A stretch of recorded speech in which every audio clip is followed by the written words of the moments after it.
Shut your ears if you don't want to hear this.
Hello. Is that? Oh, it's gone up. Oh, the goal's gone up. 763. Oh, wow. Fuck. Well, they're doing well. Hello. How's it going? Hey, Mo. Hey, Tony. Just on my way to have lunch with my 80-year-old mum. Be back later. No worries. Thank you for the lurk. Jaquilin, thanks for popping in. Oh, hi, Pepsi. 6 minutes overtime? Nah, don't know what you're talking about. I've been here the whole time. Quinn, how you doing? At least you didn't poop your pants. That's the good thing. You didn't poop your pants. So it looks like the cancer count. Yeah. No, there's plenty of time. Plenty of time for pants shitting. Oh, hold on. That purple light's on. Prepare thyself. Prepare the 3, 2, 1, go! I was trying to fix something. Bad timing. We're not ready. You waited until I got up. Hate you. I pooped your pants. Good timing. No, bad timing. Very bad timing. Horrible timing. It's always bad timing. Dance party's horrible. 2-year cooldown now.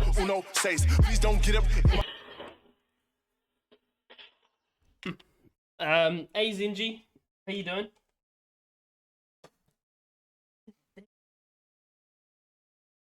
Just sit. Stay there. Actually, probably put him over here. Get him out of the way. Eh. Don't want you to see them. Hey Ozzy, how you doing? Sorry, I had that purple light there. It was just like making the camera look weird. I think I need to plug this camera into a different port. The camera actually came up with a notification the other day. It's like, this camera works better if you put it in a US 3.0 port. And it's like, I thought it was. It's like, maybe it's not. Okay. I'll have to put it in one of the US 3.0 ports. I assumed it was, but I guess not. But yeah, the camera literally stated is like, yeah, I'm not plugged into a 3.0 port. 3.0 are blue, aren't they? Are they? Are they blue? I don't know. There'll be one on the back of the computer. I'll find it. Yeah, maybe that's the camera's issues, is that it's just not able to send data quickly enough. Anyway, the camera's kind of been behaving itself lately, but yeah. Seems okay. Okay, so it looks like with the Cancer Council thing, $763 has been raised. Not bad, not bad. It's the same. Has to be USB 3. Yeah, I don't know how many USB 3 ports I've actually got. But I was informed that The Cancer Council does not want people smoking on stream, as in smoking, like, I guess vaping is counted as well, as part of the campaign, which is understandable. And they don't want people drinking on stream during the campaign. Now, I never drink on stream because this is lemonade. So, and we all agree this is lemonade. Refreshing. So apple juice. Yeah. I'm gonna change the title of the stream. Lemonade. Lemonade drinking. There we go. Lemonade drinking. Perfect. Okay. He finally missed the apple juice. No, it's lemonade. It's delicious, crispy lemonade. But yeah, here we are. Finally, it's finally fucking Friday. Took long enough. Been a long week. I wanted to try and get an early mark today, but you always get those people at the end of the day on a Friday. It's like, oh, can I just get you to do one more thing? Can I just get this? Can I just get that? And it's like, well, if this is going to keep going, I may as well do a couple of things that I won't have to do on Monday. So Monday should be a nice breezy day. Until someone else comes at me with fucking bullshit. It is what it is. It's what it is. Okay, but we're here for Freaky Friday. I can see that Mr. Borland has released a new video yesterday. Top 5 bingeable scary stories, unexplained encounters. That's a good place to start. Oh, by the way, I've put up loads of VODs on YouTube that have Mr. Borland's videos on it, and he's been kind enough never to copyright me. So please follow his channel. Please follow his channel. He's been kind enough not to do it. Unlike that other guy that that copyrighted me for watching one of his Christmas videos. What a dickhead. But yeah. So yeah, that's where we're at. And Silent Hill 2. I'm definitely going back to Silent Hill 2 because it's a good game and I just keep getting distracted. To answer your question before I got distracted, I get distracted all the time. Doing all right, doing some prep work for a Warhammer tournament I'm doing over the weekend. Oh, nice, nice. And that's that tabletop Warhammer that you're doing. I just don't have the I don't think I've got the steady hands to paint those figurines. I think I'd just completely fuck it up. I think I'd fuck it up. I don't think I have the steady hands for it. No, not steady enough. A Wookie, at least you didn't poop yourself. But you've got plenty of opportunity to. The easy solution to not having steady hands for painting, pay someone else to paint it for. Yeah, let's pay someone else to do it. It's like this PC. I could have built my own PC like this, but no, I just paid someone else to do it because I'm a lazy fuck. How we doing? Yeah, doing all right. Doing all right. It's Friday. Friday, we're doing good. I'm just glad that it's the week's over. I went back to the gym today. Not today, yesterday. After weeks and weeks and weeks of not going to the gym. I went back yesterday. Everything hurts. It was a light session, but everything hurts. My $1,200 Chaos Knights army has cost me $2,000 because of the painting fee. So is it like the same guy that you got? Was it like a company that you got to paint them, or was it like a guy that you hired to do it for you? And what happens in that case? Like if you get some of the figurines back and you're like, I'm not happy with that paint job, paint it again. I'm not happy with that one, paint it again. The guy had to do it for me. Yeah, paint this one's this one's crooked. Paint that one again. I guess you could be like, if guys charging that much to paint them, you'd be like, yeah, you're gonna do it properly. But yeah, so yeah, it would have been like a few $100s cheaper if I'd built my own PC, but I'm lazy and I don't want to do it. So yeah, but my last PC was built for me as well. Like it's just easier. It's just easier. I mean, it costs more money, but it's just like because think about it. Like what happens? What happens if you get all the parts, you build the PC, and you break something? Well, that's your problem. But if you order it pre-built and something doesn't work, you get it replaced. So yeah, it's a risk building it yourself. It's cheaper, but it's riskier. Whereas having someone build it for you is more expensive, but it's guaranteed. Smart, yeah. It's guaranteed. If something's broken, you'll be like, yeah, well, gotta replace it. Okay, so yeah, like the Cancer Council thing, that'll be going until mid-August or something. There's a bunch of streamers doing it at the moment. To be honest, for the first week, $763 is not bad at all. Yeah. Right. Let's watch Mr. Ballin. What do you reckon? What do you reckon? But if we're gonna do it, we're gonna have to get our horror colors going. I always forget to change it to red. So let's do that now.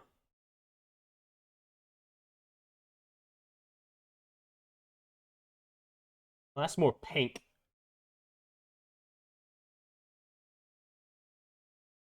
That's red. Okay. Okay, and the light behind me. There you go, red. And I guess that means turn that light off too.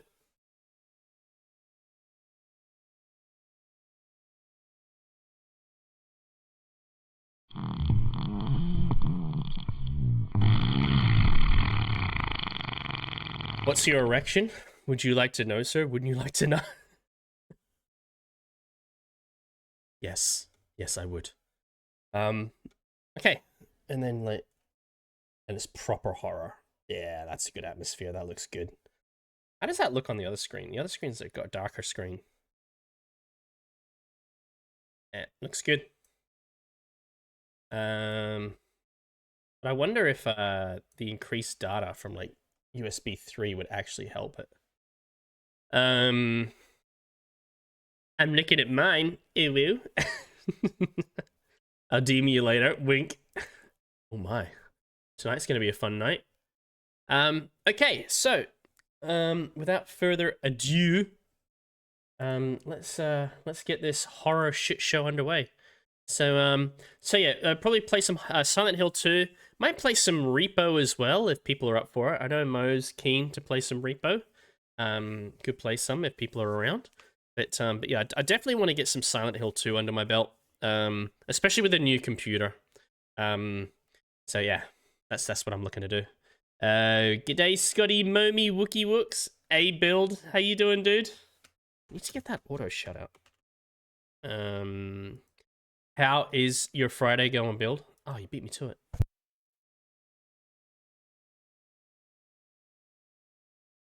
At a Tangier party.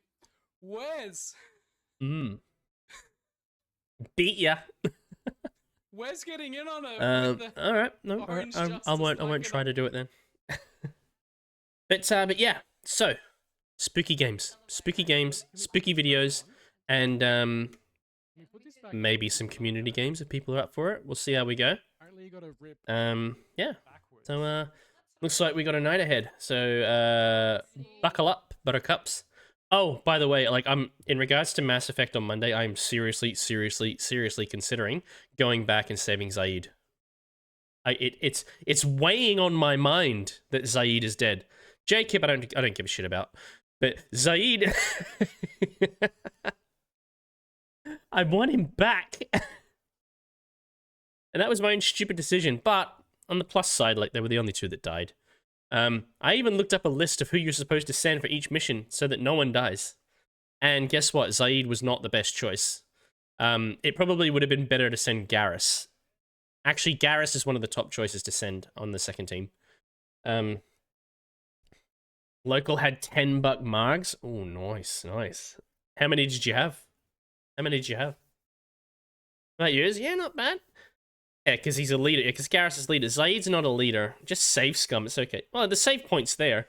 I just have to go back and do the final mission again and then get back up to the point where I am in Mass Effect 3. It won't take long because I won't be pissing around with story. So it'll just be like, ping, ping, ping, ping, ping, go straight through.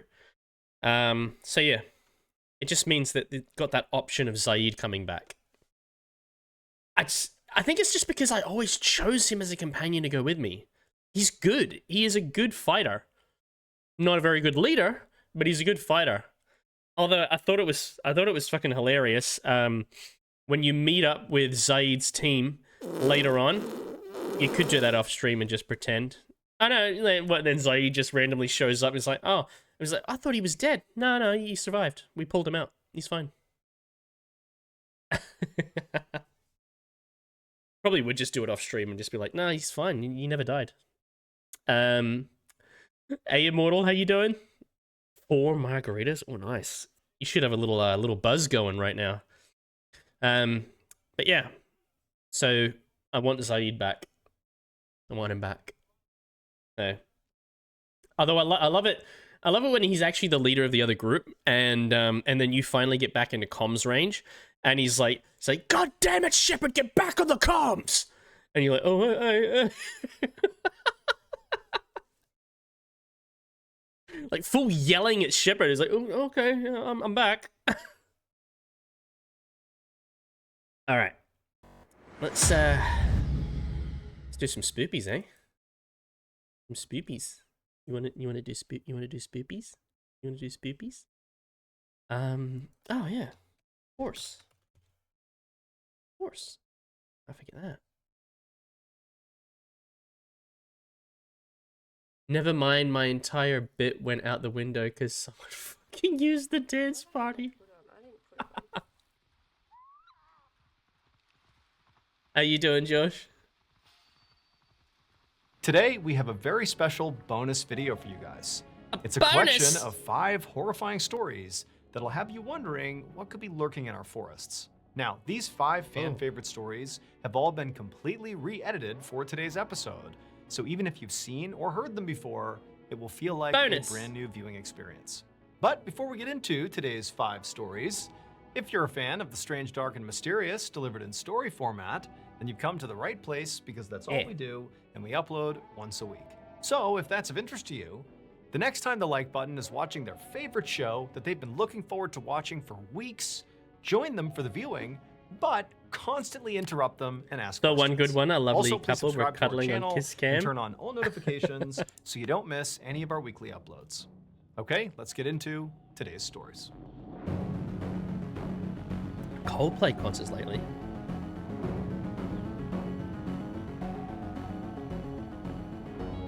Big footprint. Bigfoot.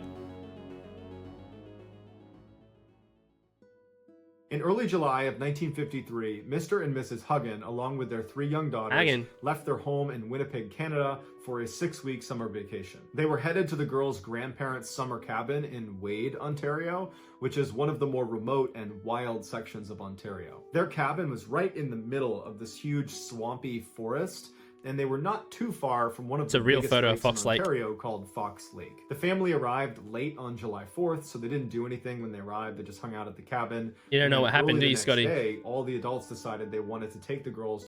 Oh wait, hold on. Is that what I saw? I think I saw that earlier today. Didn't the camera fixate on a couple that were cheating? To Fox Lake for the day. So they began gathering all the supplies they would need. Dude got caught. Girls played outside the cabin.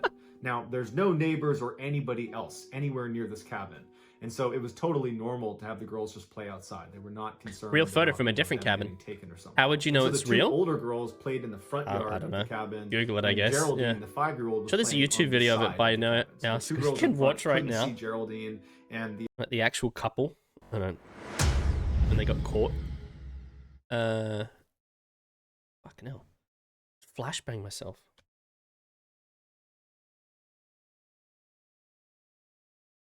Caught at Coldplay.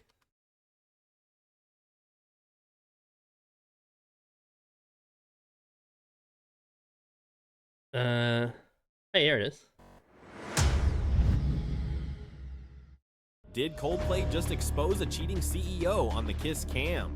In Boston, Chris Martin panned to a couple hugging. The guy literally hid his face. The woman panicked, and now the whole internet thinks they're having an affair. Oh, and he's married. This is not just awkward, it's a full-blown scandal. Did Coldplay just expose a cheating CEO on the Kiss Cam? In Boston, Chris Martin panned to a couple hugging. The guy literally hid his face. The woman panicked. You can't hide now. They've seen your face. the adults, that was just they were keeping speculation. their eye on all three girls, but they were mostly just kind of going in and out of the cabin. Getting There was another HR person right next to them. Their head out, but the girls were fine. At 10 a.m. that morning, the parents had finally packed up the car and they were ready to collect the girls to head over to the lake. And so they went outside. There's been full LinkedIn dives on TikTok. The side of the house. Oh, really? Find Geraldine. Now, they weren't worried because where could she have gone? And so they walked around the house. They're yelling for Geraldine. Is the guy like a CEO? And they asked the two girls, have you seen Geraldine? Where'd she go? And they're like, oh, we don't know. She was just over on the side of the house a minute ago. And so they can't find her outside. And so they go in the cabin thinking she must have gone in there because that's the only place she could be. But after thoroughly looking through the cabin and not finding her, they started to get a little bit more worried. At this point, the adults start talking to each other and they're saying, did anybody see Geraldine in the past couple of minutes? Has anybody seen her? And they all said, yeah, I poked my head out the window and I saw her within the past 10 minutes right on the side of the cabin. And so they all agreed within the past 10 minutes, they had seen her right outside the cabin. So they're alarmed they can't find her, but they're thinking we're gonna find her. So they go back outside and they're looking around and they're yelling for her. Now, this is such a remote section of Ontario that there's really no noise pollution and sound travels really, really well. And so when they were yelling her name, it was booming. So they've already identified who these people are. If Geraldine had, sprinted for 10 minutes away from the cabin, I posted a picture of the Jumbotron on his Insta story. So much shit going on. Do was just, yell back. Scum worse than cheaters, but child abusers. The two HR ladies have jumped around between companies together. The family is panicking, and so they call the police. You've been cheated on? And they're looking around thinking, we're not going to be able to search this very effectively on our own. This is a huge, wild, remote. They've identified who she is. And so they called in some who he is? trackers that were familiar with this area to come in and help them with their search. They also called the army in Winnipeg to send over some people Andy Byron. But as soon Andy Byron. Wanted a couple captured in kiss cam. The man had wrapped his arms around his supposed girlfriend. Their faces were plastered on the huge screen. The moment was caught between the romantic. However, there was a catch. The man was none other than Andy Byron, the astronomer CEO, and woman was his HR chief, Kristen Cabot. Not only that, but Andy is married to Megan Kerrigan Byron and is father to 2 children. As news about the cheating scandal is spreading like wildfire, here's everything we know about the astronomer CEO's wife. Oh, dude. You can't hide. You can't hide on the internet. As soon as the search started, the skies opened up and dumped rain all over the entire area, basically washing away any footprints that they could have used to potentially find her. As the day wore on and the sun was starting to set, and there was still no sign of Geraldine, her father said something to the all searchers 3 that have was been identified to help them find his daughter, but it was just this incredibly heartbreaking comment. And what he told them was his daughter. CEO deleted his LinkedIn. What good is that going to do, mate? You've already been identified. And cry. And so that will stop her from moving hey, far Brady. away from us, hopefully, and we should be able to find her. But they didn't. And for 3 days, they looked everywhere for her, and there was no trace. He takes responsibility, then blames Coldplay for showing fans on cam. Really rainy and cold, not below freezing temperatures. It's a Jumbotron. Close, like in the 40-degree Fahrenheit range. And she just had a light shirt and shorts on. She was not prepared for the weather. On the evening of the 3rd day, they found footprints that they It's like it's not their fault that you're cheating. Like, it's high up on this ledge in some moss overlooking Fox Lake. Probably would have gotten away with it if they didn't react. They played themselves. Was looking out over the lake. It probably wouldn't have gone any further than that. From the ledge down into the swamp where her footprints Assassin's Creed Valhalla. So Nice. Was pushed to this swamp, and they have thousands of people that are combing through this mosquito-infested bush to like look how many? for this Like girl. yeah, if they hadn't reacted, it probably wouldn't have gone any further Then than that. on the 7th day of the search, they find another set of footprints in the swamp around the area where they were looking for Geraldine. But it wasn't Geraldine's footprints. Coldplay gate all day. Prints that if it was a human print, they would need to be an enormous human being. Or these prints belong to some commentators when they panic. So funny. To determine what animal it was. At this point, although there's not really any real evidence connecting that print to Geraldine, people. Hold on, I only got like just the TikTok. There's like, hold on, couple cheating. So people have done proper deep dives. Let's get into this. Okay. Let's get into this. Couple cheating. Coldplay. All right. Someone must have like done YouTube videos of it. Oh, here we go. Here's a 3-minute YouTube video. Oh, look at these two. All right, come on. You're okay? Oh, what? All right, come on. You're okay? Oh, what? This couple at a Coldplay concert was caught on the kiss cam. But what happened next was shocking. If that's an AI voice, you need to know that YouTube has passed new regulations that if you have any sort of AI voice or AI imagery, you will not be monetized. At a Coldplay concert in Boston this Wednesday, the kiss cam landed on two familiar faces. Astronomer CEO Andy Byron and Chief People Officer CEO. Yeah, it's AI. It said CEO. Kristen Caput. The two were spotted with their arms around each other when frontman Chris Martin himself chimed in, "Oh, look at these two." Yeah. Oh, look at these two. All right, come on. You're okay? Oh, what? Either they're having an affair or they're just very shy. But the moment quickly turned from sweet to super awkward.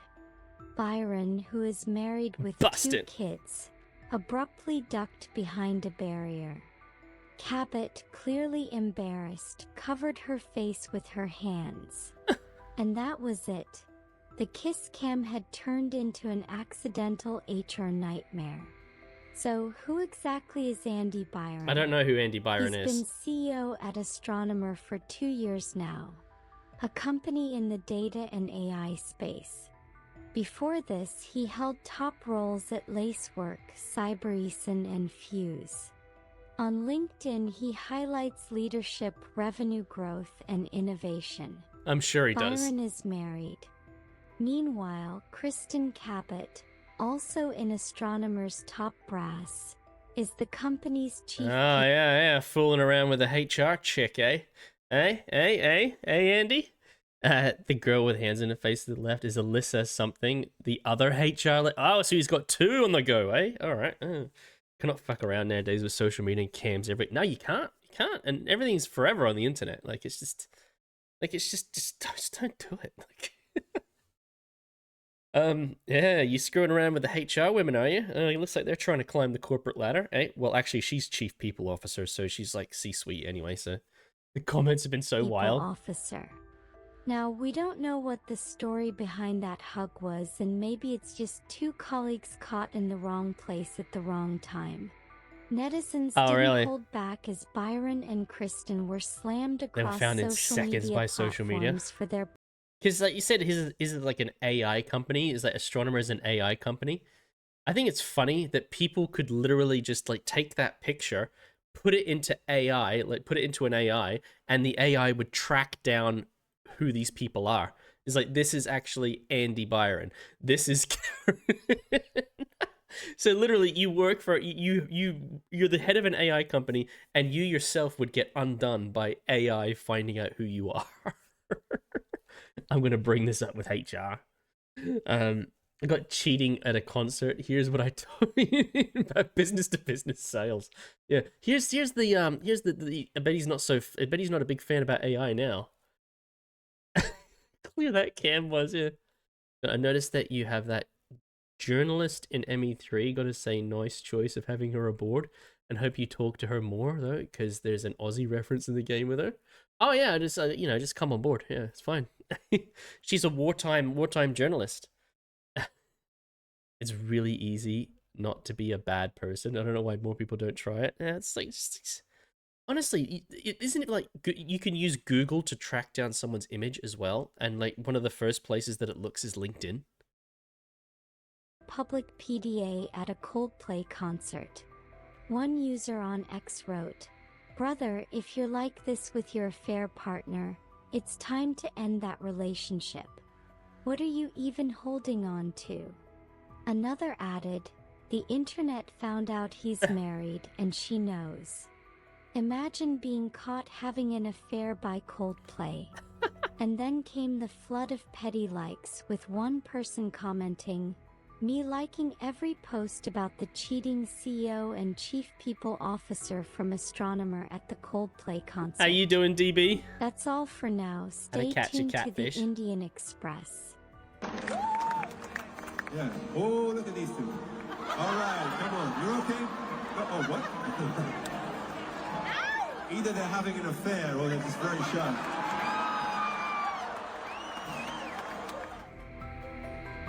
One on the left. Her face is so red. Her face is so red. Comments. Hold on. That's a strike. Kiss Kane. Couple of callers at frontman quips. Coldplay cheaters. Cheaters paradise. World reacts to millionaire's affair. It was a great affair.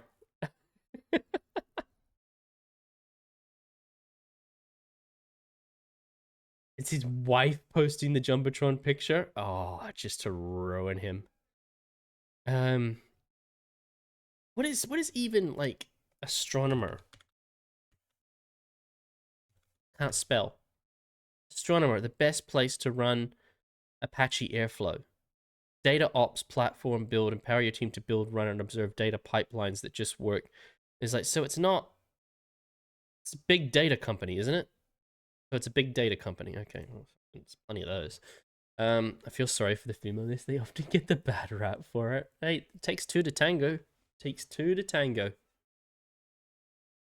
We're starting to suspect that whoever left this print or whatever left this print has something to do with whatever happened to Geraldine. Takes 2 days two later, to tango. So 9 days after Geraldine has gone missing, some of the professional trackers were 2.5 miles away from where can't even keep his own identity secret. Yeah. Swamp and where Geraldine's footprints were found up on that ledge.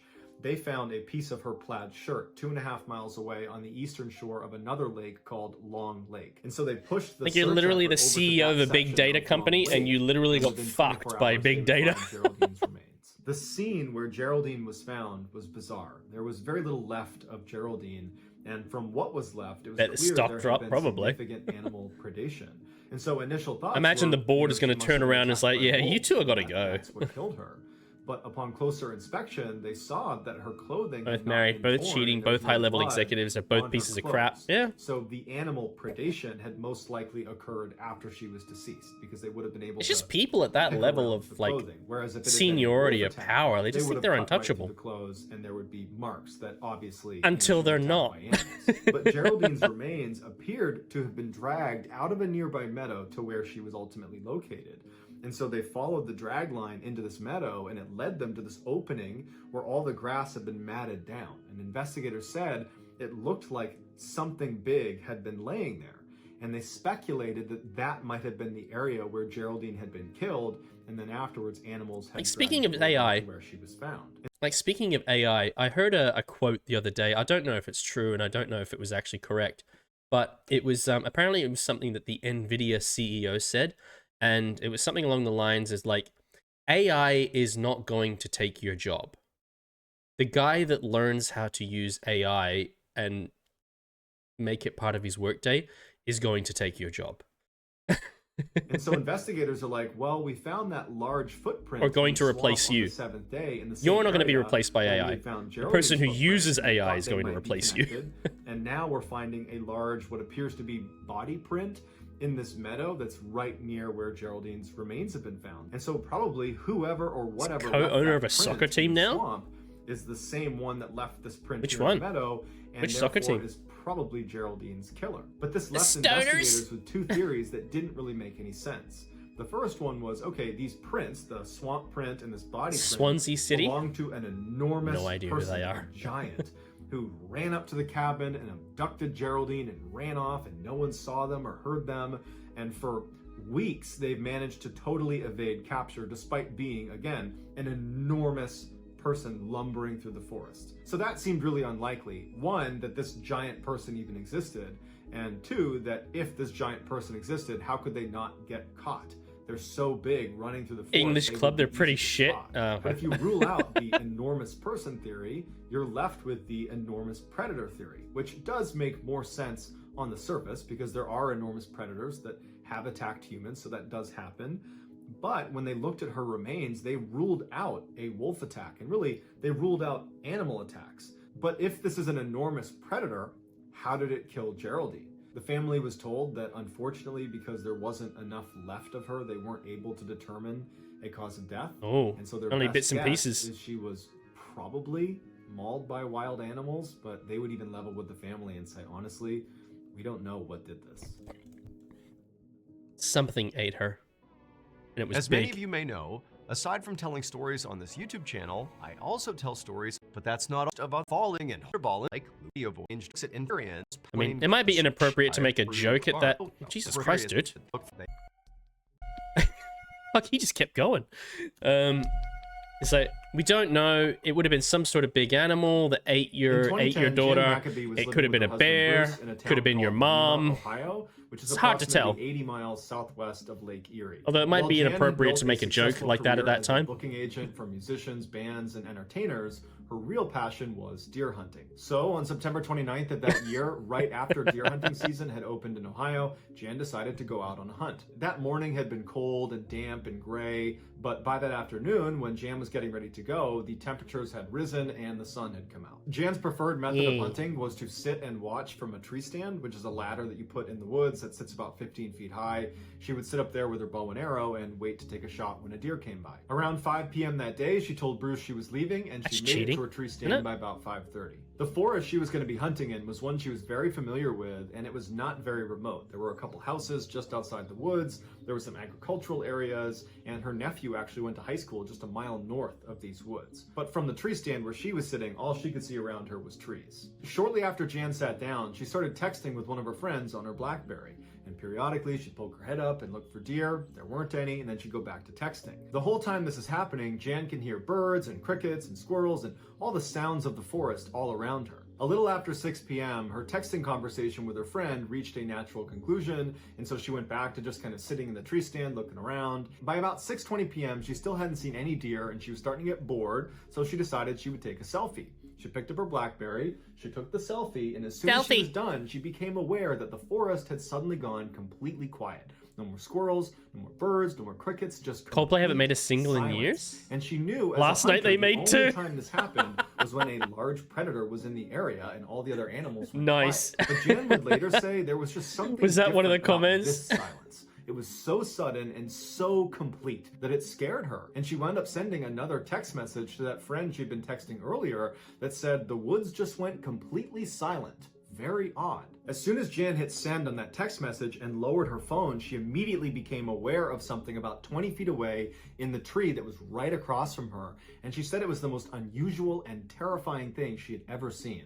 Moving left to right through the branches was this thing that she described as like a visual distortion. She said it was like looking across pavement on a shamelessly really hot day stolen, and seeing yeah. that mirage. It's good. Except this one looked like it was alive. Hello, like it had how are mass, you? like it I am was under a the water. see-through Please person help that had me. been wrapped Here in too much saran raining. wrap. So Jan Hey, thinks it's a Topher. floater in her eyes, and so she rubs her eyes. Thank you for the and when she biddies. How you looks doing? up, this thing has now moved down a branch closer to her and has stopped, like it's perched on the branch, staring at her. And Jan's horrified, but she knows she wants to document it, so she grabs her phone and she raises it up and she takes a picture on her BlackBerry right as this thing kind of disappears behind the tree and vanishes. Just seconds after this thing disappeared, all the sounds in the forest came back. The birds, the squirrels, the crickets, it was all back to normal, but Jan was really shaken up because she just could not make sense of what she just saw. So she just continued to stare in the general direction of where this thing was for several minutes until Happy finally Friday. she felt like it was safe Finally again, the end of the at which week. point she brought her phone up to look at the picture she had taken.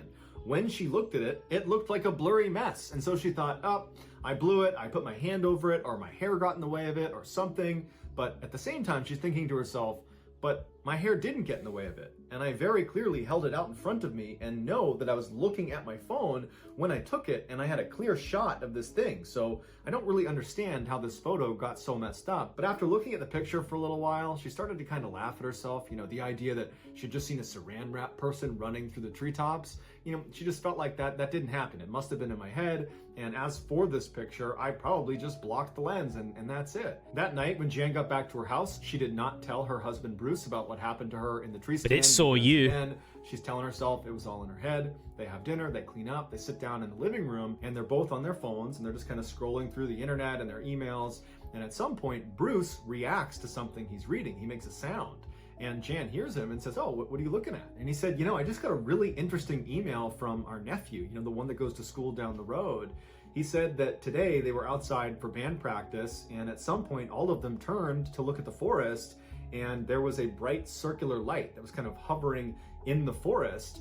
And I guess they all stared at it for about 5 or 10 seconds, and then at some point the light kind of went back into the forest, and they didn't know what to make of it. And I guess one of his classmates said that a year before, the exact same thing happened, and it apparently scared their instructor so badly that they canceled rehearsal and went inside because of it. As Jan is listening to her husband read this email, she's sitting up and her heart is racing, and as soon as he finishes, she says, "What time did he say that happened?" Bruce picked up how intensely she was asking him, and so he looked at the email, looked back at his wife, and was like, "It was between 7:50 and 8. Why?" At this point, Jan revealed everything that had happened to her while she was hunting, seeing that visual distortion in the trees that looked like a figure of some kind, and she would tell him that the forest she was in was the same one their nephew was claiming to have seen this circular light floating inside of. She told him she tried to take a picture of the thing she saw, but the picture didn't come out.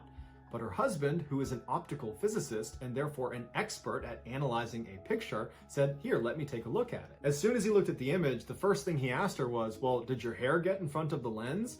And she said, "No, I was holding it about a foot away from my head, and my hair was in a ponytail and a ball cap, so that can't be my hair." And so he looked at it again, and he asked her, "Well, did you put your finger over the lens, maybe?"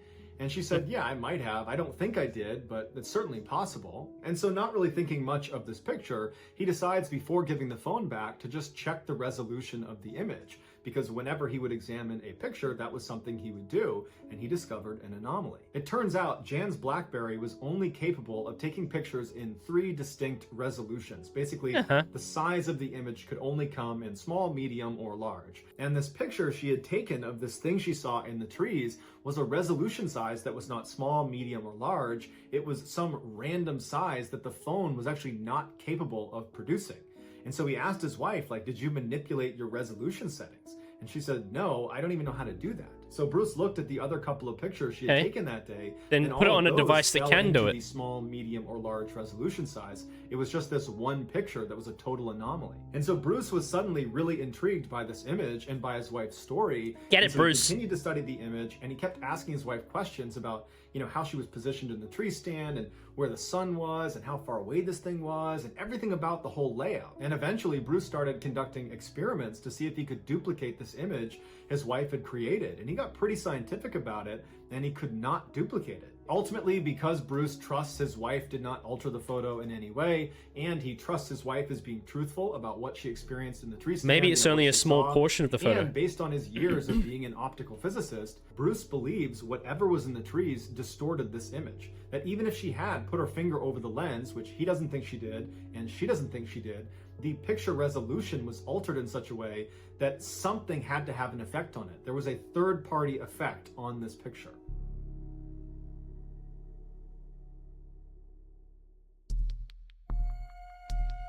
Couldn't you have digitally enhanced it? Digitally cleaned it up? Somewhere out in the Sierra Nevada mountain range lies a small hunting camp that's been there since the 1950s. Despite its fame, only a handful of people Isn't know the exactly solution where this right camp there in is. the description But of the even story? if you were given Said it's some explicit sort of directions on resolution how that to the get there, phone can't, you might just like, walk past it because it's show? tucked away in the middle of the woods. Then up on maybe this what the mountain. screen is There's showing just is only a small fire pit, portion of the couple photo logs itself. around it, another log set up for cutting wood, and there's some paths that have been Maybe beaten instead of the down photo over being years this from its big, occupants, it's this but big. It's pretty much unremarkable. According to camp members, the fastest way to get to the site is by horseback, I don't know. and it's approximately 8 miles. Just a guess. Through very rugged terrain on this mountain, and it includes a 4,000-foot elevation gain. However, this 8-mile trail is not marked, and every year it changes slightly because trees will fall along the way, changing the topography. Ron Moorhead, who's one of the 4 original camp members, laments the fact that anybody knows anything about this campsite. He wishes they could have kept it a secret, but he knew that wasn't an option after what they discovered there in late 1971. In early 1971, Ron was a young man, and he was invited out for the first time to the Sierra camp by the 3 founding members. When Ron got there, he fell in love. It was this beautiful, natural, pristine wilderness that overlooked this amazing valley, and they're surrounded by these huge white fir trees. There's a freshwater stream that trickled by, and in terms of hunting, the deer were plentiful. Ron said this campsite was the closest to heaven he thinks he'll ever get. The only real drawback of the site was the large bear population, but they always had guns on them, and they built this shelter out of heavy fallen timbers that they could go inside, shut the door, and they'd be protected from the bears until they left. When there wasn't a bear threat, they slept on the ground in tents. In late 1971, Ron came back to the camp with the other 3 founding members. They'd had a great day of hunting, and they were standing around the campfire just chatting with each other when they started hearing a grunting sound not far away from them in the forest. A bear? Now, typically, whenever a bear came to their campsite, it was usually at night, and they would hear it grunting somewhere off in the forest. And as soon as they heard it, they would stop and they would listen to kind of confirm it was a bear. And if it was, they would go inside of their shelter and they would wait for it to leave. But this time, when they stopped to listen to confirm it was a bear, the sound they heard next was something they had never heard before. And it was so frightening, they almost fell over each other running to get inside of the shelter. It was like a whooping sound you would expect from an ape, except instead of a series of whoops like you would expect from an ape, it was one loud whoop, and then silence, and then another creature somewhere else made a responding whoop that sounded different than the first. There was at least 2 creatures that were basically speaking to each other out in the forest out of view. Ron would say, as these creatures were howling and whooping at each other out in the forest, the men were huddled around inside of the shelter looking at each other like, what is that? Has anybody heard that sound before? And nobody knew what it was. Some sort of monkey? After a little while, they heard these creatures running towards the camp. They were pretty well off, but they heard these heavy footsteps approaching. And so Ron and the others, they put themselves up against these slats inside of the shelter where they could look out in the direction where these creatures were. And they're staring out just past the light of their campfire into the dark forest. And they hear these things running, and they stop. They don't come into the clearing. It's like they're just outside of where they could see. And then their tone completely changes. These creatures, which are now one on one side of the camp and one on the other, begin speaking to each other in a language that almost sounds human, but it was nonsensical. It sounded like an imitation of a human language, but not human. And so Ron and the others are terrified, and they're just staring through the slats, waiting to see this creature that's going to emerge at some point, but it never does. Instead, the creatures continue to stay outside of the light, and they move around behind their shelter out of view. And so Ron and the others move to the very middle of their shelter to get as far away from the walls as they can, because there are breaks in the walls, and they're worried one of these things is going to reach through and grab them. But finally, after hours of these creatures running around the perimeter of their camp, communicating in this totally otherworldly language, they started whooping again and ran off. And for the rest of the night, Ron and the other 3 stayed right in that shelter. The next day, when the sun came up, the men were out of that camp as fast as they could. These are Getting out of here. rugged men, and they were very shaken up by this experience. And they tried to talk about it, but there was just no way to describe what they were hearing and experiencing. And so they just decided they just wanted to get out of there as fast as possible, and they'll deal with this later. But as soon as they got out of the woods and back to their homes, they didn't talk about it anymore, except Ron became obsessed with whatever it was that was making that sound. What animal does a whooping so sound? Desperately wanted to find out what it was. And so he convinced the other 3 members to come animal with makes him a whooping and go sound? back to the campsite, except this time Ron was going to bring an audio recorder, and he was going to try to capture some audio of these creatures. And so the 4 men went back to the campsite. They didn't even hunt that day. They stayed right near the campsite. They made this big fire, and they're all just kind of nervously sitting there waiting, kind of hoping it happens and also hoping it doesn't happen. And at some point in the evening, Ron There are said he heard birds that do that? footsteps way A out whooping in monkey. the middle of the forest, and, And monkeys, yeah. running towards the camp. The 4 men sprint excited inside monkey. the shelter, lock it behind them, and Ron turns on the audio recorder. Now, before you listen to this famous recording, here are its bona fides. After being recorded, Ron sent it to Dr. R. Lynn Curlin, who is a professor of electrical engineering at the University of Wyoming, and he and his team analyzed it, and they concluded that 1, it was unaltered, so it's not been edited, it's not been doctored in any way, it's an authentic audio recording. And 2, whatever was making the sounds could not have been a man, because their vocal range was dramatically higher and lower than that of a human's. The doctor said, based on average pitch and tract length, the creature that was making the sound most likely was between 7'3" and 8 feet tall. In addition to the Dr. Curlin examination, a cryptolinguist expert named Scott Nelson also pointed out that it would have been nearly impossible in 1971 for Ron or any of the other hunters to dub the sound of their voices, which are on the recording, over the sounds that these creatures were making. Because a couple times in the recording, you hear both sets of voices happening at once. That's something you couldn't have done in 1971. Despite numerous attempts to debunk this recording, it still stands as a legitimate, unedited recording. Although what they were recording is still a mystery. Have a listen.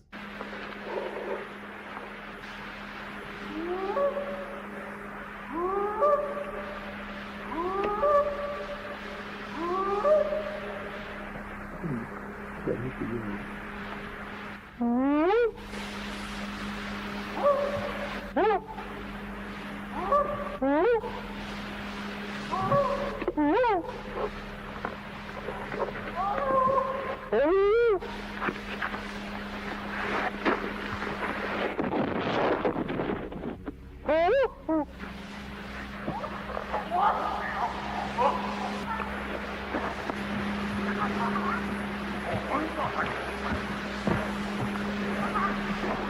two of them across the creek at the big rocks.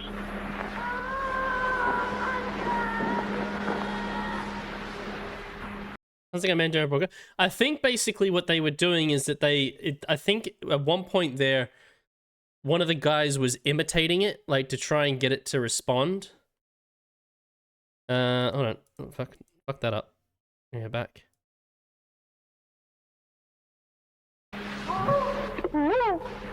Yeah, so that's one of the guys in the camp doing that second one.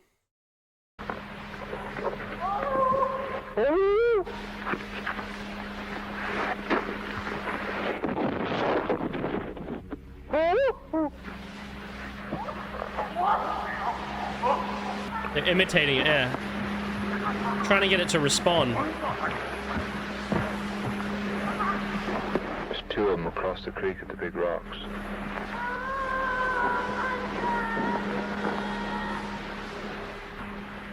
It's a hard act to follow. It sounds like he talks to others and they talk to each other. Yeah.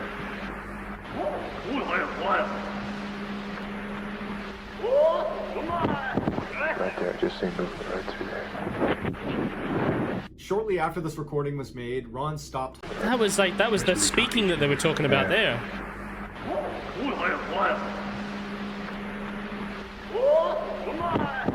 Right there, just seen moving right through there. Asian Bigfoot. Shortly after this recording was made, that was Ron Marge stopped Simpson. hunting at this camp. Hey, Watson, However, how you over the doing? years, he has gone back several times because he's obsessed with trying to find out what's out in the forest. But he says to this day, he still has no idea. The fuck is it? Is that like a monkey or a bird or something? In 2005, Eric Martin was working in a paper mill in Maine. The thing is a lot of the times when it comes to these recordings, it is just an animal. Like, there's so many people that hear screaming in the forest, and it turns out that it's a fox fucking. And he had been working at this paper mill for 20 years, and he was reaching up to get something on a shelf going, when he threw his back out. And in fact, he had slipped a number of discs, and it ultimately meant he was not able to work anymore. He was going to be disabled. And so he's suddenly out of work. His wife, fucking Shelley fox and a Martin, fox was fucking, not yeah. working at the time, but when he couldn't work, she needed to get a job. And so Shelley, who had not worked in a long time, was able, through some connections, to land a job in her hometown in Maine called Palmyra. Palmyra was a very small rural community. I mean, we're talking moose are maybe big 1,200 fucking people animals. lived there. They also had a 17-year-old daughter named Chelsea who was not eager I'm still to go, baffled but by it was how the only big place moose they could are. They're afford, so and tall. so they had to go. Luckily, because Palmyra was such Aren't they a like cheap 7, place 8 to feet live tall? relative to where they had been living, that for less money, they actually ended up getting a bigger piece of property than they had lived in before. It's this beautiful farmhouse that sat on a whole bunch of acreage, but hardcore randomized attention game. Isolated. You had to go down this Thank you for the bumpy lurk. access road to get to their long driveway, and then once you were on the property, you'd look out, and it was just a full 360 degrees of very dense forest that virtually no one was in. There was no nature trails. It was just dark, dense forest everywhere you looked. So even though no one's that happy about it, they end up moving into this farmhouse, and as they're unpacking their truck, Eric picks up one of his many rifles that he owned. Eric came from a long line of hunters. He loved to hunt. It was his favorite thing to do, and he had a whole bunch of guns that he kept. And as he's carrying the rifle into the house, Shelley says, "Oh no, we're not keeping the guns in the house. You have a barn, you're gonna put your guns in there." This had always been a point of contention for them in their marriage. Shelley just didn't feel safe having guns in the house, especially having kids in there. And so ultimately Eric agrees, okay, fine, I won't put my guns in the house, I'll put them in the barn. And so he went in the barn, and he and his son, Sean, who he had come out to help him, they built this gun case for all of his rifles. It was very heavy duty. They put it in the barn, and then they locked that and then locked the barn itself. So they were totally secure in the barn, but definitely not readily accessible. Over that first year, Shelley and Eric developed this ritual where at the end of the day, they would go out on the front porch of their farmhouse and look out onto the front yard, and they would drink coffee. It was something they both looked forward to, and virtually every night they did this. And so almost exactly a year after moving in, it was in early 2006, Shelley and Eric are sitting on their front porch, enjoying their coffee, they're chatting, and Shelley thinks she sees something in the woods. Now, you have to understand the layout and Bigfoot. how far away they are from the woods to get a sense of what they were seeing. Right in front of their porch was a gravel road where they parked their cars. About 20 meters away from their house to the left. It's a real is their photo of the barn. house. And beyond the barn, basically straight out from the porch, is this huge open field where there's no trees or anything. It was like open grazing area. It was then me. Way beyond the field was the beginning of this tree line, of this really dense forest. So we're talking at least a couple hundred meters away where she sees these lights. And she described it as like a pulsating light. It did not look like a car or some sort of vehicle, not to mention there was no road out straight ahead from their porch. It was just a dense forest where there was absolutely no one that should have been in there. Eric immediately, when he sees lights, the it's lights, probably he thinks teenagers there's a getting poacher drunk on in the his bush. property, someone illegally hunting on his property. I used to do that a lot. So he gets Sean, his son, who did not live with them but was staying the night that night. He gets him to come outside. We had like a little and say, shelter "Hey, in the there's bush. a poacher down there at the edge." Where I lived when I was a kid, I lived there for 15 years, a teenager, is that there was a lot of bushland around the like the complexes that we lived in. And basically what we did is we like gathered materials from like nearby building sites, and then we built like what we called a base, but it was like a little cubby house. I mean, it wasn't up in a tree or anything like that. It was on the ground. And basically we built that in the middle of the bush, and we just got drunk there. It's great. Awesome. Of our tree line. And Sean's like, I don't know, maybe. Eric decides that he wants to go tell this person to leave his property. And so he probably Sean wasn't to the come with him. safest They place figured to be they would just get drinking to the because edge like of the fucking property brown and yell snakes out, and "Hey, shit, this is but private property, you need to leave. As they're walking across the field, and Tina they're going for a getting nightly closer walk. to the tree line, the lights, those pulsating lights, begin to fade and disappear back into the woods. And they get all the way up to the tree But you can see the line, light. and they can't see Like, we anyone weren't at that all. far in. Even though at this point, standing on the edge of the forest, Eric and Sean are fairly confident that this poacher has left. They decide, just to be sure, let's walk a little ways into the woods, even though it's totally dark. even we're like the not gonna get cops showed lost. up at one We'll point, walk a little ways into and the we were woods and underage just drinking, continue to but yell, this is private property. So the that cops in my area, they they begin just walking, and they get it a very lot. dense forest. So they're Lots of like, low-hanging limbs. just It's clean not up after somewhere that's easy to yourselves. walk. There's no walking trails or anything. It's like, okay. that. And they walk, 10, 15 meters into the woods, and then they It's not hear worth their what sounds time. like someone walking parallel to them, maybe 15 meters away from them on their left. And they both stop and they look. They And you didn't knew wanna each take other? any chance that they were You said being drinking, and my dad stalked by a fucking hates predator. drinking, so not They possible. thought, you know what? The lights are gone. I don't know what animal this is. Let's just get out of here. About a month goes by, and Nathan, who is Chelsea's boyfriend, was staying with the family at the farm. And it was the first nice spring day. I mean, it was a very dark and dreary winter. Maine winters tend to be that way. And so that weekend, Nathan and Chelsea decide, let's go walk around the woods. So they take the two family dogs and they start walking across that big field in front of the house into the forest. Hey, the do you same want to go area for a where walk in Sean the and Eric woods? have been looking for No. those lights, and then heard what sounded like an animal that was near them. And so I wanna at go have a nap. first, Chelsea has the dogs on leashes, but they get to the forest and she lets them off their leash to let them go run around and go crazy because they've been cooped up because of the wintertime as well. The two dogs instantly take off running for about 100 meters, and then they come to a dead stop. Let's go right walk in the outside woods. this Nothing ever can go big wrong if we mound. do so. It looks like a dirt mound, but they get up close to it and they can tell that it's actually more like a den. There are these huge pieces of wood that have been leaned into like a lean-to type structure with moss and dirt and grass put all over the outside. I mean, it looks like a very intentionally made mound. And there's a circular hole that's been created right on the front of it. And the dogs have stopped right outside and they're poking their heads in and smelling into this hole. And Nathan and Chelsea are looking at this thinking, who did this? Is this like a hunter's thing? Is this something a hunter might make? Would an animal make this? This seems really big for some animal to make this, but it definitely was made on purpose, whatever it is. And so I don't know. Nathan, You know what you should do? You should get a Molotov cocktail and throw it in there. Den, but it's totally dark, and he thinks he hears growling coming from inside of the den. And so without any hesitation, he goes, we gotta go. I don't know what's living in there, but we gotta go.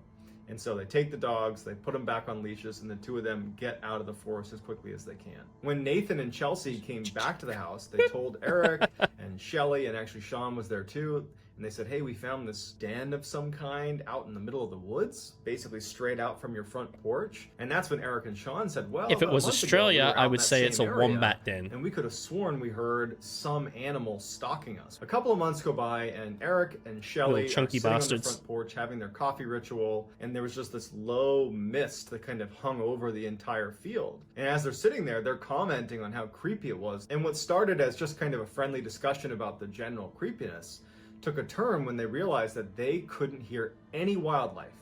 No crickets, No animals, no anything. And normally at night, because they were out here all the time, it was humming with life. And so Shelly had this high-powered flashlight that she always had out with her, and she starts scanning the property, not knowing what she's looking for, but it just seemed really odd that they couldn't hear any wildlife. But after she scans across the whole field, she doesn't see anything, and so she puts her flashlight down and just starts talking to Eric about whatever they normally talked about over coffee at night. Eric would say in numerous interviews that for whatever reason, when she put that flashlight down, he suddenly felt like they were in danger. He's looking out, he doesn't see anything, and then all of a sudden he says, you know what?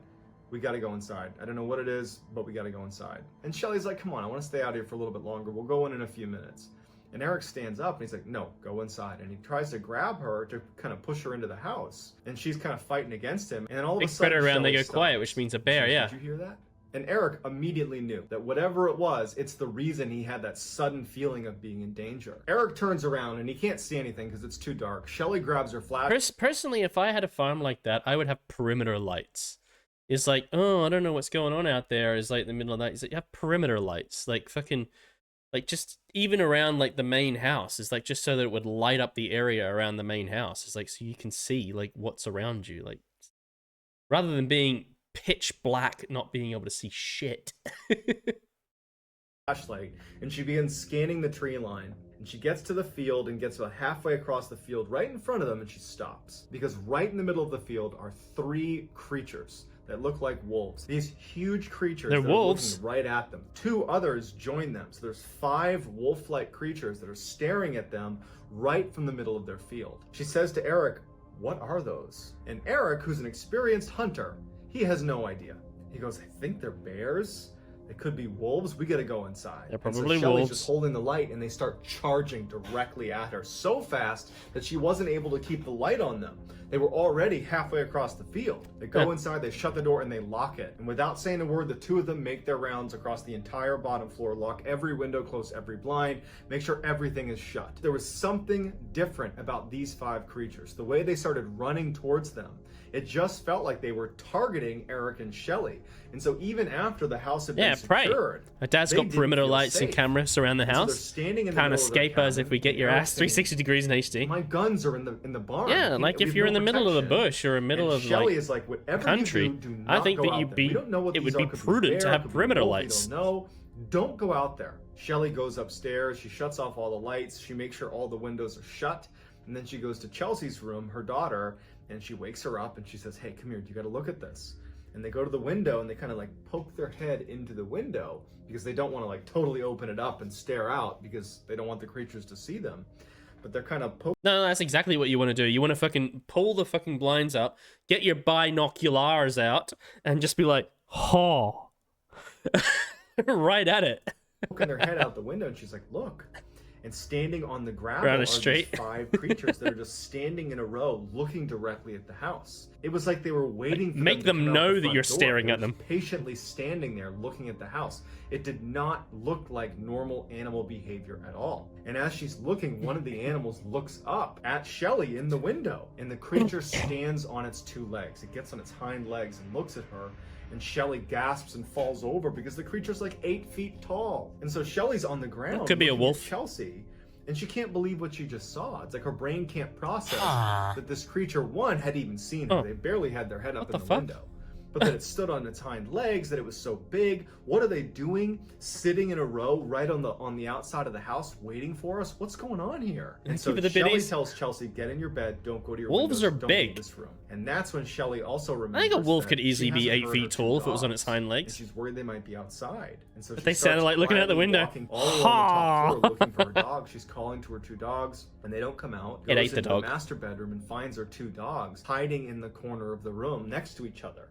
Like they're startled by whatever it is outside. Meanwhile, Eric was just like in regards to one of the things he said is like, oh, we don't have our guns. They're in the shed outside, locked. Well, what fucking good does that do you in an emergency situation when you have to run into the house from an animal and they're outside in the shed, locked? That's smart.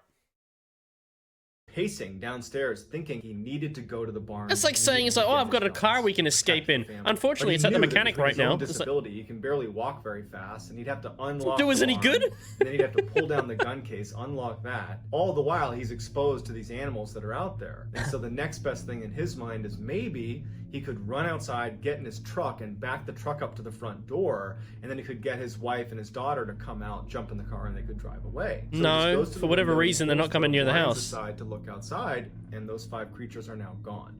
They're not sitting on the gravel path right in front of the house. They stationed in the next solar system, yeah. But they're not in front of the house. And so he closes the blinds, and he's like, well, I don't know where they are. It's too dangerous.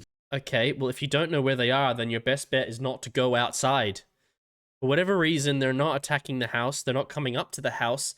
Just don't leave the safety of the house if they're not coming up to it. You going like, oh, let's get in the car and fucking drive away. Now you're in an enclosed space. Now you're less protected. To go out there, he starts pacing some more, and he goes back to look, and he sees them back in the field where they first saw them. All 5. You can see all 5. They're facing the house still.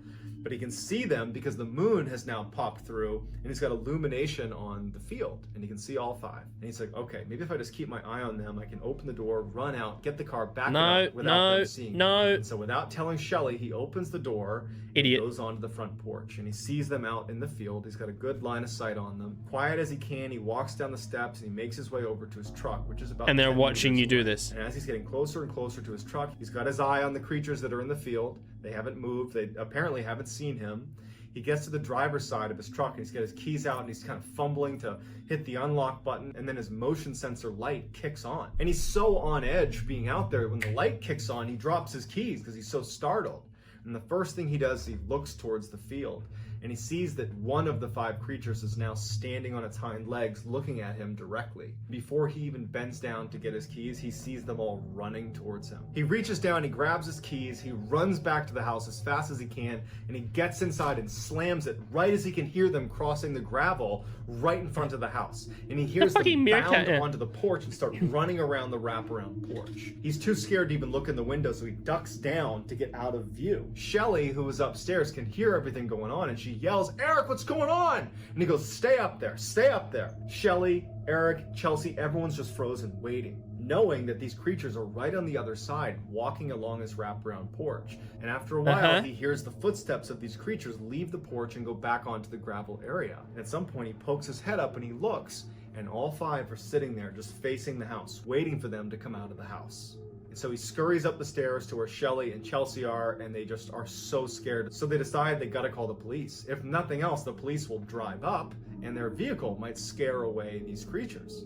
But on the phone, Shelly lets on that what they're really scared about is something on their property. In fact, it's 5 creatures, things running around outside their property. Police aren't going to come near that. And immediately, the police officer who's responding to this, he's like, all right, well, are you sure it's not a moose? Are you sure it's not a bear? And finally, she's like, no, can you please just come over here? And he's like, listen, ma'am, just keep your door shut, keep your windows shut, and I'm sure it'll be fine. Just little bastards. That's how the call ends. They're on their own. The family felt helpless. And Eric especially felt really frustrated because he can't protect his family. He doesn't have a weapon. He can't get to his vehicle. Because the police aren't animal control. And so they decide the only thing we can do is barricade ourselves inside of the house. And so for the next that was my idea. They put heavy furniture in front of all the doors and the windows. They blocked everything as best as they could. They got kitchen. For whatever reason, they're not trying to get inside. Inside to chop some wood. As they go upstairs, they lock themselves in the master bedroom with their weapons and their dogs. And they get on the bed and they just decide all we can do is wait until the sun comes up. During the time they were barricading their house, they would look out from time to time and they would see the 5 creatures just sitting on that gravel area right in front of their house, just waiting for them. When they finally went upstairs and barricaded themselves in that room, they immediately heard the creatures move off of the gravel. And they heard a couple of them at least walk onto the porch and start pacing around the porch. And it's totally silent besides the sounds of these creatures. And they were clearly communicating with each other. They were bumping into walls and then they were howling at each other. There was clear communication happening. They're wolves. They were trying to coordinate some sort of attack on the family. Now that's what wolves do. They're fucking wolves. A wolf stood on its hind legs? It sounds like they're wolves. The way the house was set up is there was a second floor roof, And then the first floor was a little bit Wolves wider, can and hunt the second very. They floor can had its coordinate own themselves kind of pretty separate well. roof. And after a while, the creatures stopped walking on the porch. They left the porch, and it's just silence. And then they would hear them jump onto that first Hey Tony, roof. welcome The back. scary thing about this is that if you walked around Lunch the was roof, like you could actually minced look meat bun, into cream the gravy second roast. floor Oh, windows. nice. And so they're laying Delicious. there, and periodically they'd be looking out their window. There was windows in either side of the room they were in, but there was a thin curtain between them and the window. And so from time to time, these creatures would walk past their windows, and they would stop. They'd put their paws up onto the window, and they would look inside.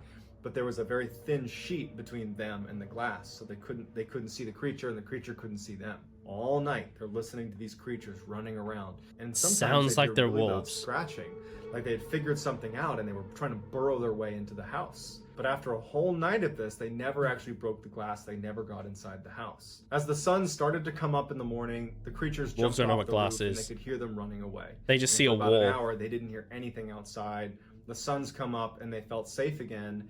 And so they left their room, For go now. downstairs, and they finally open it up, and all over their property are signs of huge creatures that had been on their property. Massive footprints with huge claws at the end. They found tufts of hair that had gotten caught on fence posts, and even scarier, I think there was they found venison with all the these beef, points hence mystery on the meat. house, Ooh. in particular on the second Down floor your when they were hardcore walking run. on that roof, where there was clear markings that they had tried to burrow into the house. There were these deep-seated scratch marks into the side of the house. The front door had been scratched apart. I mean, it was very clear that whatever these creatures were, they were trying to get into the house, but they had just been unsuccessful. This experience was so traumatic for the family that they sold the house and they moved very quickly after that, and they have not experienced anything like that since they left.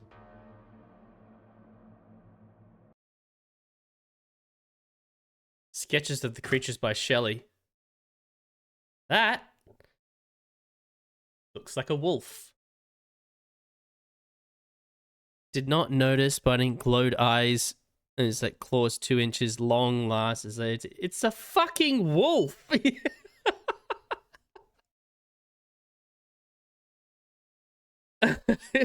They're wolves.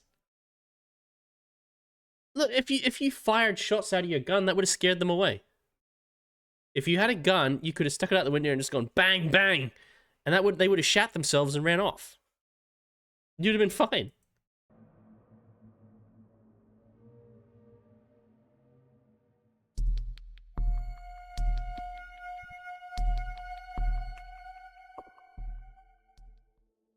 In 2004, wildland firefighters were called into a forest in central Idaho to combat an emerging fire. By the time the crew arrived at this forest, it was clear this fire was spreading a lot faster than they anticipated. As a result, Mike, who was the assistant superintendent, I quickly go to the basically toilet. I can hear it, of this particular but crew, I'll just keep the he video said running. He was going to hop on the ATV and drive off way ahead of them to see if they needed to spread out farther to stop this fire. So Mike hops on an ATV and he takes off down this ancient looking logging road that probably hasn't seen a vehicle or a person in decades. Mike had made it about a half mile down this trail when he noticed out of the corner of his eye a bobcat was running perpendicular to him straight out of the forest as if it was going to cross the road about 100 feet in front of him. Mike comes to a stop and thinks, this bobcat doesn't know I'm here. It probably is not used to seeing people. It's going to come out into this trail, see me, get spooked, and run away. But instead, this bobcat runs directly into the middle of the road, turns, and faces Mike in a very aggressive posture. Mike is shocked at what he's seeing because he knows bobcats are notoriously elusive and they're nocturnal. So for this thing to be out in the daytime and to be intentionally blocking his path and standing there aggressively like it's going to attack him was so out of the ordinary. So the two of them are just looking at each other, not moving for about 10 seconds until this bobcat opens its mouth and then begins screaming like a person. It did not seem like the right sound for what he was looking at. He said more than scary, it was just intensely weird. And just as quickly as this bobcat has arrived, it stops screaming, turns and runs to a tree, sprints up the tree and climbs onto this branch that happens to be perched right over the trail he's on. And Mike's looking up at this bobcat that's right over this trail, and he knows if I'm going to continue going down this trail, I have to go under this screaming bobcat. Although totally freaked out, he knew he needed to keep going down this trail, and he's thinking to himself, you know what, this bobcat is probably just seen that scared movie? of me, and Hey, that was its Camino, how you reaction, doing? as bizarre as it was. And so he throws his ATV in gear, and he starts slowly moving down the trail, the whole time keeping his eye on the bobcat, making sure it doesn't show any sign like it's going to leap off onto him. And as he got closer and closer, he just gunned it and sped underneath the branch, and luckily it didn't jump down on him. And as he got a little bit farther away, he turned up to look, and the bobcat had turned around and was still watching him very intently sitting on this branch. Mike makes it about another half mile down the road before he sees something else that's very strange. He sees a cabin. It's this little tiny cabin that's tucked away in the woods, and he's thinking to himself, I'm on federal land. There aren't supposed to be any private structures here. And he figures, even if this is illegal, I do need to stop and make sure no one's in there. Thank you for the shout out. No worries. Fire coming this way. And so he parks his ATV and he starts walking off the trail towards this cabin. And as he gets closer, he can tell it's not only a very old cabin, but it's almost certainly abandoned, because he can see all these slats that have been put over all of the windows, like it's been boarded up. But when he got up close, he noticed something strange.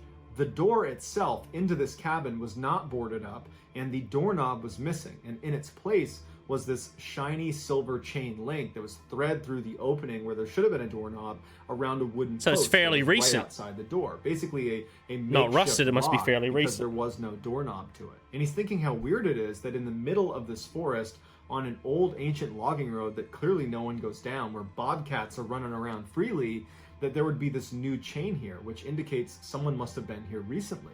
And so he bends down to look through the space that was still there from where the doorknob should have been, and he looks inside, and he can't really see anything. And so he takes his flashlight and he shines it in, and he can't believe what he's looking at. There's all this furniture inside this tiny little cabin in the middle of nowhere, and it's all upside down. And he's just totally creeped out. So he puts his flashlight away and kind of backs up, and he starts walking back towards the road, and he can't help it, but the whole time he's looking over his shoulder back at the cabin, like someone's gonna emerge from outside of this cabin. He gets to the road, and by the time he's there, he's running. He jumps on his ATV, he whips it around, and he starts blazing. It's a doorway to the upside down. Towards his crew. Oh, speaking of that, like Stranger Things season 5's coming out soon, isn't it? Now a Native American woman standing in the middle of the path. She's wearing this tattered white nightgown. She's barefoot, and she's standing in the same spot he saw that bobcat. And she's looking at him as if she's expecting him, like she's been tipped off that he's going to be here. It's a skinwalker. 100 feet away from her, and now he's officially freaked out. He's still looking over his shoulder towards that cabin, because now everything is just totally weird to him. And before he has a chance to do anything, this woman lets out a scream, a blood-curdling scream that is identical to the bobcat's scream. And so Mike is totally unnerved by this. Everything about this day has really gone sideways as this woman is screaming at the top of her lungs, and then suddenly she stops. Mike's still just standing there like, what's going on?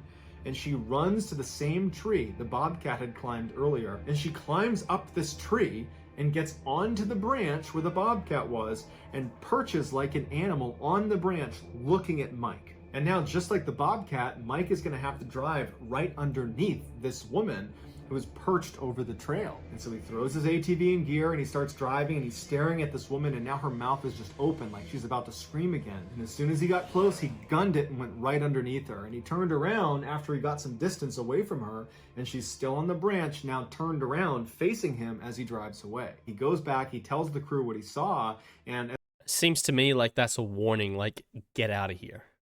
I never watched Stranger Things, but I heard that it was done with season 4, and I think they're actually I think they're just about to release season 5, which I think is going to be the last one. Plus, all the kids are really old now, right? Yeah, I think they're like almost adults now. I think.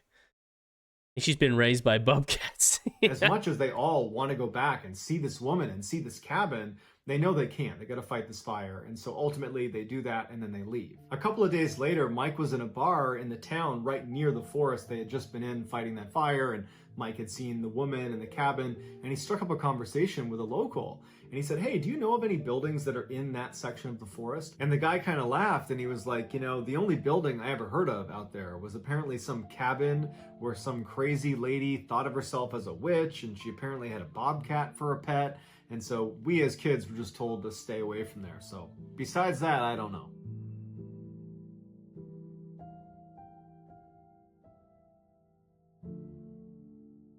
There you go. Thank She's you just so a much for nutcase. Let me know what you thought of today's episode in the comments. And remember, she's a crazy we have bobcat hundreds of lady. videos for you to binge. What's this one? Her nightmare broke reality. What was in my bed? Huh? What was in your bed? Wait till you hear what I saw in my bed last night. So, I sleep in a different room than my wife because I sleepwalk. I have for a number of years. I, most nights, leap out of bed thinking somebody's trying to kill me, and I will bolt I was for in the your door. bed, Bolin. Sorry. As you can imagine, that's very disruptive for my poor wife. And so, a few years ago, we just started having me sleep in the guest room, and, you know, that's the way we've done it.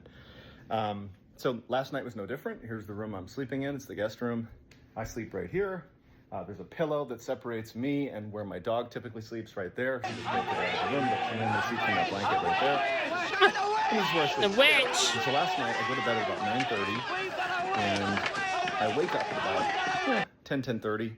Burn her! Burn the witch! And normally, again, when I sleepwalk, it's like in the first hour after I fall asleep, and I'm like out of bed running. But I woke up at like 10:30, and I didn't do that. I just sort of suddenly woke up. Listen to dark TikTok in the my other day? room, there's no noise machine on.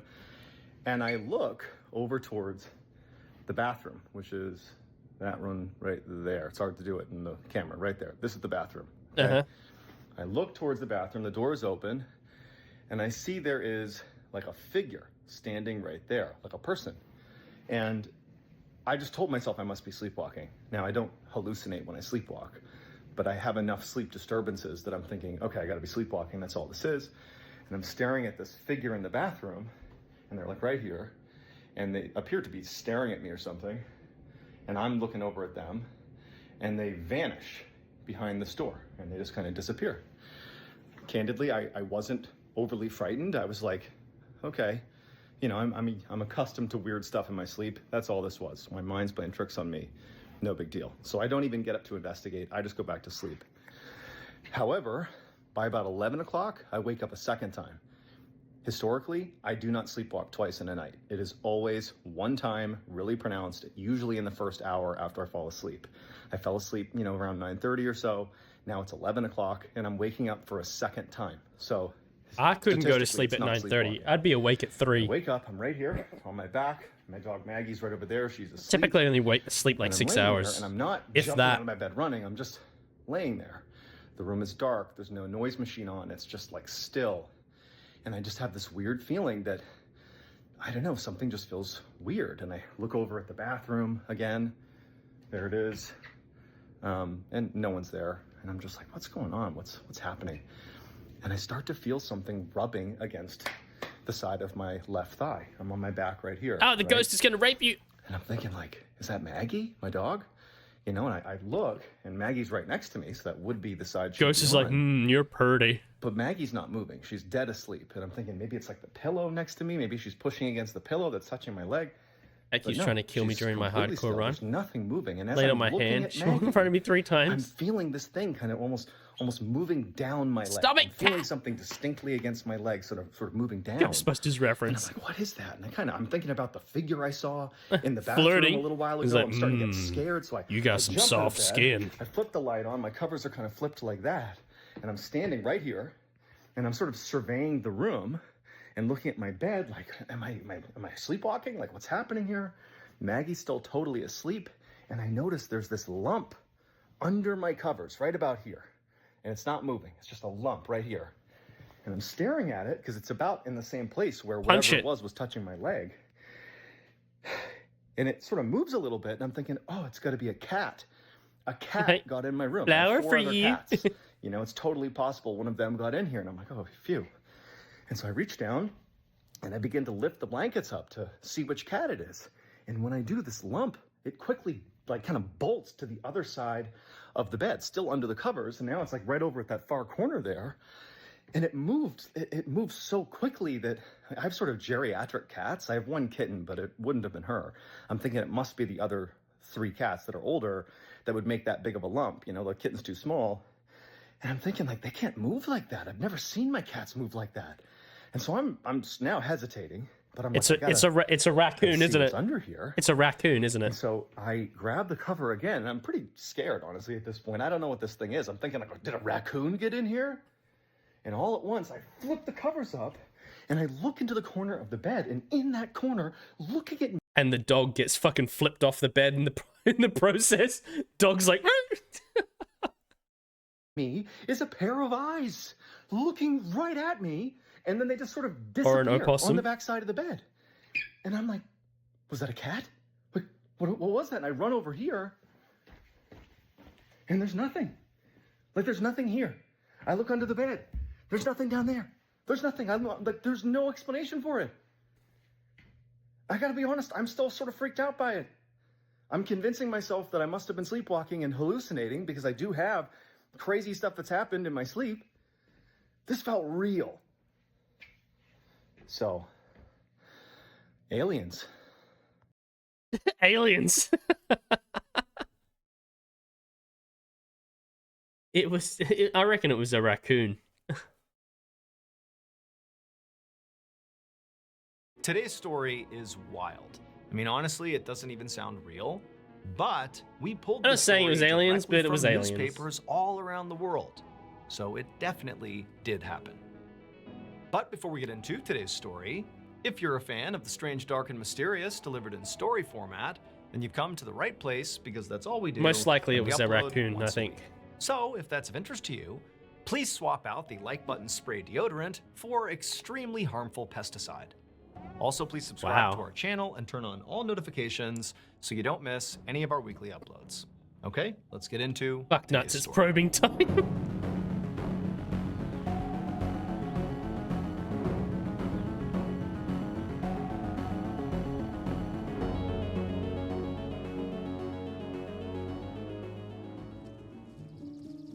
One evening in September of 1885, a young woman named Mary stepped out of the backseat of a carriage onto a dirt road in rural England. Oh, lovely. She had traveled 100 miles from London to the countryside because her husband's aunt had invited her to come visit. Standing on the dirt road, Mary looked up at the big country house. Then she grabbed her suitcase and walked up to the front door and knocked. Then, a moment later, the aunt's maid opened the door. She greeted Mary and took her suitcase and brought the suitcase to the guest room, while Mary headed straight down the hallway to her aunt's bedroom. When she got there, Mary gently knocked on the door and then opened it up.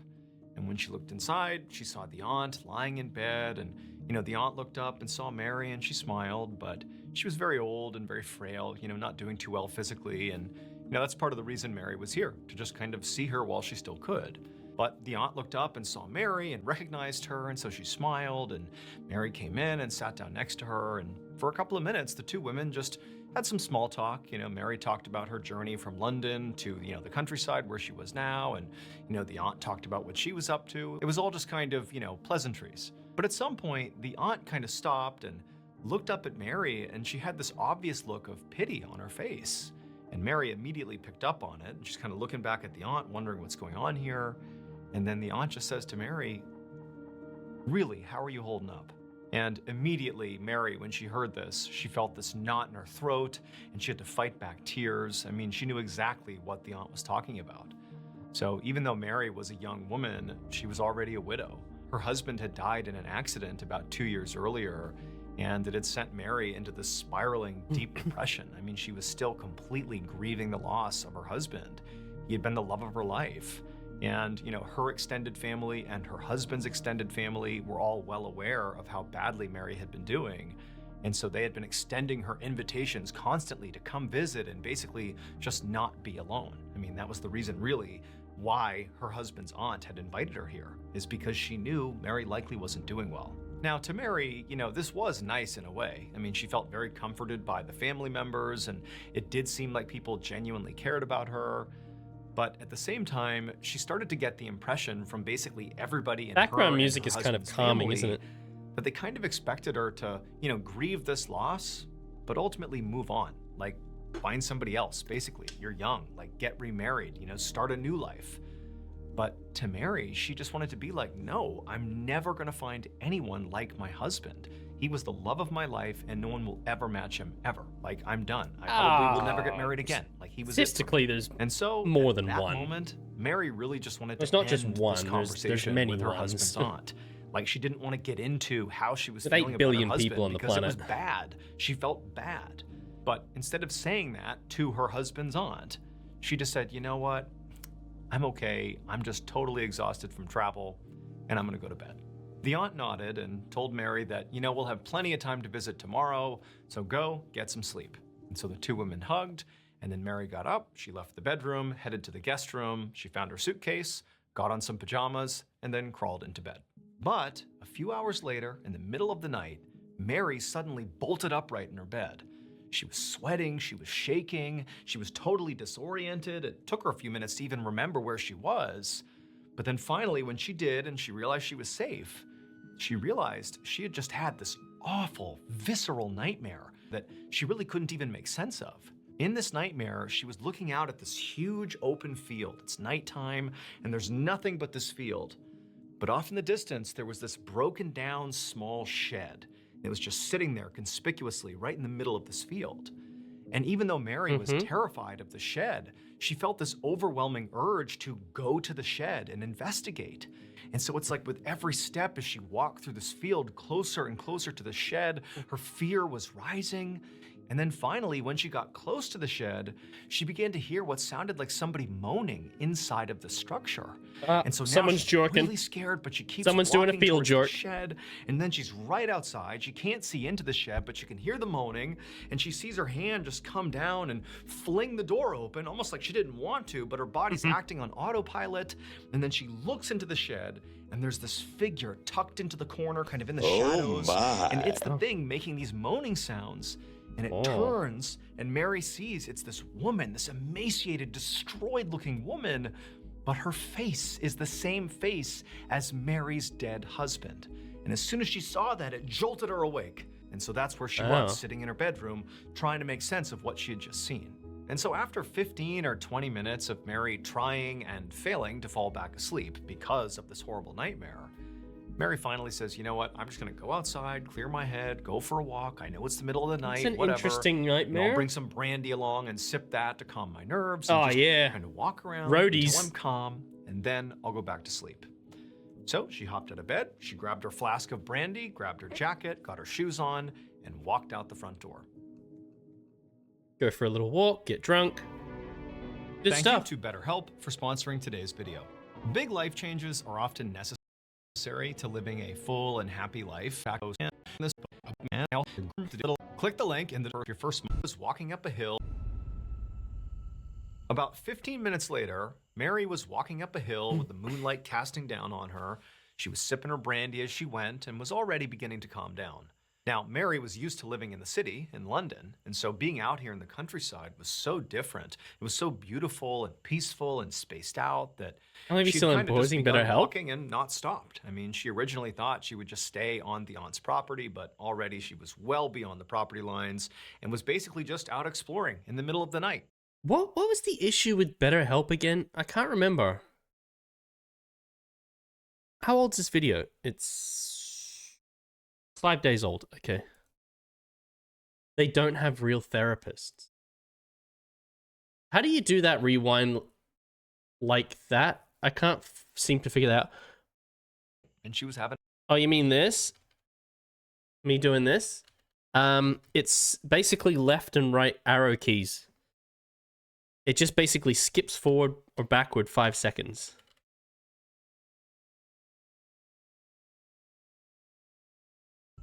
About 15 minutes later... It's your arrow keys. So left and right. Left will rewind 5 seconds. Right will fast forward 5 seconds. They claim they have real therapists and it's super helpful, etc., but they're not. A Caldwell, how you doing? Oh, really? It's good to know. Thank you very much. No, it was something that I randomly discovered. I literally randomly discovered it one day. Just your little arrow keys down here on your keyboard. I don't know what the up key does. Oh, that's volume. I just discovered something. Up and down is volume. I just discovered that now. I did not know that. They have fake therapists. They're absolute dicks with what they do have. They're taking your money just to fuck you over more. Isn't it illegal to give like advice, like therapeutic advice, when you're not a therapist? You're not a licensed therapist. Isn't it the same as like giving financial advice when you're not a licensed financial advisor? And they just put you with anyone? Isn't that still the same thing? Which means bigots were counseling their victims? Oh, wow. Holy shit.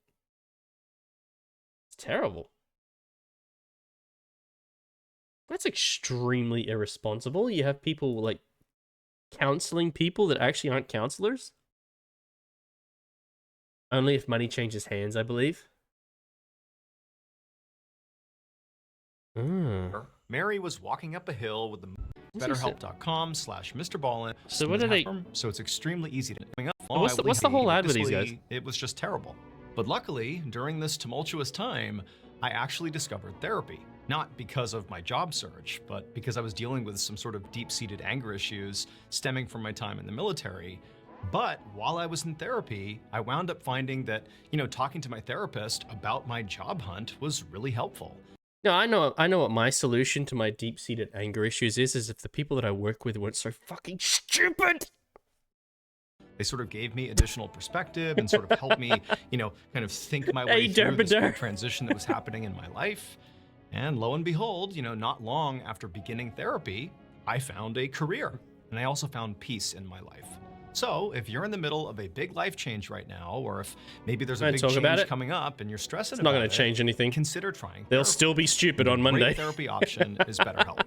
BetterHelp is an entirely online therapy platform, so it's extremely easy to access and not stressful at all to get started. True. All you have to do is fill out a quick questionnaire online, and then they will match you with a licensed therapist in as little as 2 days. Not a licensed therapist. You can change your therapist at any time at no additional cost. Click the link in the description or go to betterhelp.com/MrBallin for 10% off your first month of therapy. Again, that's betterhelp.com/MrBallin for 10% off your first month of therapy. Okay, back to the story. Minutes later, Mary was walking up a hill with the moonlight casting down on her. She was sipping her brandy. It's on the Jorkin person. Many are Jorkin. Now, Mary was used to living in the city, in London. You can't fix stupid, The countryside was so different. It was so beautiful and peaceful. And therapy on BetterHelp is the equivalent of talking to Twitch chat. And not stopped. There'll be that one person that actually helped from license and stuff. The rest is fuck. May as well just get your therapy from ChatGPT. And was basically just out exploring. ChatGPT is probably better than most therapists. And so up the hill Mary goes. Now, remember, Mary has never been to this ChatGPT actually drags its resources from actual therapy websites. And she goes up this hill, she crests the top, and she gets a look at what's up there for the first time. Hey, Josh, want to see something cool? It better be cool. She's looking out at the Tina Twitch chat is good therapy. Basically in all directions. Prepare thyself. Maybe a couple. That wasn't cool at all. That was actually very lame. Very, very lame. The most uncoolest thing ever. Extremely lame.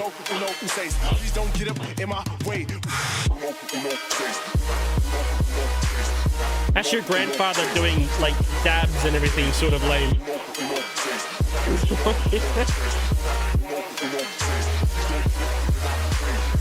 Not cool at all.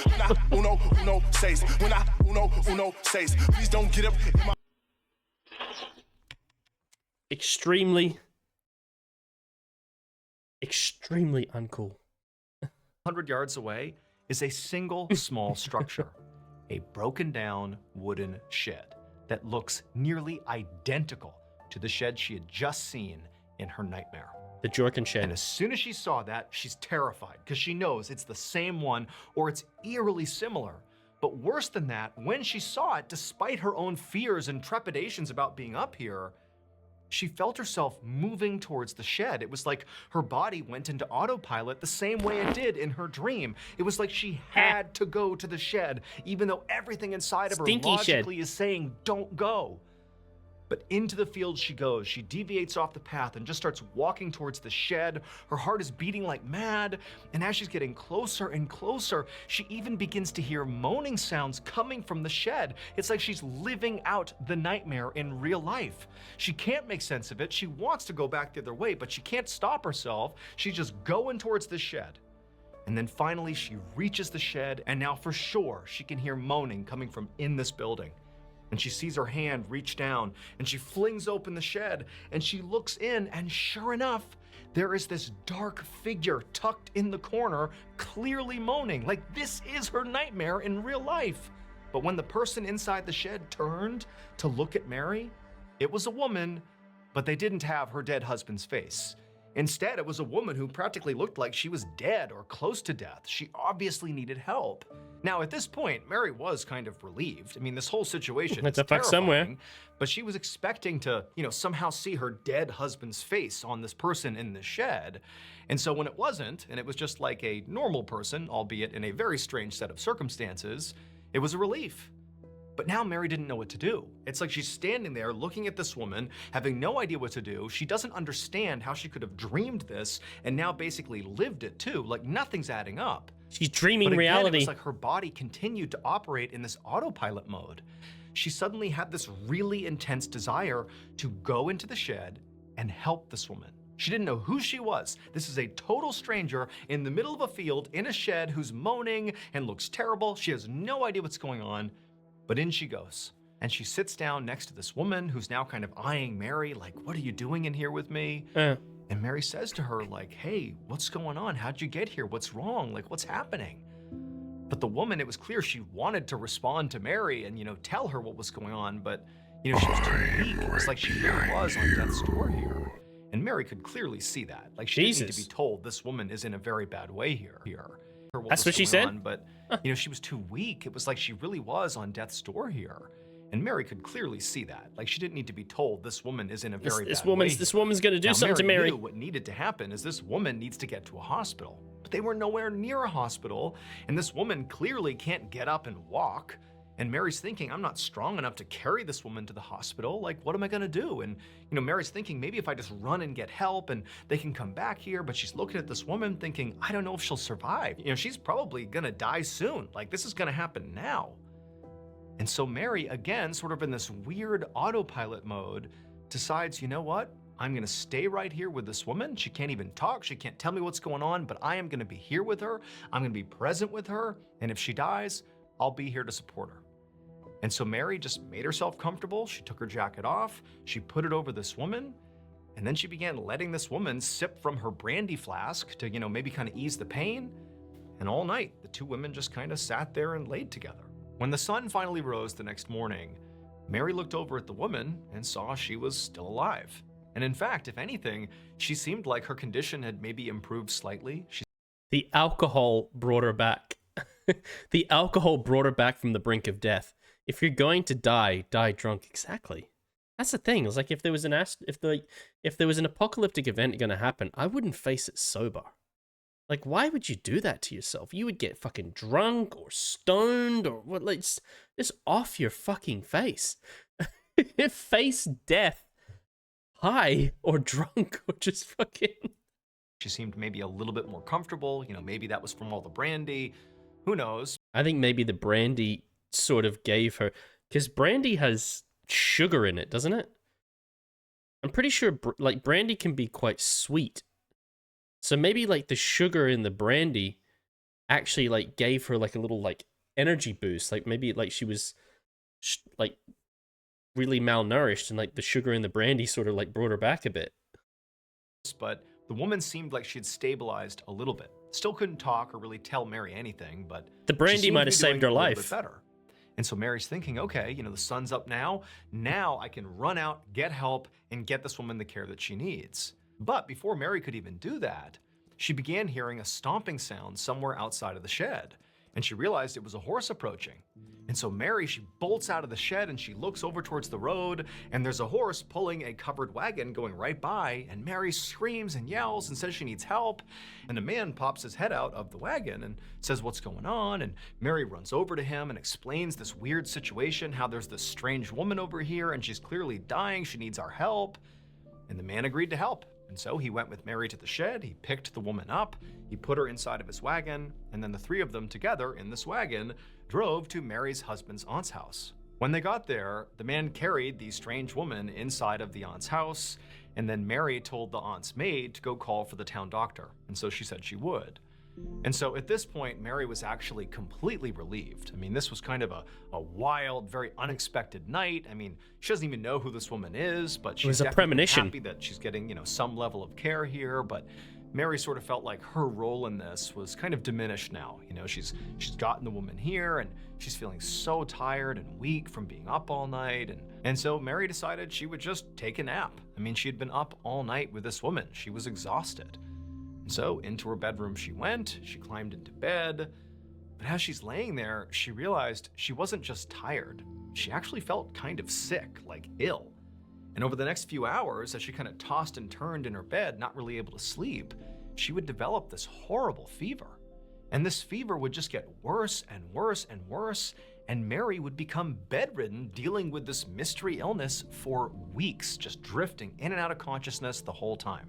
It was October by the time Mary's fever finally broke.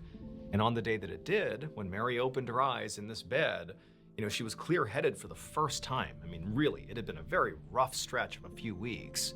And so she's looking around the room, kind of taking stock of her environment, and she sees there's this strange person sitting in a chair in the corner. The woman you saved. Her immediate reaction is, oh, this must be like a nurse or a doctor or no, it's the woman you saved overseeing me. Yeah. Mary was aware she had been very sick for several weeks, and there were people in and out of the room.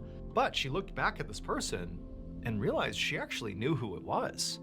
It was the woman she had rescued from the shed on the night she got sick. It was that woman.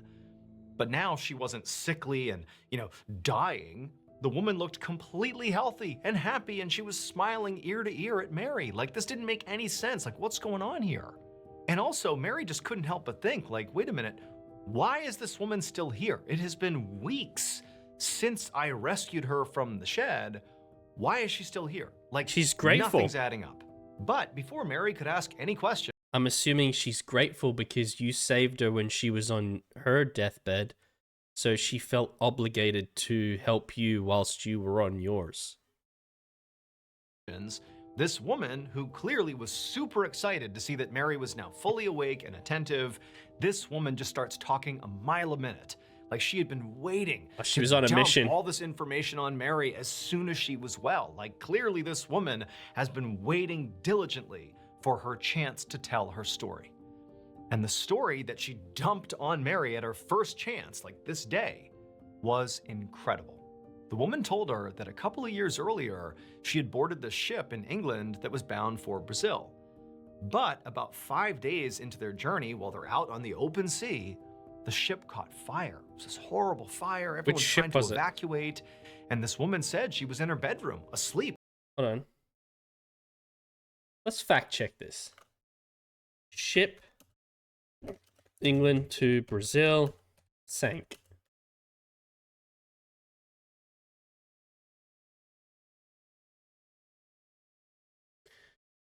There's been a few. There's been a few. Old photos. You've got the SS Bependi, the Hamiltonian, the SV Concordia, the sinking of the Sao Paulo. There's the Magdalena. There's a few. There's a few. Okay, all right. Let's just say that the story's true. Okay, yeah. There's a few. She didn't even know what was happening. Sometimes had horse-run torches. Yeah. The ship is catching fire and beginning to sink. This I think that was the Bepinda. Barreling into the room, literally wakes her up, scoops her up, and takes her to the top deck and gets her into a lifeboat right as the ship sinks. I mean, this stranger completely saved this woman's life.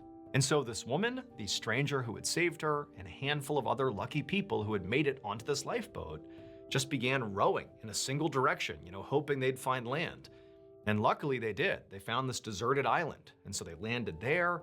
And for a year, this woman and the stranger and those few people subsisted on this island, barely clinging to life, praying for rescue. And amazingly, after a year of being shipwrecked, they flagged down a ship that did rescue them and brought them to England. However, when they actually got to England, things weren't that good. The stranger who had saved this woman had basically lost his mind from living on this island, not expecting to be rescued. Even though they got rescued, it was like he wasn't coherent anymore. He had lost it. Not to mention he was really ill from the way they were living on this island, scavenging things that weren't necessarily edible, but just to survive, they were eating whatever they could. I mean, it was a very rough lifestyle. And this man, he just hadn't really handled it well. And so he got thrown in a hospital and placed in a particular ward for people that were mentally unwell, and he was basically forgotten about. However, the woman would tell Mary that, when this happened, she felt awful because she felt like this stranger had saved her life and she kind of owed him a debt. And so she decided it would be her mission to find the stranger's family and let them know where he was. And so the woman said she did some research and she figured out. No. He's not going where I think he's going with this, is he? The stranger is her husband? Where one of his relatives lived. It was really far away on the other side of England, and so she spent all her money, using every vehicle she possibly could, every ride she could take, getting as close to this location as she possibly could. The stranger is her husband. And then when she ran out of money, she just kept on walking towards this destination. And she kept going until she literally ran out of food and water, but she wasn't quite there yet. She knew she was getting close, and she's just walking, and she's basically falling apart, so hell-bent on finding this family member for this stranger, but she can't quite make it. She can't quite get to the family member's house. And that's when she finds this shed out in the middle of the field where she just collapses, thinking, okay, this is where I'm gonna die. And so back in the guest room, Mary is listening to this woman tell this unbelievable story. And at some point, the woman just kind of stops when she gets to the shed scene. And Mary's looking at her like, I don't... It's you. You're the one I was looking for. I don't really understand where you're going with this. I don't understand why you're here telling me this. And the woman, she just starts to laugh, like this joyous laughter, just nonstop laughter. And then she goes, don't you get it? And then seconds later, Mary hears footsteps, and a man walks into the bedroom. And it's Mary's husband. He was the stranger who rescued that woman. He didn't die in an accident 2 years ago like they thought. He was in a shipwreck, but he survived. He was the man who got thrown in the hospital and forgotten about. And it was this woman who was making the journey to his aunt's house to tell her that he was still alive. And it was only because Mary had that totally bizarre nightmare that sort of led her to that shed that she found this woman who would have died in that shed and never quite gotten to the aunt's house, and so never could have told the family, never could have told Mary that her husband's still alive. It was because of that dream that fate aligned, and now her husband was back. Mary and her husband's story wound up being published in newspapers all over the world. Meant to be. I mean, people really could not get enough of this story. But despite how far-reaching this story became, nobody was ever able to come up with a logical explanation for how so many coincidences and this crazy dream Mary had, how it all came together to reunite Mary and her husband.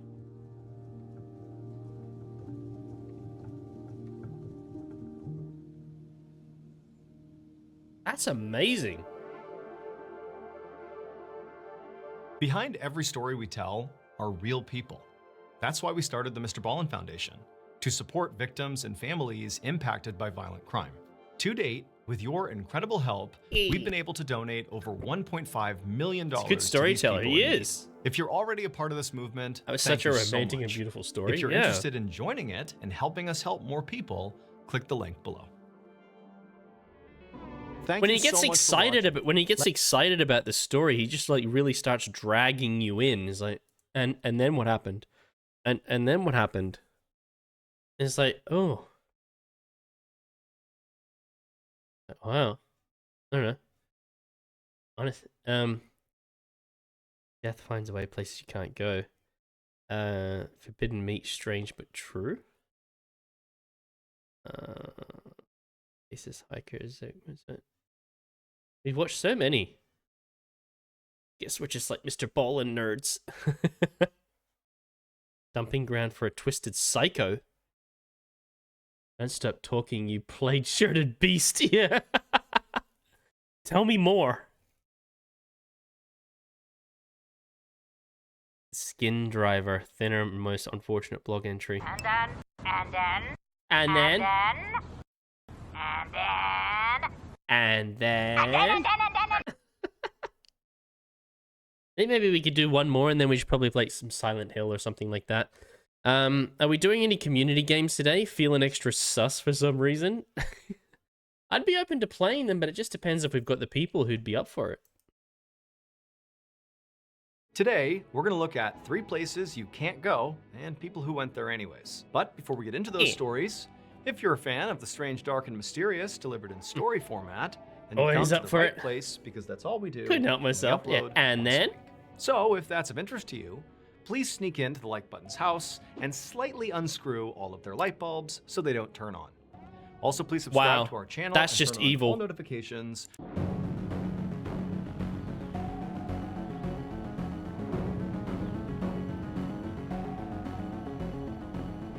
Or take out all the batteries of their remotes. Vote 1 for some community games or 2 for Silent Hill Marathon. At 10:30 a.m. on October 30th, that's just funny. a 33-year-old pastor named Kyle Lake stood on a stage inside of the University Baptist Church. Fuck you, Kyle. Texas. Kyle had just finished delivering that morning's sermon to his congregation, which included about 800 people. And now he was about to welcome a new member, a young woman. So Kyle had been the pastor of this church for the last 7 years. And over that time, the church had really grown and evolved, really directly because of Kyle's leadership. He was known as being a very thoughtful and educated pastor, who was also known to be quite fun and It's a cult, isn't it? It's definitely a cult. He would play pranks on the congregation and keep things really light. Even Kyle's a cult in the leader. middle of a very important sermon, and people liked that. It made him relatable. And so because of Kyle's youthful energy that he clearly gave off, he had sort of gradually shifted the congregation to being a much more young crowd. Predominantly the folks who attended the church were college kids, or roughly that age. It's a cult. And also his wife or a was an fraternity attendee at the church, cult as were his fraternity. 3 little kids, who at the moment, A as he was up culternity. on stage, they were across the hall attending kids' Bible study. Now, for Kyle, welcoming a new member into this church had become a very big deal for him. He in fact had this special ceremony he would perform for each and every new member. And really the whole congregation got behind this ceremony. And so today, Kyle was about to do this ceremony with this new member, this young woman. It's just this ongoing joke. Every time, like, it's just always just seem to see these random movies where one of the characters' name is Kyle and everyone just gives that character shit. It's like Kyle says something, he's like, "Shut the fuck up, Kyle." God damn it, Kyle. And so Kyle, in front of the whole congregation, he calls this woman up, "Come on up, we're going to do the ceremony to welcome you to the church." And so the woman, she gets up and she walks up to the front of the stage and she smiles, and Kyle says hello to her. Playing around with a Ouija board, and the whole church is listening. Letting them play with and it while Kyle, you mess around with a as power part of box, this turning it off ritual, one. moved to the very center. Her brother's of the name is stage, Kyle, and where he's the also a actual ceremony pastor. was going to take place. And he was about to call the woman up to join him in the center of the stage when there was a malfunction. Now, the malfunction itself was not really a huge deal. All it did was just stop Kyle for a second, and he had to stop talking to the new member, and he had to figure out what he was going to do, but quickly he saw a fix that didn't even require him to leave the stage. However, the instant he actually made the fix, when he fixed the malfunction, as he was about to start talking to the whole audience again, he just began to scream. Now, at first, nobody took this seriously, because their pastor was known for playing pranks on the congregation. And so everybody just thought it was a prank, albeit a strange one. I mean, he's screaming at the top of his lungs, but everyone's sort of looking around like, this is a prank, right? But then Kyle's screams began to include words. He began screaming, "Help! Help me!" And at that point, it sort of clicked for the whole congregation that this was not a joke. Something was terribly wrong, even though they're looking up at him and nothing appeared to be wrong. Nothing made sense. And so immediately it was like the church spiraled into chaos and confusion. People are bowing their heads, praying as fiercely as they could, praying for his safety. Others are sprinting out of the church, not even knowing what to do. And still more were calling 911, like several people. That's what I was thinking, yeah. And then by the time the paramedics showed up, it was like people still had no idea what actually was happening. In fact, he's being electrocuted. The paramedics didn't. It was like, what is this? But within a few days, they were able to figure out what happened. And it surprised everyone. So the special ceremony that Kyle would perform for every new member was a baptism. And so when Kyle moved to the very center of the stage, brain tumor that's causing hallucinations, the woman to join him in the center of the stage, he actually was stepping into the baptismal pool. Picture like a hot tub, waist-high water, it's warm water. And so Kyle literally stepped into the hot tub and he's calling up this woman to join him and the water in the is pool electrified. so she can be baptized. However, before this woman actually got to the pool, Kyle has this malfunction. And all it was is his lapel mic shut off. It wasn't working anymore. And because the church he was in was huge and cavernous, sound really didn't travel well. He needed a microphone to project his voice. And so he had to stop the ceremony for a second and find another microphone. Luckily, there was a stand with a microphone in it right within arm's reach. And so Kyle grabbed it. However, did he lower it into the pool with him? I bet he did. What Kyle didn't know was there actually was a second malfunction that had happened either at this instant or just before, but either way, there was another malfunction Wet hands? that he had no idea about. And that was hi, that Sarah. the heaters of the baptismal pool that kept the water warm were damaged.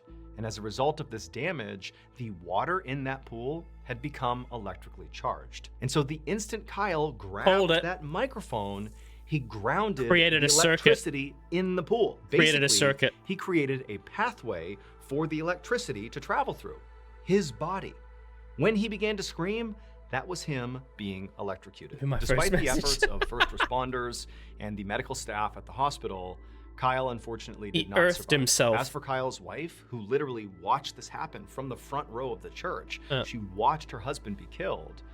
She ultimately sued the electrical company that installed those heaters in the baptismal pool, and she would settle for an undisclosed amount of money. Yeah, he earthed himself when he touched that Dive into a world of microphone endless stand. imagination with Audible. Whether you like to listen to stories, seek motivation, or just need expert advice, you can be inspired all in thousands and easily recommend it to say it's an incredible when for free /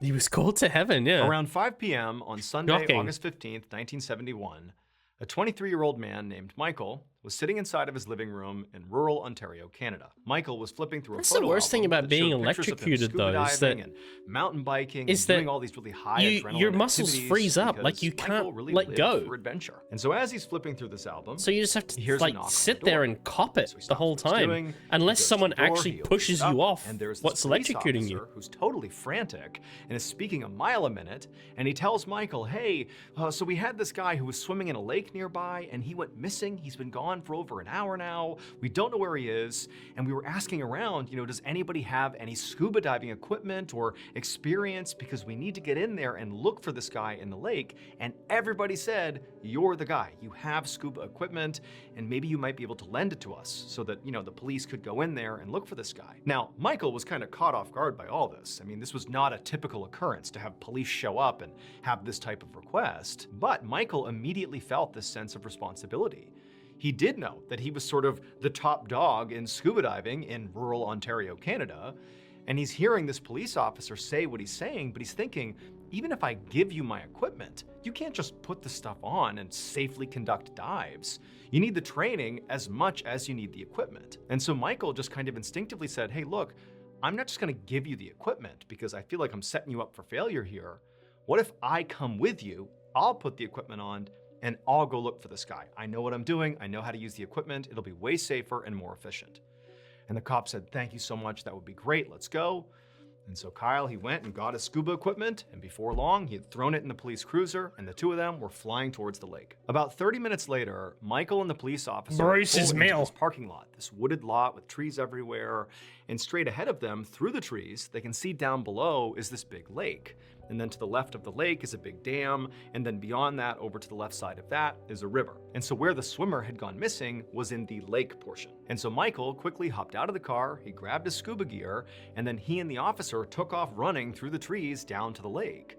And when they got down there, Michael scanned the area and he saw there were all these police officers and park employees. There were other people who clearly had just come to the lake that day, like tourists, and everybody's kind of scanning the lake. No one's really in the water, but everyone's sort of walking around the perimeters, like hoping they can just see this missing swimmer somewhere. And also Michael noticed clearly the family of this missing man was, off to the side, and many of them were crying.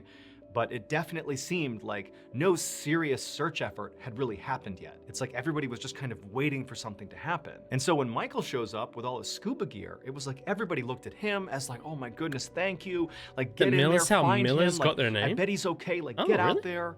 And Michael, you know, he's thinking to himself that he hadn't done a search like this before, but the fact somebody was missing for that long already did not bode well. But he thought, you know what? I'm gonna go in there, I'm gonna give it my best shot, and I hope we find this guy still alive. And so Michael put on all his equipment right on the shore side, and everyone's waiting, kind of watching, anxious about what's gonna happen next. Thanks, and once he had Spot. donned his equipment, Thank you for your addition to that. Scanning the lake, looking for, you know, any sign of where to begin the search, because it's just one man in this huge body of water. He needs sort of a starting point. And so it's quiet, everyone's just kind of watching Michael as Michael's looking around the lake. Miller's Jorkin, the Jorkin name. He saw there was this little ripple, sort of right in the middle of the lake. Hence the name came to be. The surface of the lake had basically been glass-like, because nobody was really in the water, save for like the very perimeter of the lake. And so the water was very calm. But he sees there's this little ripple sort of right in the middle. And so Michael points out the ripple to the other officer he was with and sort of anybody who could listen. And he said, okay, I'm gonna go in there and start searching right there. And so Michael goes into the water, kind of wades in till about his waist. And then he kind of looked around one more time, put on his mask, and went under the water. About 15 minutes later, the police officer who had originally gone and gotten Michael and driven with him to the lake, he was still just standing on the lake shore, along with the missing swimmer's family and other searchers, and pretty much everybody was just kind of waiting for Michael to give some sort of report about how the search was going. Now, Michael easily had enough air in his tank. Just letting you know that I'm down for some repo if you're up for it.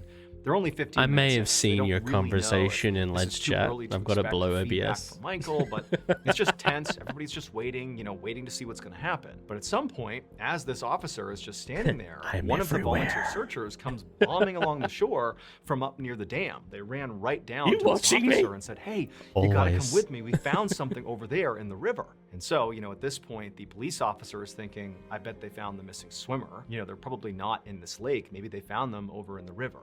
And he's thinking the worst, right? So he runs with the searcher. He goes to the dam. He goes to the riverside on the other side of the dam. Repo, whatever, too. Crowd of searchers. Okay, we can play some Repo. I can play Silent Hill later on. And so this police officer, he pushes through the crowd, expecting, frankly, at this point, to see a dead body, to see the missing swimmer. But thank you for the biddies. The crowd and sees what they're all looking at. We can play some Repo. There has been a and then you can do some Silent Hill later. So 2 hours earlier, when this missing swimmer first went missing, this is like before Michael was ever contacted, you know, before he was out there searching for him. This is like the initial wave of panic that we have a person who is missing somewhere in this water. Grab a drink and a stack. Employee had been really motivated to try to help with this search. Level 39, I need a break from really Ascension anyway. Fair enough. They ran into the control room of the dam, and in there, they turned a valve. And this particular valve opened up a pipe that spanned from the lake back through to the river.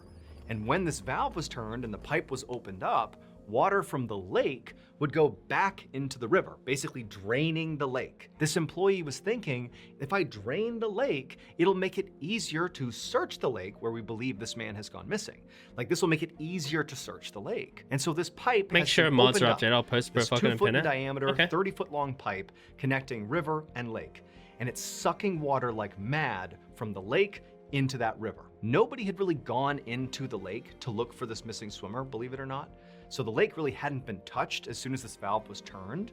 So the first person who went into the lake, once that was opened up, was Michael with his scuba gear on. And when he went into the water and actually flagged the ripple on the surface of the water, he didn't realize this, but that ripple represented this deadly undercurrent of all the water being sucked into this pipe. And so as soon as he went out and went under the water, the current pulled him so quickly and so hard that he couldn't resurface. All his equipment got yanked off his body and he was thrust into this pipe. And in the pipe... Isn't that like a similar story that he told before about those divers that got stuck in the pipe? And they had to, like, they were stuck there and they had to try and find their way out of the pipe? It was like it was an oil rig, wasn't it? He got stuck and he drowned inside of the pipe before eventually being forced out the other end where his body spilled out onto the shore of the river. That's what everybody was crowded around once they got up to the riverside. Michael's dead body. 4 hours after Michael's body was found, they would find the missing swimmer. His body was located about 150 yards away from where Michael had first entered the lake. His body was found. Yeah, he told the story of canoes that got pulled into the dam. Yeah. But unfortunately, that current had pulled him under and killed him. Today, the lake has been permanently drained, in part because of this tragedy. Did you put the water?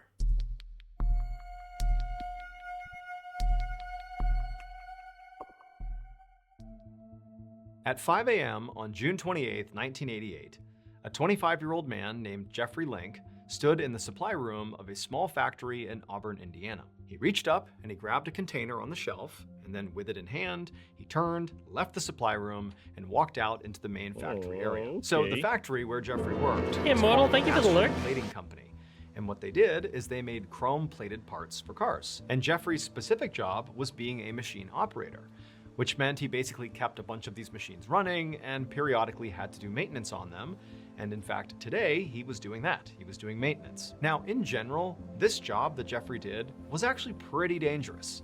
The machines they worked on were big industrial machines that often got really, really hot. In fact, it was not uncommon for Jeffrey and his colleagues to come home with burns on their body just from, touching these different machines. But it was just part of the job, and Jeffrey didn't mind it. The pay was pretty good, and overall, the thing he liked the most about his job was just the camaraderie, the other people that worked there. There was about maybe 36 employees who worked at this factory, and it was like a tight-knit family. And so it was like they struggled together.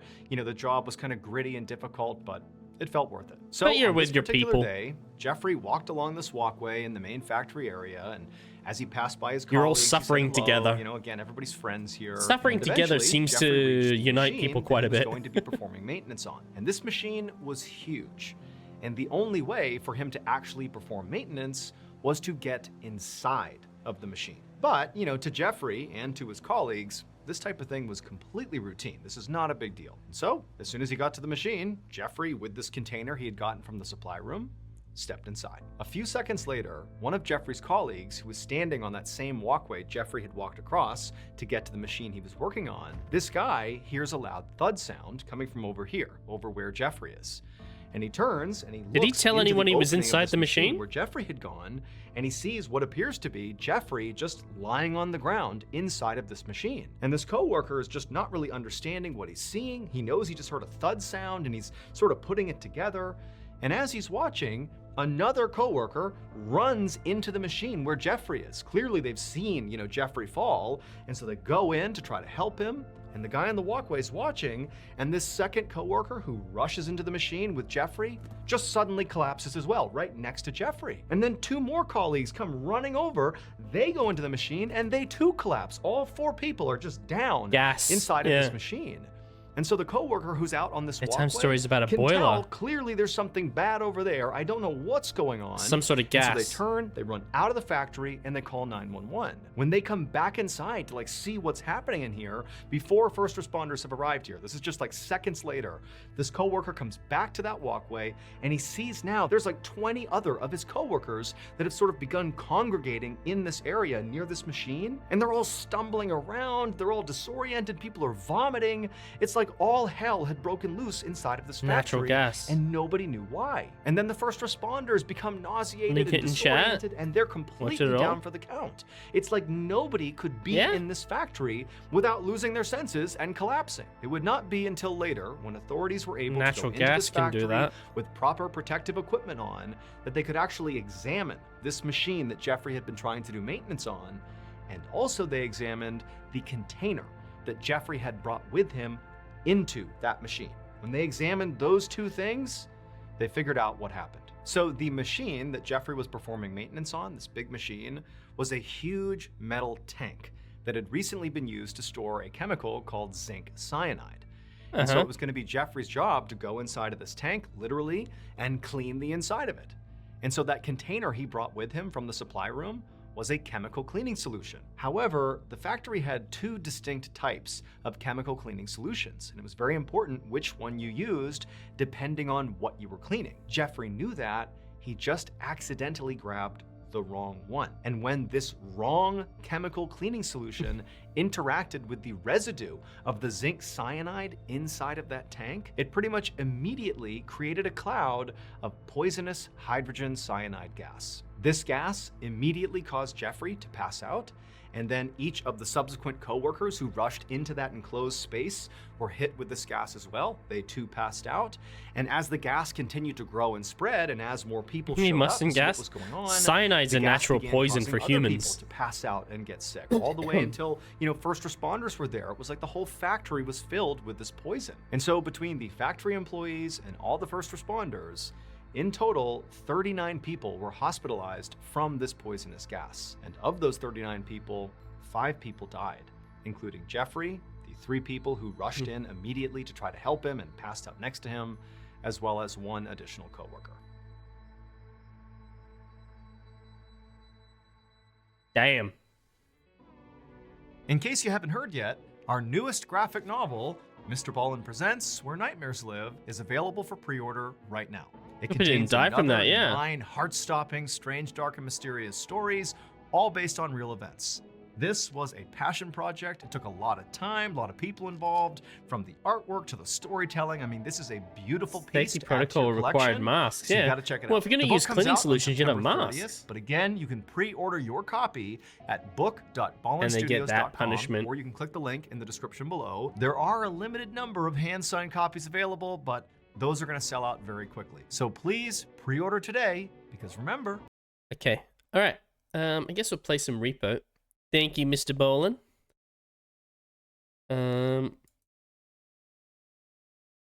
Remember, give Mr. Bolin a follow. Channel. Yeah. Okay, so all right, let's close that. Yeah, there we go. Looks like we're gonna play some Repo.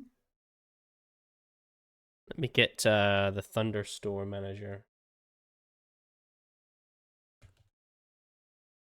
Yeah.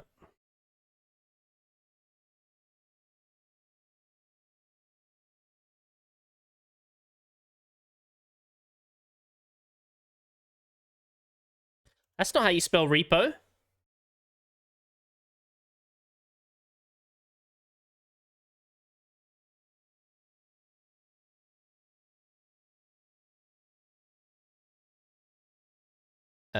What? No, hold on.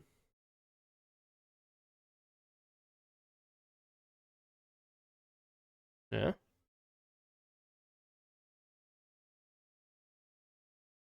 Okay, here we go.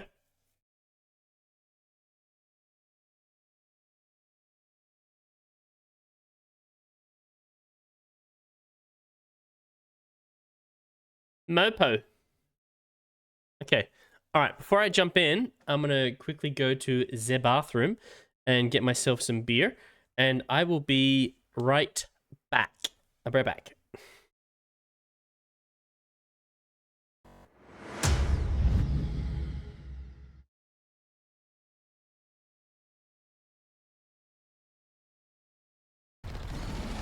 Oh, you fucking took a swing at me, you dickhead.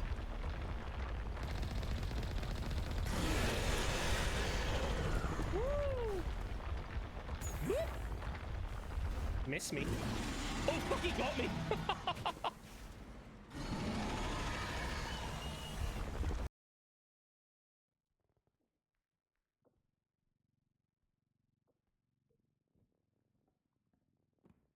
Gotta turn it.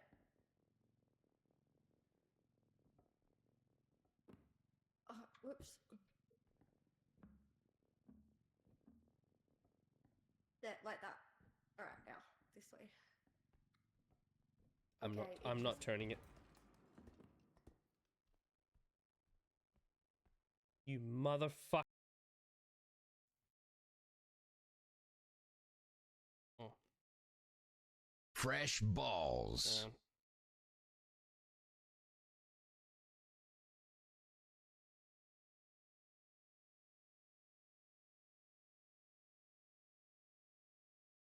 It's not turning on. I won't believe you. Hold on.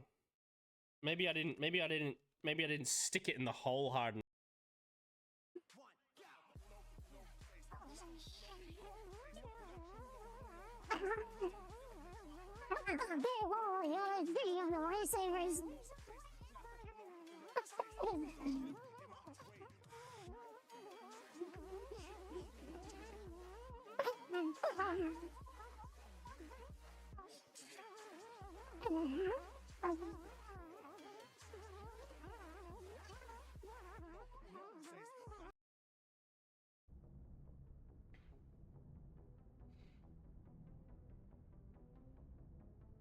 The Mu relay could link to dozens of systems.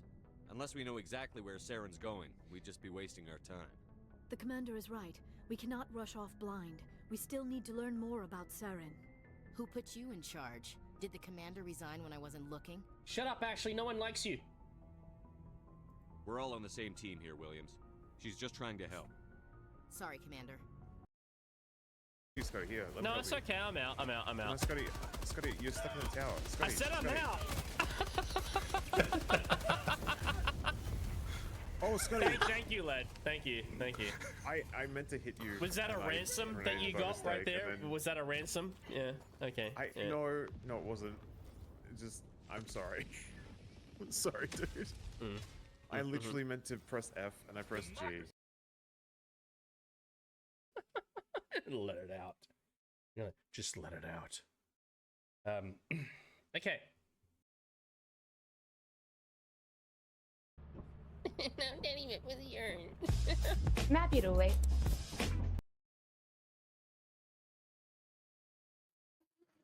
So like a good girl you are. Who's daddy's good girl? Yes, you are. Is that what you wanted? You win? Such a good girl? No. I think it's just a skit. Oh shit!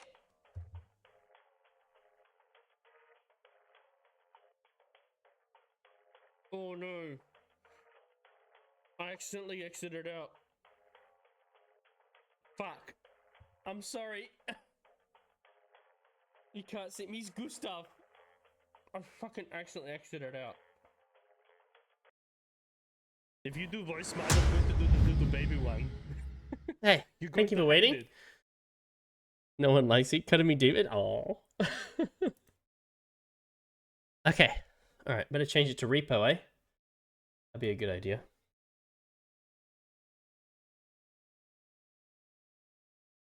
Done. Okay.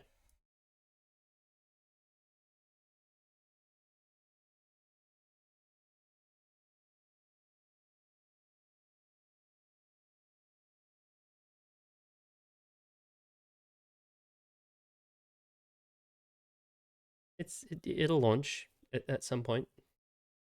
There it goes. I need to learn the game mechanics at my pace.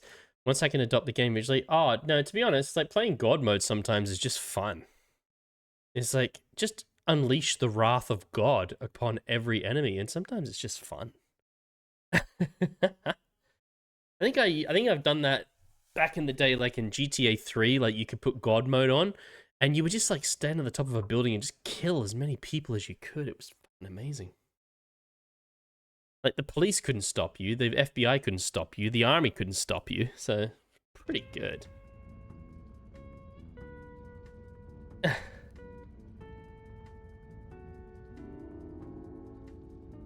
Release the rage. Exactly. God mode was release the rage.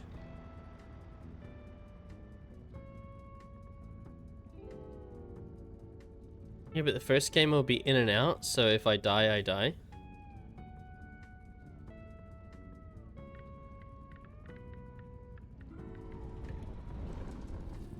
The friend with the best computer should host. Are you this friend? I guess I am.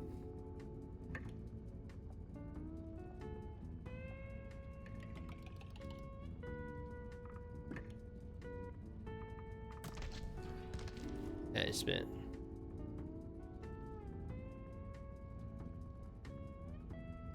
I don't know. I think Led's in the middle of Pokemon. I don't know if he will. Let me see, could I tell you something?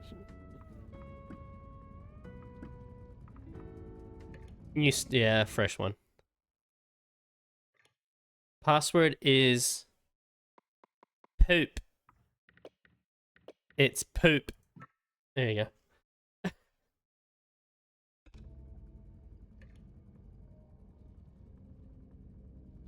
Lead in Pokemon? That just doesn't seem right.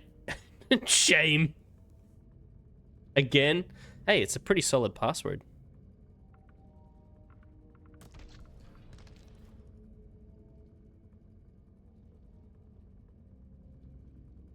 Unbreakable password. No one would ever guess it.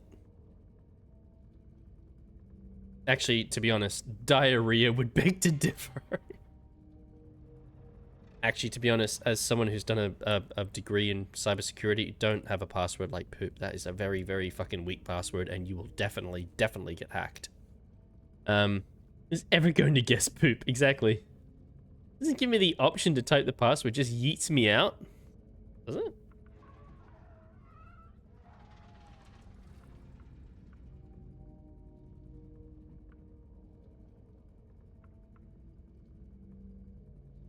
Okay. Alright, never mind. No password.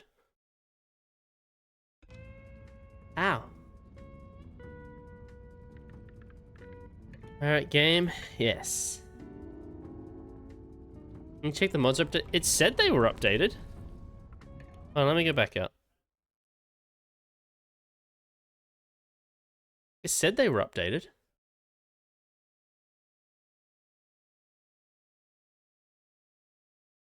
It says they're updated.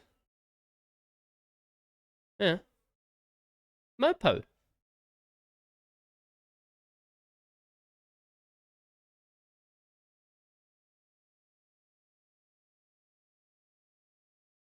That worked last time? Yeah.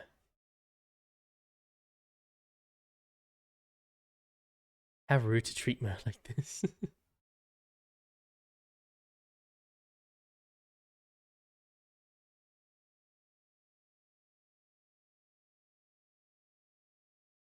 Add Queen songs, give me a sec. You listen to Queen when you're playing Repo? I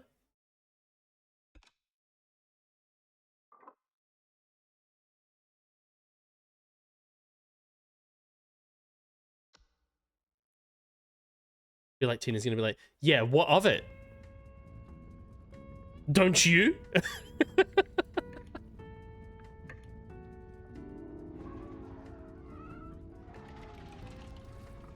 Australia.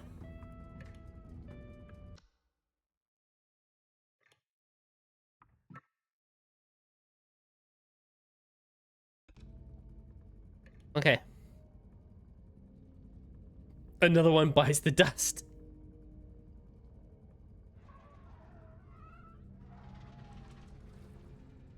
Meh.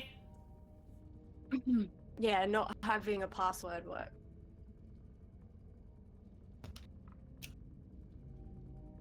Hello. Hello.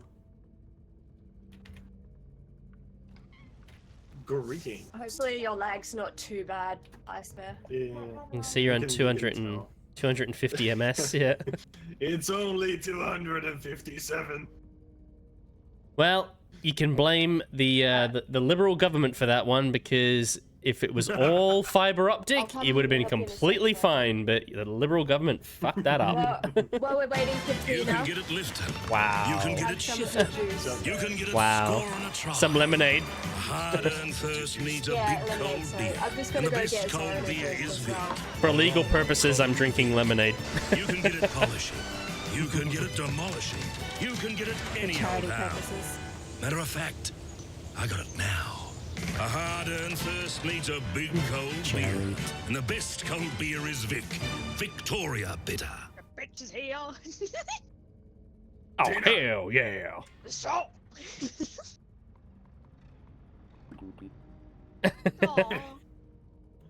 Oh man. Oh. Why does it sound so funny?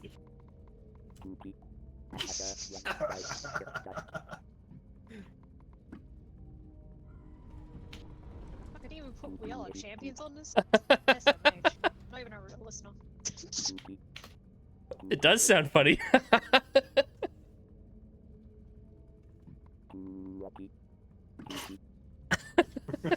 Did someone spit the water out? What the fuck happened?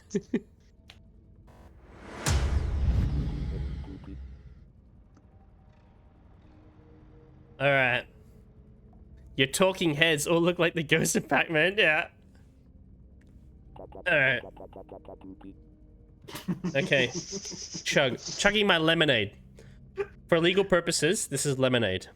Okay.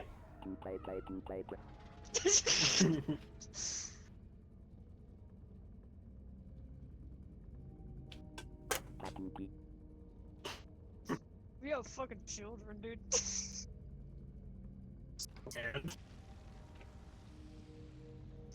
Just absolutely fucking children. Hard lemonade. Just lemonade. Just lemonade. Yeah.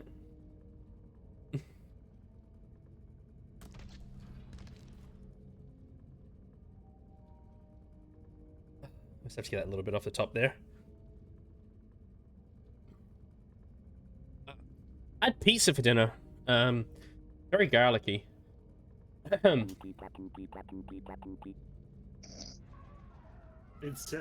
timed me out. It crashed or something. It said client's timeout. Okay. Sorry, 1 second. Man. Imagine that. Alright, there we go. Okay. Alright, rest of the chug. Boopy pop boopy. Oh, my poor kitty. Both of my kitties are on my bed mad that I can't get. That's some very carbonated lemonade. You were gonna say, "Oh, my poor poopy." My poor poopy poopy.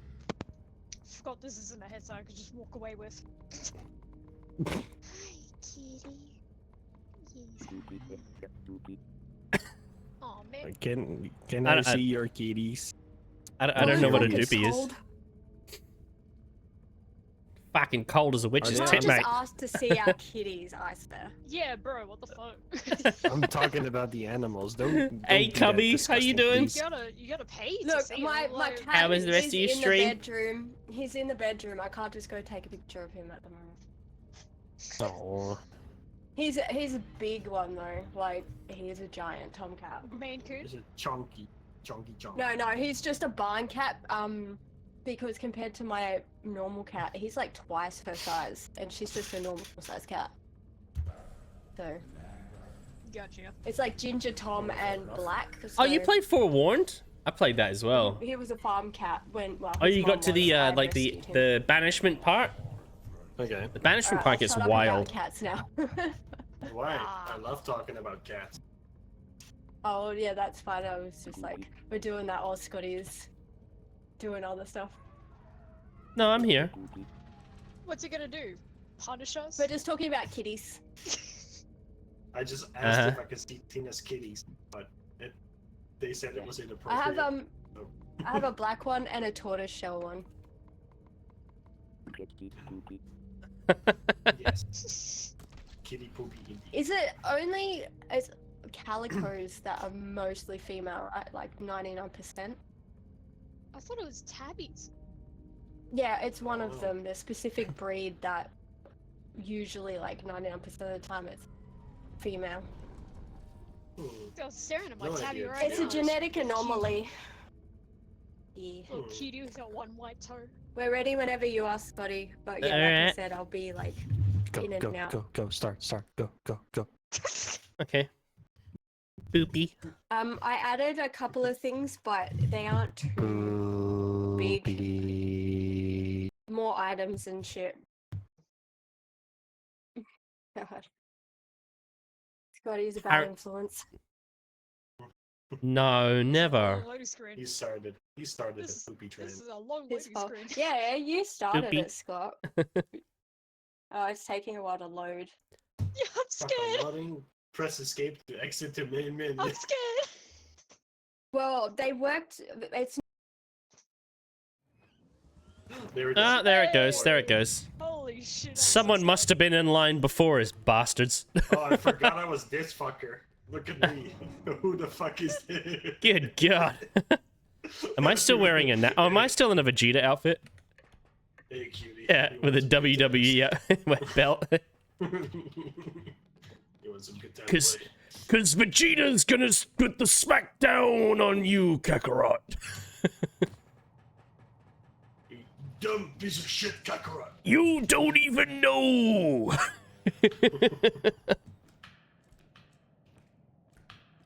What Randy Vegeta is gonna do to you. There's a trudge. Vegeta's got, what the fucking Raymond Rabbit? Hey, sweetness. You want some good times? Nope.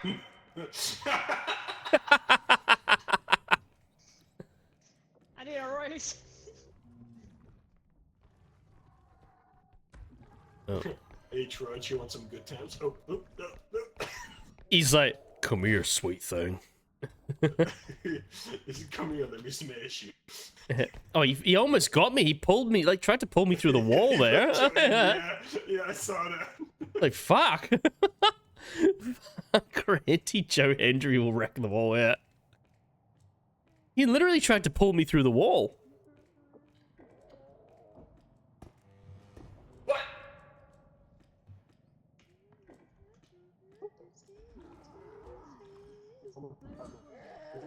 You still got me. Oh, what?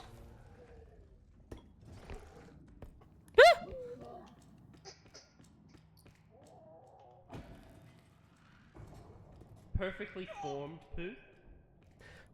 I said that ages ago. Why would you repeat that? I wasn't anywhere near her, but I got hurt. I said perfectly formed poo. I'm not a gamer, so when you guys get to the shop... Oh, we get it back in? Client timed out, crashed again? No, this is bullshit.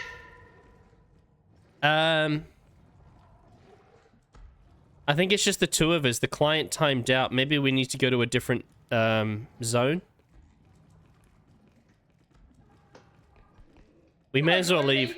We may as well leave. The other two have timed out. They're not even in the game anymore. Man. Excuse me, Trudge. Excuse me. Excuse me. No!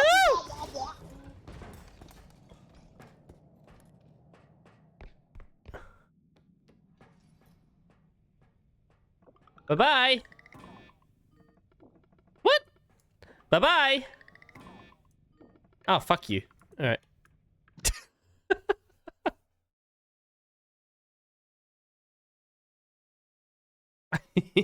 I'll leave one way or another.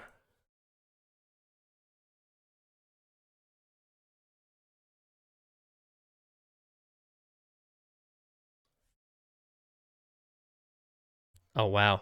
Now, see the ads on the side? They're actually showing projectors now. Because I was looking at a projector earlier. Because I've got a TV in there, like it's an old, like, 10, 12-year-old TV, and it's not working properly anymore, and there's going to be, like, a council cleanup next week. So I'm going to dump the TV, dump the TV stand and everything like that, and maybe just put, like, a table and chair or something like that, some sort of decoration in the bedroom. And if I wanted, like, some sort of TV in there, I'd just do, like, a little projector.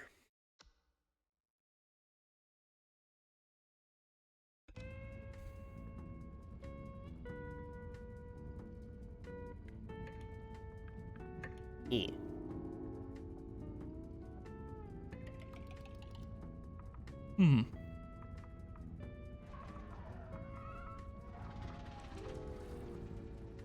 All the pings are not great. USA West, I guess.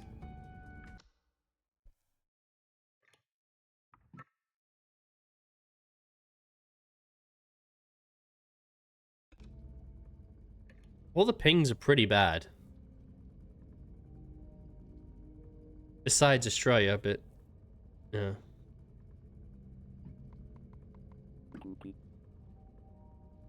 If I gotta suffer, then we all suffer.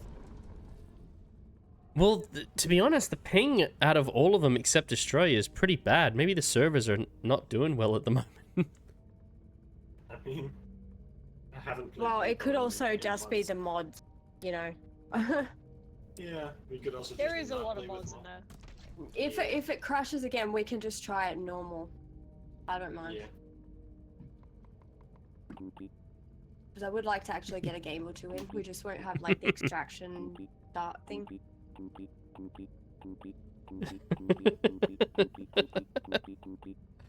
I just love how the characters just stare at the person talking. Just the eyes. Yeah. Okay, let's try again. Greater than what? Greater than. Now I'm curious. Nah, it's greater than. It's just greater than. Then what? Just then.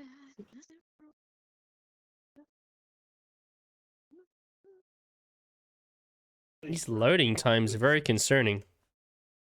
Yeah, they are.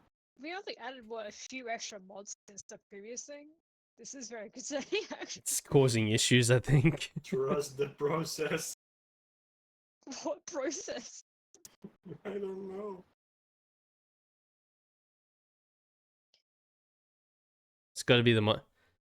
It could be the mods. Yeah. It's just like streaming like in OBS. Like you've got so many programs running at the same time, and then they cause issues with each other, and it's just like a delicate balance, to be honest. Yeah.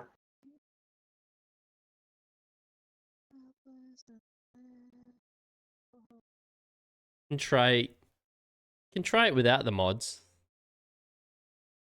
They might have updated the game that actually borked some of the mods. Yeah, they did update the game, but I don't know if it's counteract the mods. Yeah.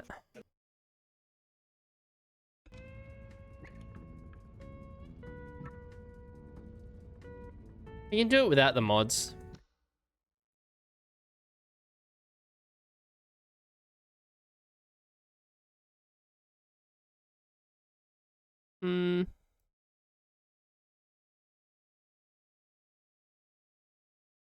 Start up repo normally.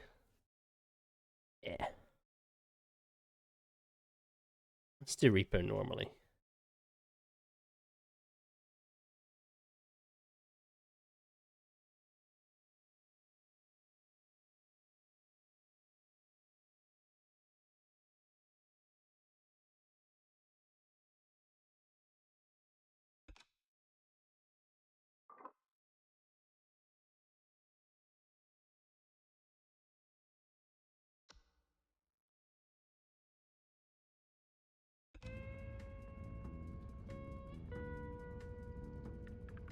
Did they do any other upgrades to the game?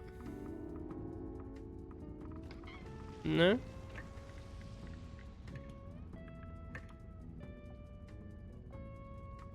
Make best region. Okay.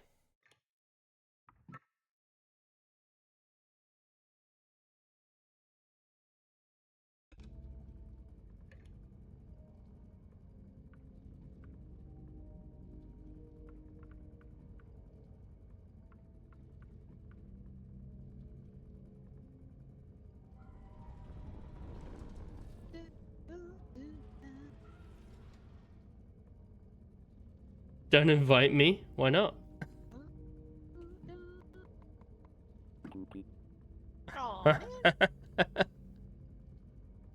I know.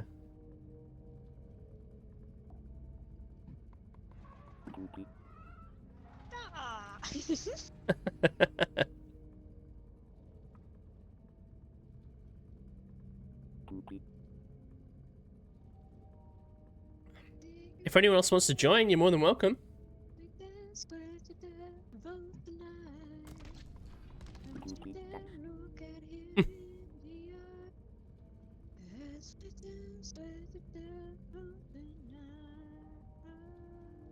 I like how Tina's singing and our two characters are just staring at her while she's doing it. It's like, what the fuck is she doing? Thank you for the lurk, Mo. So there's no one else coming in, right? Okay, so it might be the three of us for the moment. More people coming later.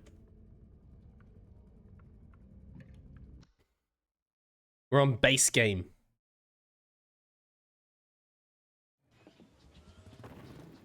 Oh, look at that. Oh, look at that loading. Thank you for gifting a sub to Ice. Damn, that is one way to come out. Is like, oh.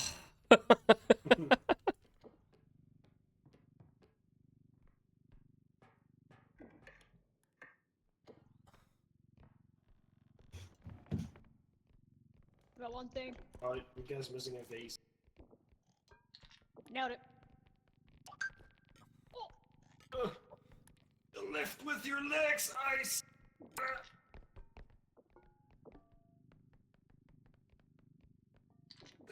Look at that, all me. Teamwork makes the dream work. No, it's all me. You guys need help. It's all me. It's all the iron I pump. I'm pumping the iron. Yes, right. I'm not the girly man. I did it myself.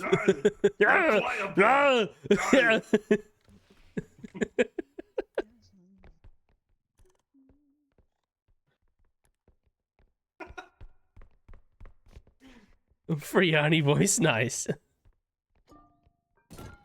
God damn it!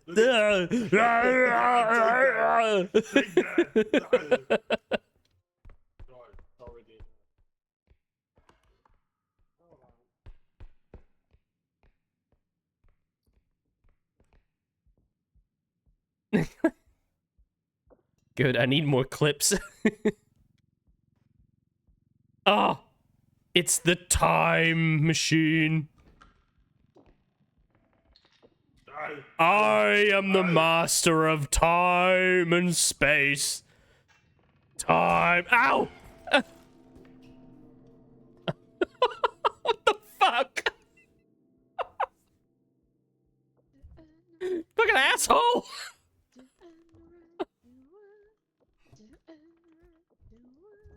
That was clip worthy, yeah. I need more clips. I need to do more of the YouTube and Instagram and fucking TikTok stuff.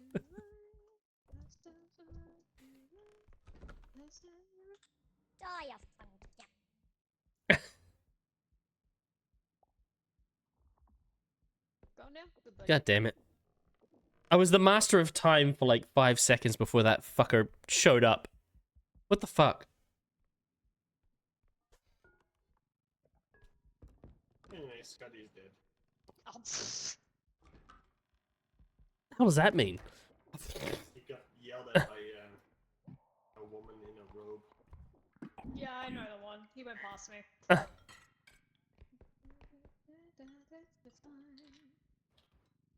Get in there. Alright, good enough. Okay, you want this? You're very broken up. There goes Denny. I don't want it. Crown for a king. Or a queen. Ow, you cunt. He asked you if you wanted it.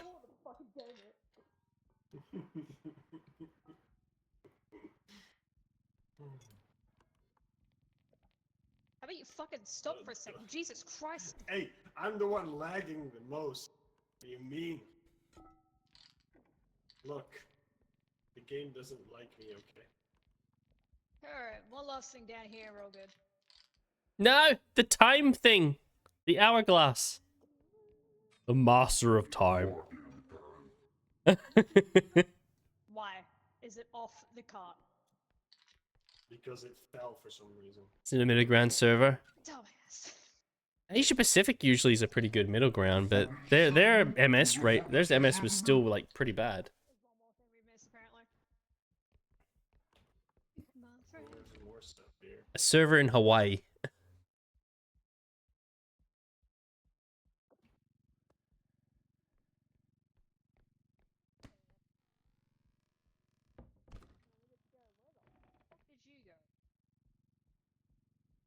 A goblin head. Incredible. Shut the fuck up. It's good to see you two working together. Saw that. $600, man.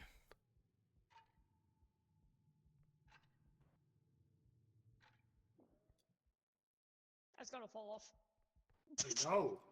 Fucking stop standing there and help me. Now you got it. Stop standing there and fucking. Where's Mo? Where did Mo go?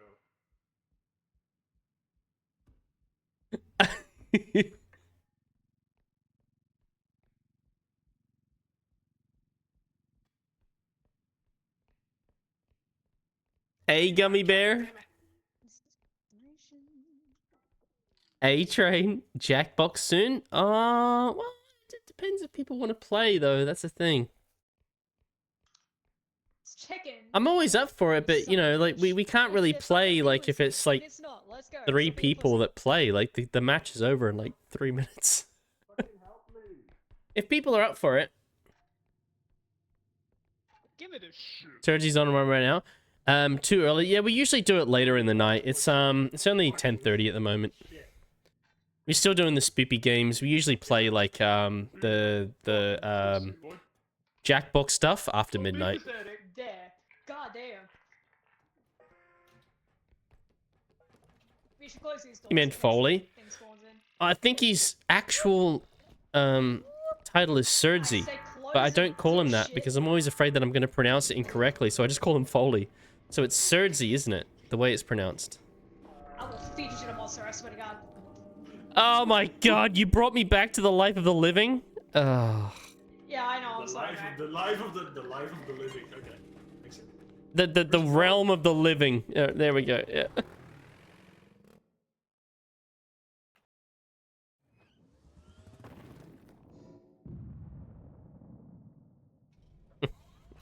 I had to clip that where Tina said, "Is like that's gonna fall off," and you were grabbing the hourglass. And it's like, well, if you fucking helped me, like.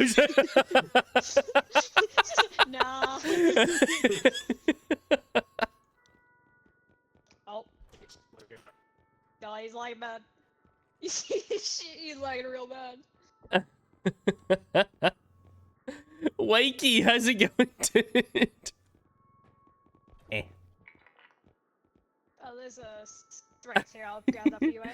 Well, if you fucking helped me. Oh, the laser. Oh, so good. The best a man can get.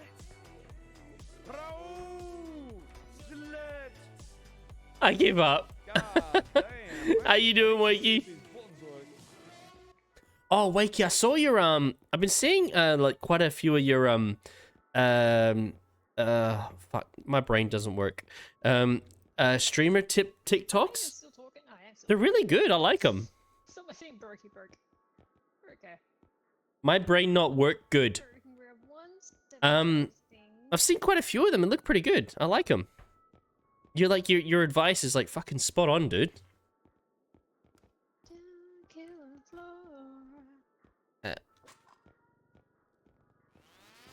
Now let's talk this through.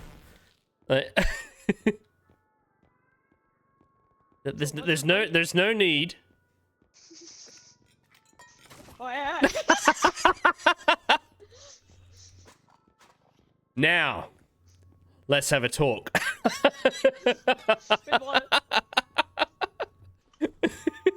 Don't throw rocks at me.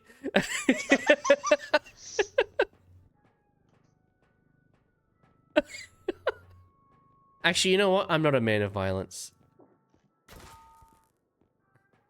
I'm a man of peace. Even though you aimed that at me and you hit me with that. And are still continuing to hit me with a frying pan. It's not a frying pan. It's Or a sword.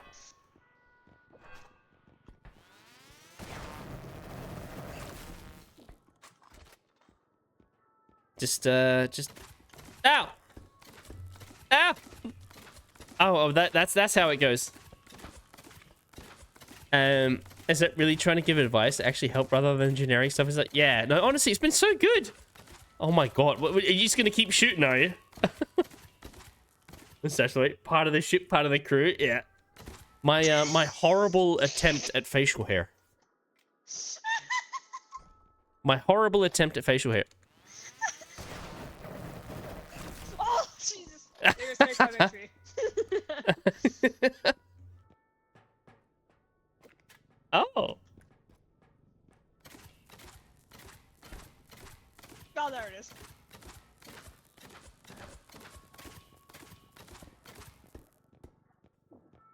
I'll stop.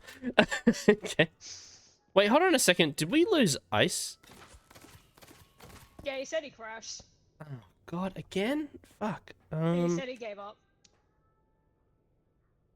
It's not horrible. It's great. See, everyone agrees. He said, third time I crashed, and he says he gives up. Oh, okay. All right. It's not working. Okay. We're having too many issues.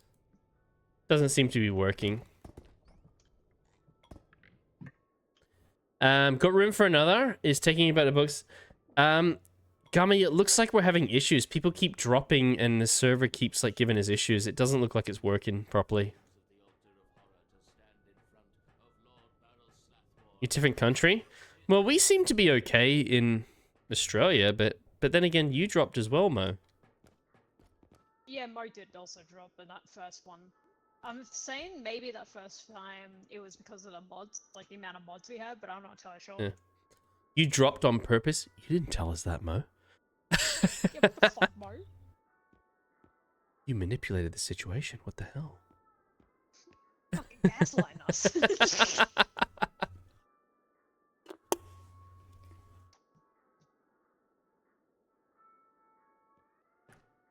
Well, if Quixoti's who's Gummy? If Gummy's in America, I don't fancy our chances. I don't Might know. be a Silent Hill kind of night. It seems like it, yeah. It's not working. Oh well, it's worth a try. The little arms waving around. It's like, eh! Let me go! Alright, well. To Ascension, though. Yeah. Shame. I didn't Good want luck. to play more Ascension. Thanks. I'm having fun with it. I'm having fun with the hardcore, but it's so challenging and scary. Maybe we can try again later. Alright. Hopefully, maybe. Alright, see you. Good luck. Good luck with Silent Hill. Oh, Silent Hill's gonna kick my ass. There is no doubt. No fucking doubt.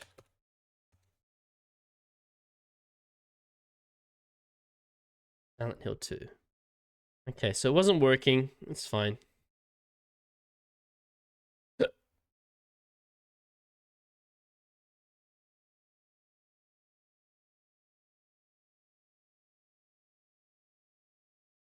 Okay, for some reason the game's on this monitor.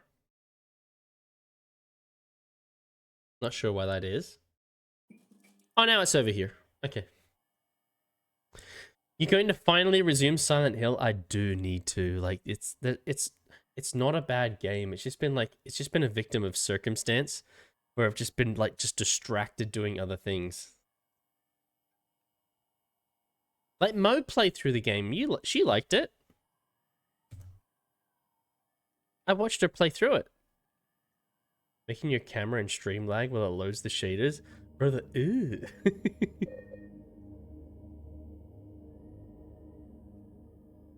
Okay. Let's go dark.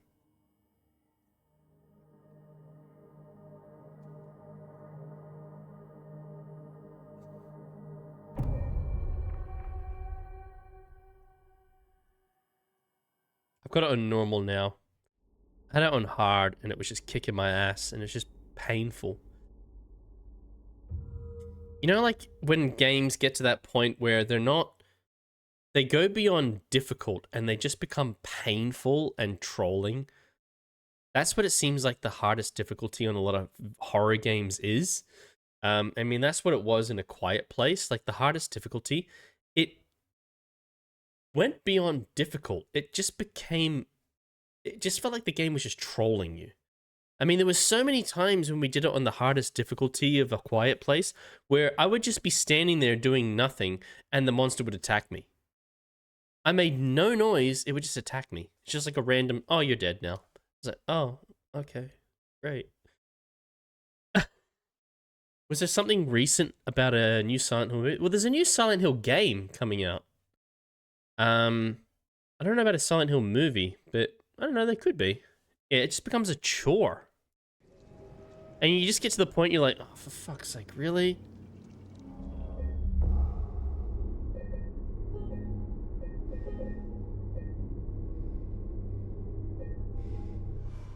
Here we are again with depressed Leon Kennedy.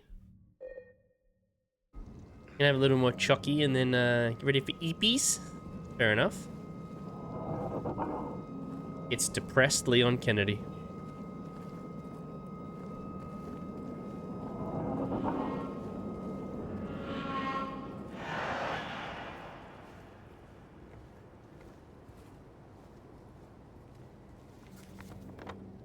Where am I going?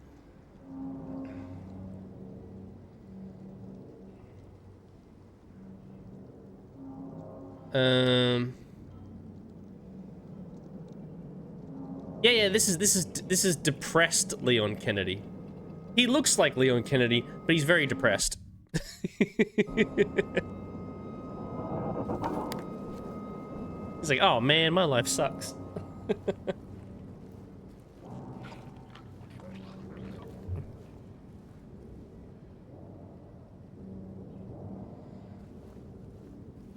Yeah. Oh, there we go. There's one of them over there.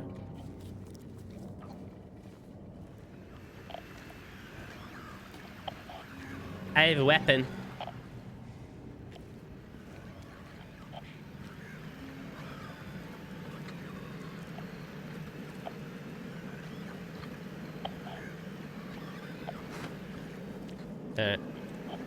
I'm assuming you're normal, they're not such a pain in the arse.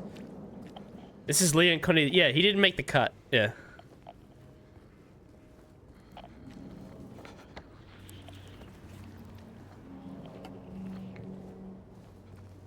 Oh, there's one right over there. These spewy boys.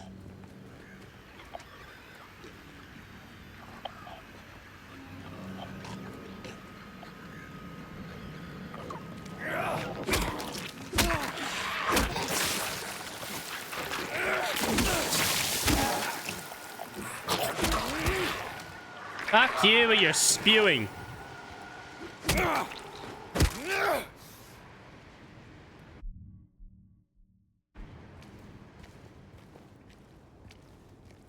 Wait, what difficulty am I on? I put it on normal again, didn't I?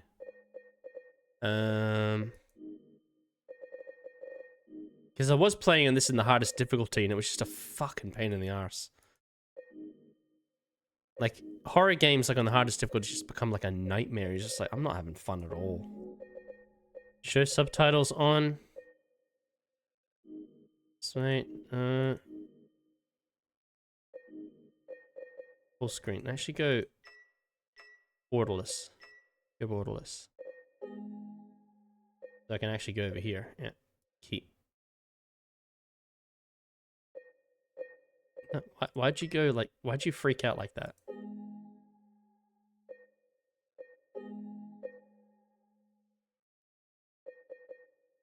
There we go. Now I can actually go to the other screen. Good stuff. Taking lessons from Negan. Yeah. What's combat challenge? Change the combat challenge. So no, just keep it on standard. It's fine. That's what I was looking for. I didn't realize it was under like the title combat challenge. Hardest difficulty was just fucking horrible. Son of a bitch. Mo!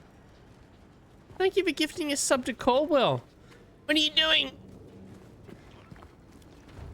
Oh, another one of them over there.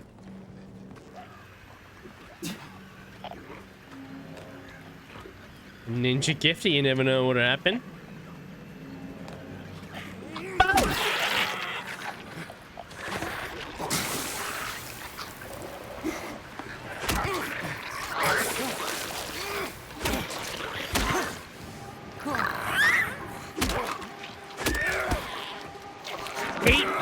Shit!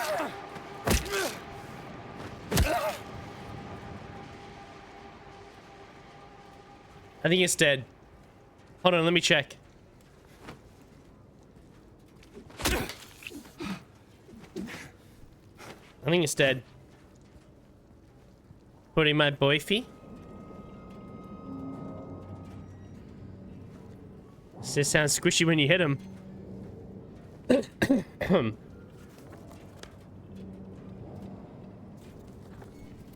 I think at this point I'm just sort of looking around where I can get into and where I can't get into.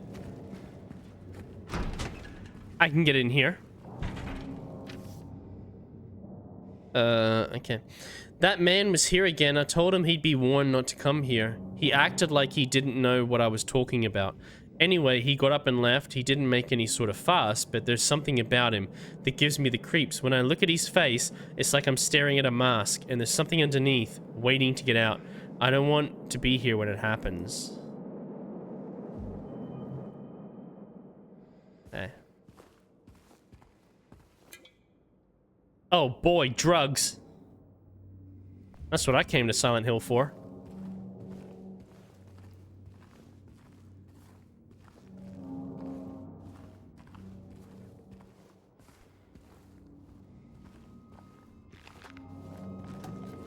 Oh.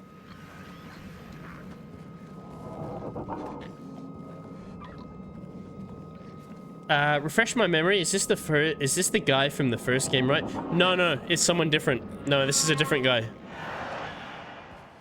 Going there sure is a trip. No, it's not the same guy. Yeah, it's not the same guy. No.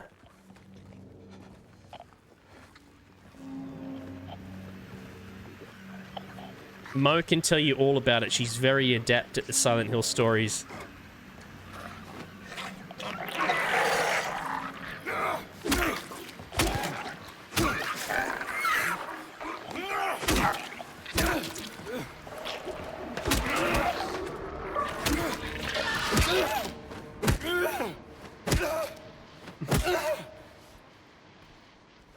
First guy is the father of Alessa. Yeah. Which is Silent Hill 3. Yeah, they kind of mix it up a little bit.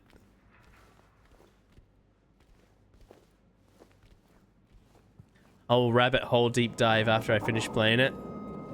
I think I did it with you as well. But yeah, no, this is a different guy. He's looking for his wife, who's dead. But he got a message to come to Silent Hill from his dead wife. If I remember at the beginning of the game properly. It's been a while since we played the beginning of the game. Message from his dead wife to come to Silent Hill.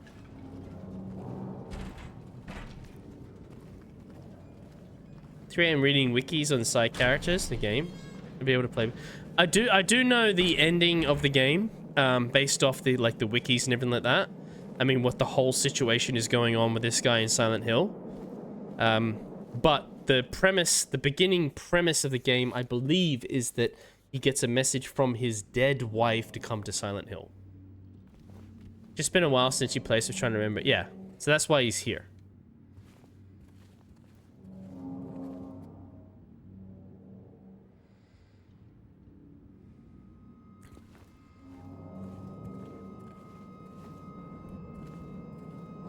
Or he thinks he does, yeah.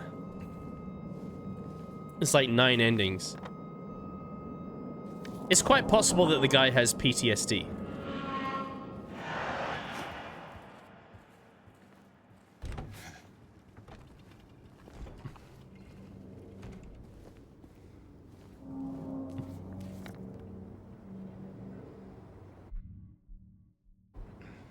I'm just checking out all the spots, I guess.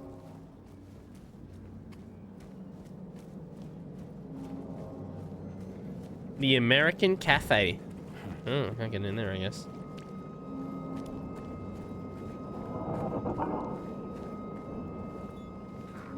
Two really stupid ones.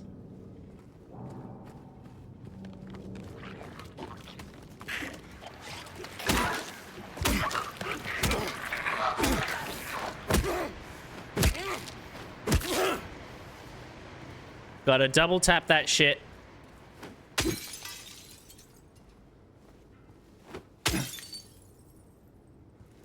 And you can.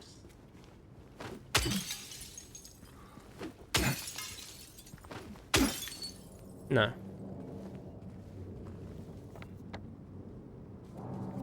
Neely's Bar. I remember that Neely's Bar you could get into. I'm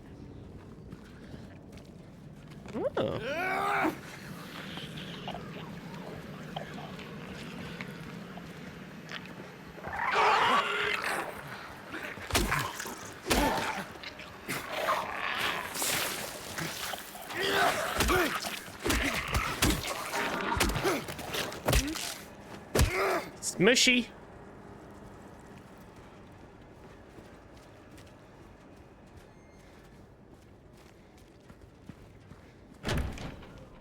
Can I get a fucking beer? Man, Jesus Christ.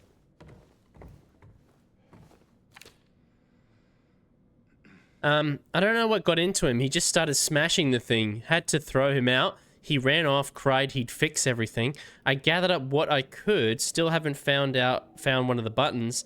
Half the record is still lodged inside, but the other part's missing. Figured he must have taken it. Come to think of it, he did run towards Groovy. Anyway, maybe go check up on him, see if he's alright. He lives over at Seoul by the pharmacy apartment 9. Okay. No beer, only lemonade. Yeah, we only drink lemonade here.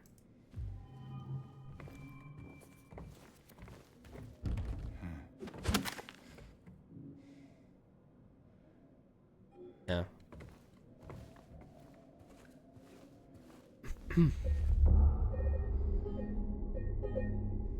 Yeah.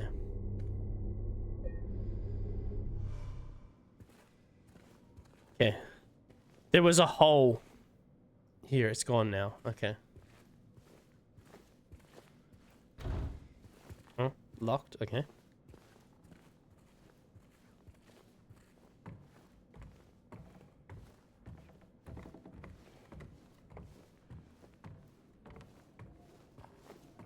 Lovely bar. Depressed Leon Kennedy.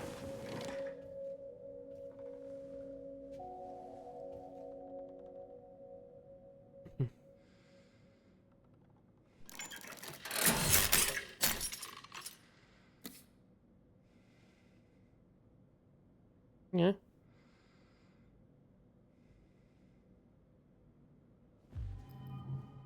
Yes, I'll take that with me.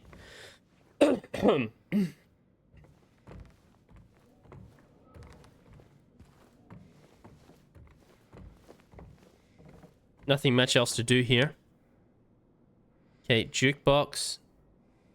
Told me to go to the apartments. Instead, he ran off towards groovy music. Alright. We're following clues. We're like Batman. We're the world's greatest detective. Yeah.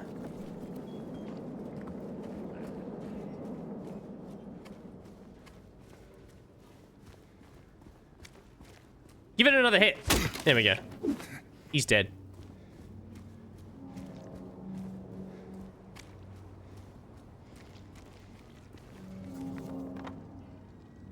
Go further up.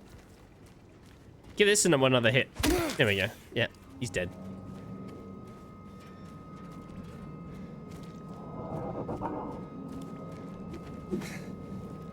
Anything in the car? Oh, is there something there? Hey, hey, hey, step off.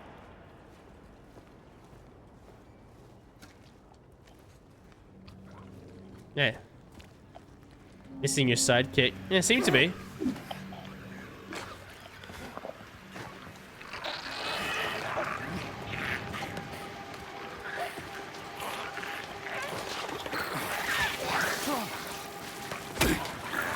Ow, you fuck.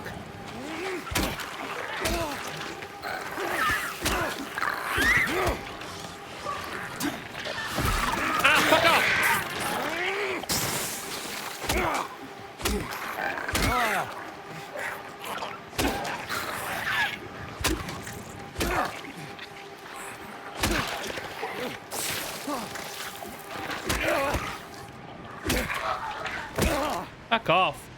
Assholes attacking me at the same time. Assholes! Hi, how are you? Scotty, beat me up. George, thank you for the follow. I played all the Silent Hill games. Nice. Are they armless? Yeah, they've got no arms. You learn how many hits each it takes. It's about 6, isn't it? How you doing, George? Oh, fuck that one up, though. Fuck. Yeah! Oh. Sorry, I'm new to these games. Groovy music. Where's my healing item?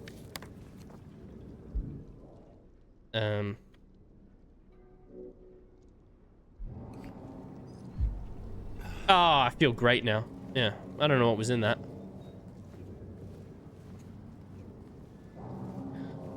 Yo, my friend, do you play horror games? Oh, all the time. All the time.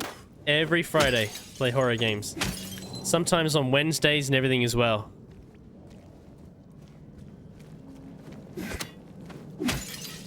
Oh, fucking sweet. Give me that. Sweet.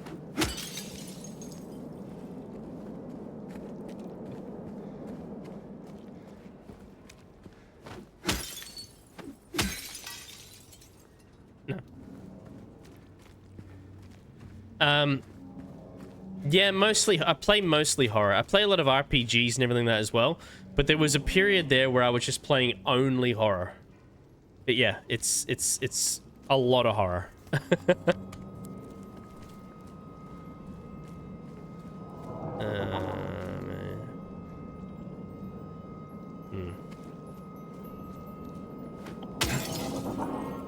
Yeah.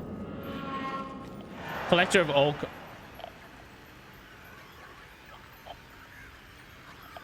Alright, where is it?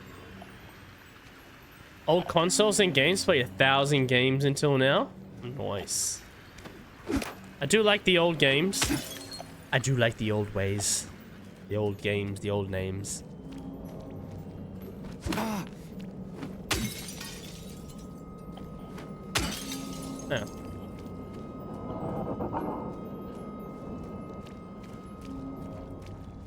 Alien Dark Descent. Oh yeah, Alien Dark Descent was good. We started playing on hard mode. Should have finished that.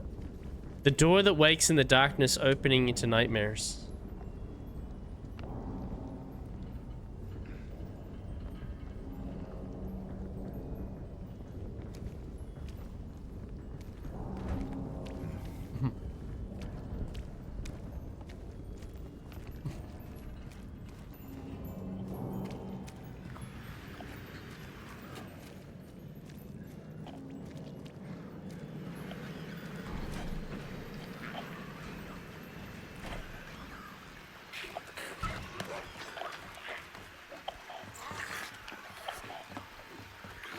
Oh, there's fucking 3 of them in here.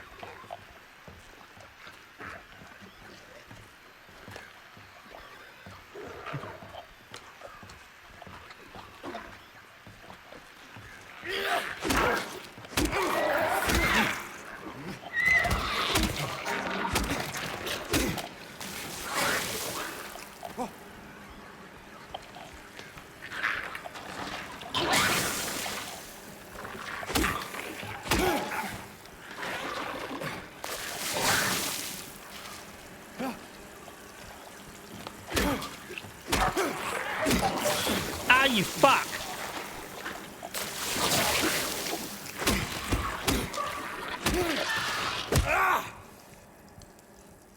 There's fucking 3 of them in here. Well, that fucked me up.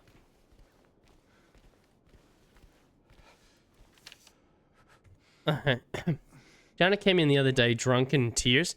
Had half a record with him, kept yelling we gotta fix it somehow. I was willing to do it, but shut him up. So I got up to get the glue from the cabinet, but then he realized he'd only had the one half, so he ran out. Can't do much about the record. Maybe ask around at Neely's next time you're there. Maybe one of theirs. Okay, so I can get the other half of the record here, can't I? Hidden Siren, Fatal Frame from favorite horror games. Ooh, nice. I don't think I've played any of those. It's just close quarters. It's a bit tough.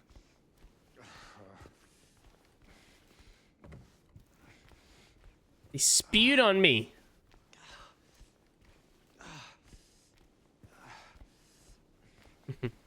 Neely's. I got the half of the record from Neely's. I'm in the record store at the moment.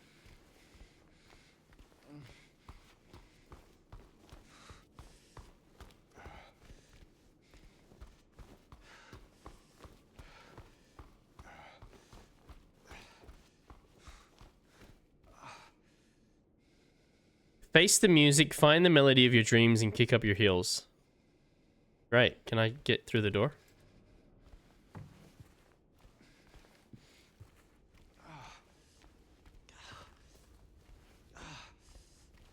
If I take one more hit, I'm dead.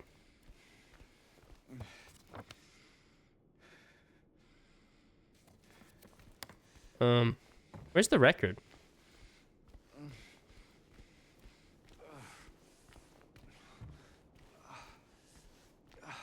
Oh, I'm a bit fucked up, man.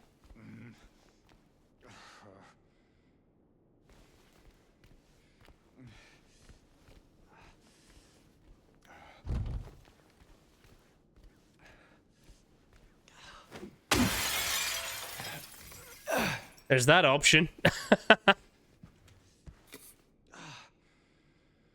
Alright. Glue? Record glue?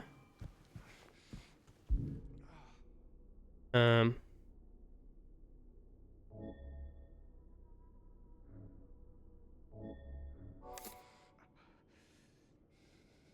there you go. Glued up record. Is there any healing items in here? It's so damn dark. I'm amazed you can see anything. I can probably brighten it up. Hold on.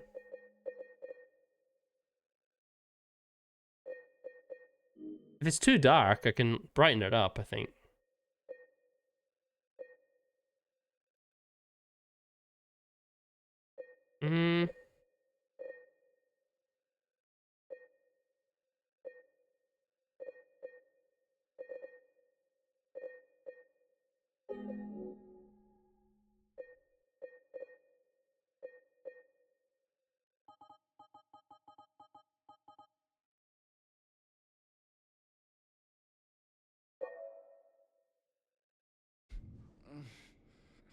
Is that better?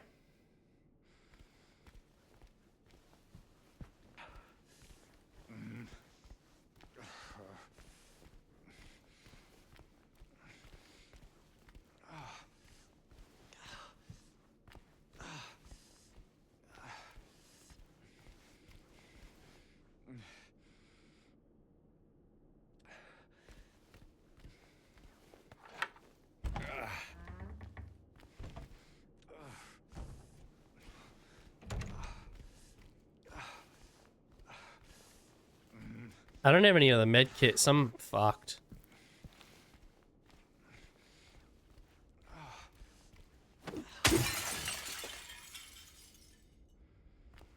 Didn't realize I could break these.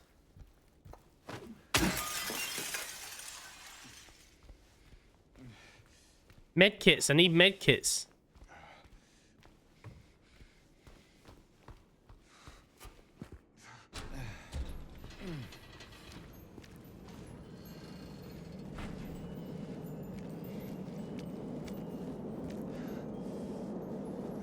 Easy solution, don't get hit. I tried, it didn't work.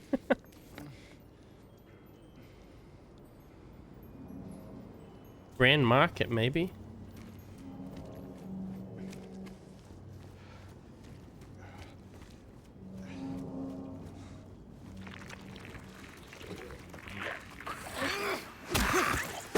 No, you fucking don't!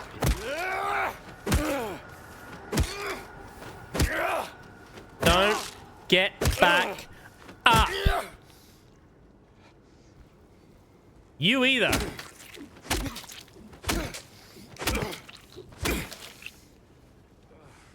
Don't get back up! Alright.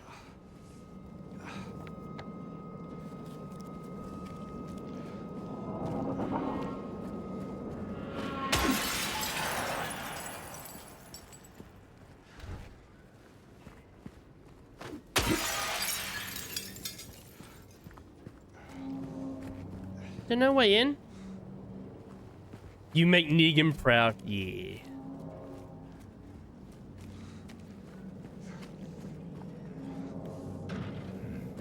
God damn it.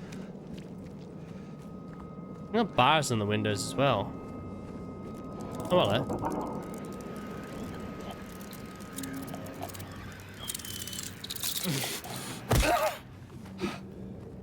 Fucking little spider thing. There's a code?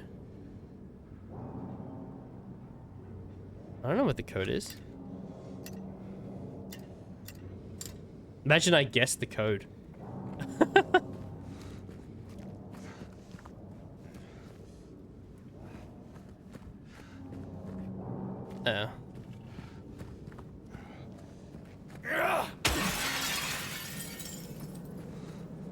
Just trash this fucking town. I'm dying, so I'm gonna trash this fucking town.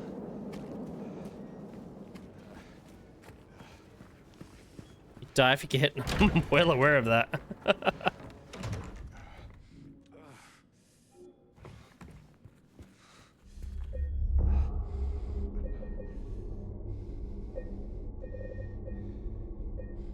I don't know, make a different save point. There we go.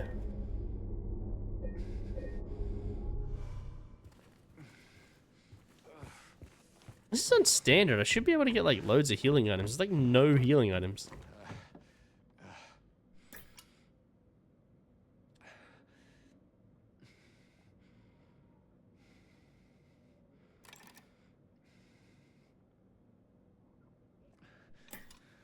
I don't know what I'm doing.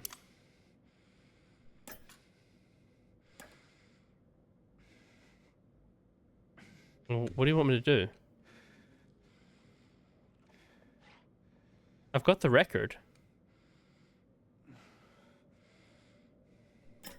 Uh-huh.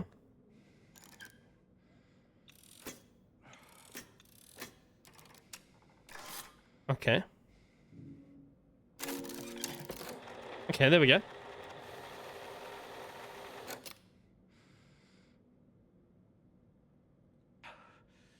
Which record is it? Is it 2?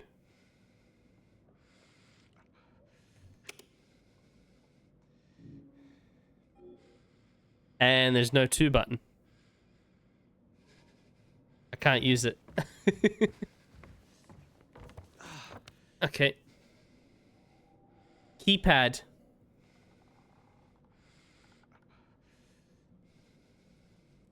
Where else could I go? The apartments.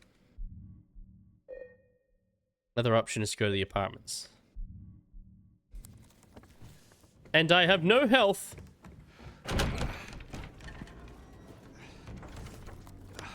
I don't always have to fight. Like, I can avoid fights. I don't have to do it.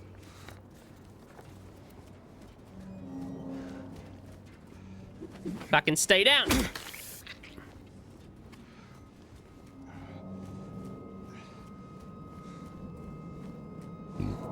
Pardon me.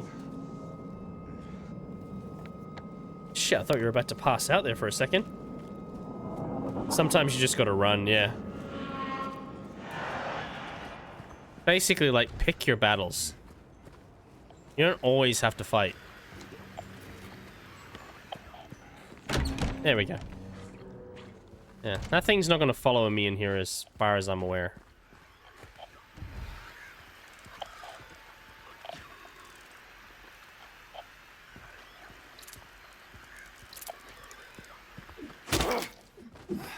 Get out of here.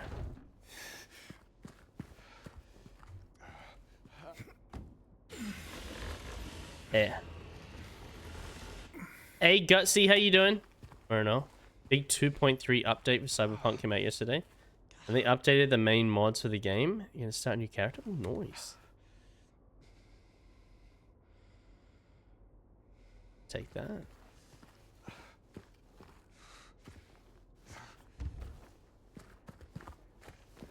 Alright, let's... Please tell me you got something.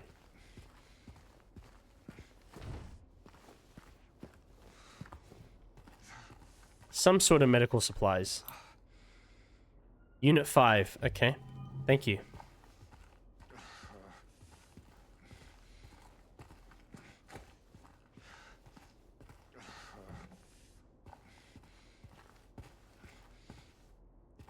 Seriously? Are you just like, you're never going to give me medical supplies?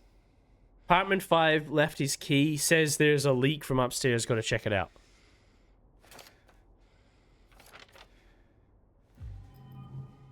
Okay.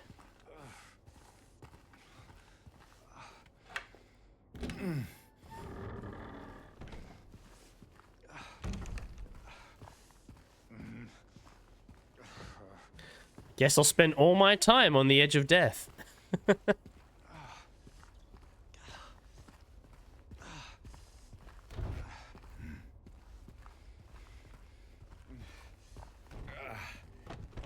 Oh man, please tell me you got drugs in here. Relevmid, Beryllium, Zalprazanax. It's like $450. Oh god, is there something in here? That'll do.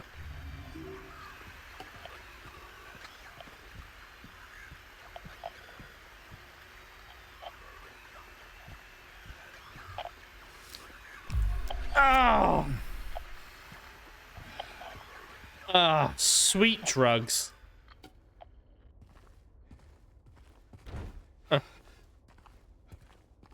Hey, Adelina, how you doing? Use a dirty I did. I just used a dirty needle and injected a suspicious fluid into my body. That's how I roll. It's just how I roll.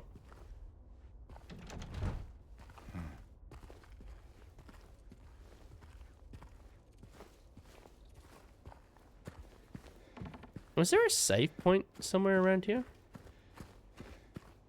No, there wasn't here. You junkie. Hey. YOLO. Yeah.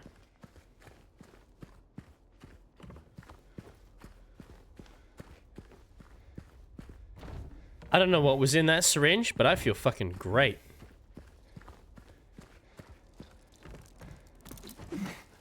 Get out of here.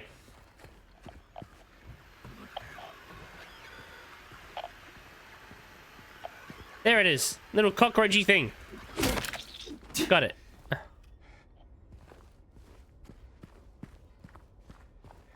Apartment 6, apartment 4. And you would be apartment 5. Okay. Guess you like to gamble with mysterious... I guess so. I guess so. It's fun.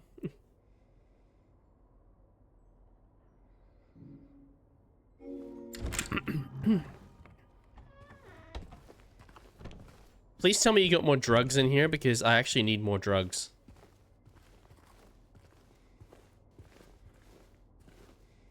Like, a lot of drugs. I feel like if I go into that room, I'm gonna have to go into a fight.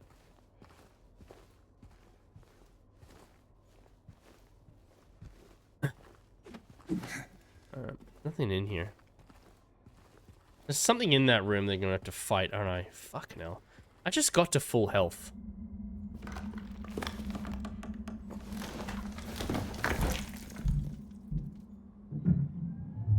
Yeah, that'd be about right.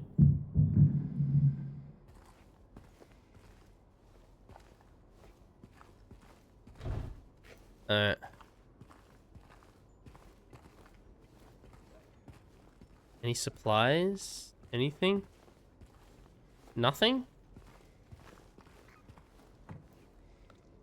I would expect more health lying around as well, but there just isn't. Like, that was the biggest problem I had with the hardest difficulty. There was just, like, no health.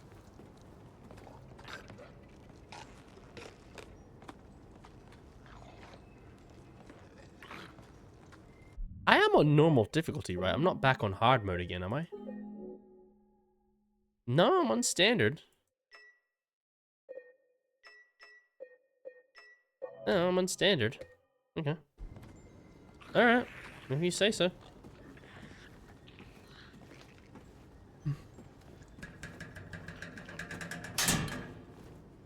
That's a little bit concerning.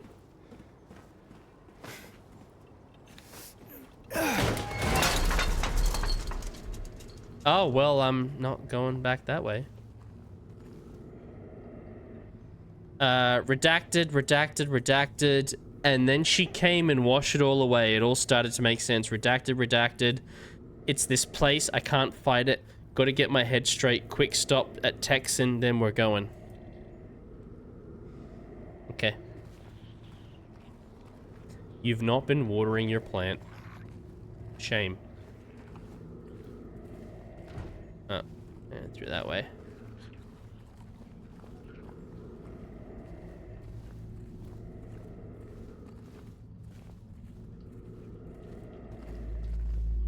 Ah.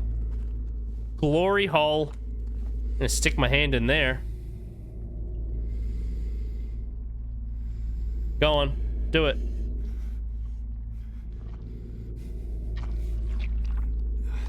Oh, it's juicy.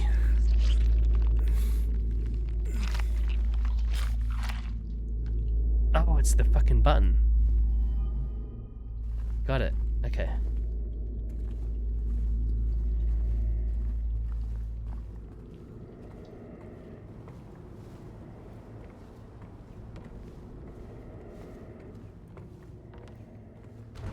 Unit 10. Don't have a key. It's fine.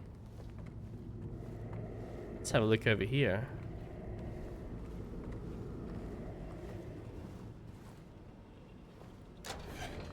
Oh. Okay.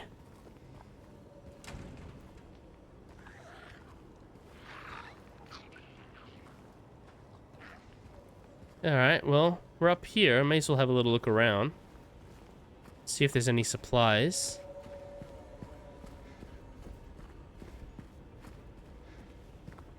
I'll have to go down that way at some point.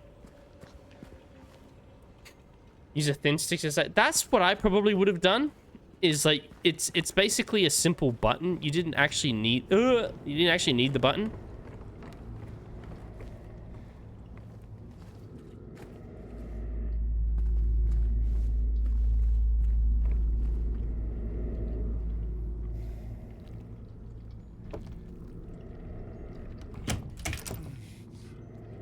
Oh, there's something juicy in there. Kick it. Oh. What is that?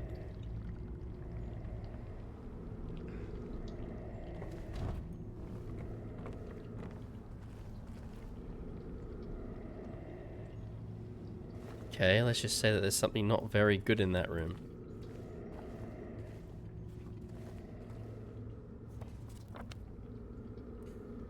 Okay.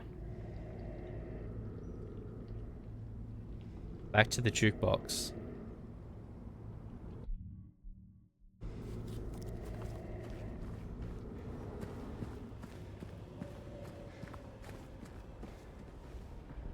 Okay, before I go to the jukebox, I might quickly go to the bathroom. Drank a lot of liquid. I'm sorry, I'm peeing a lot. Okay, I'll be right back.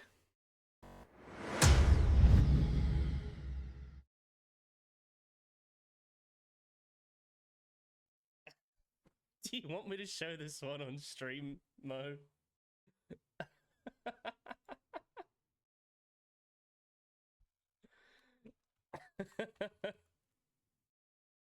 I didn't know you could do custom shirts.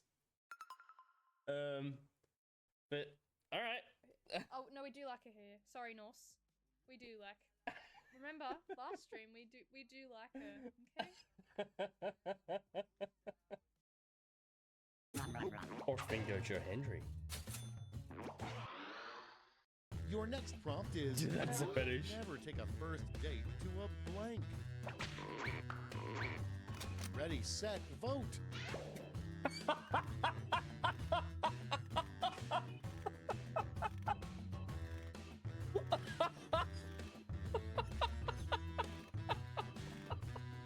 You win. You win.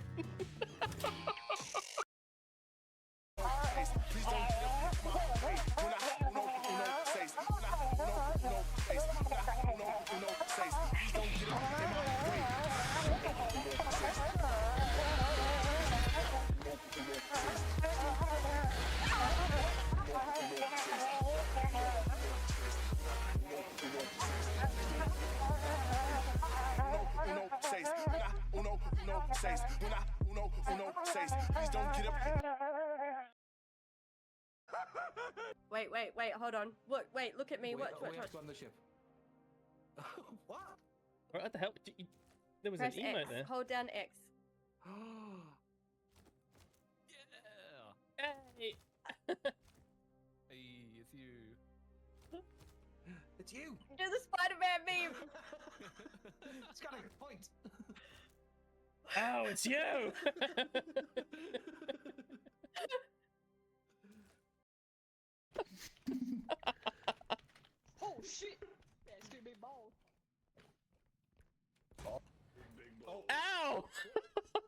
God damn it.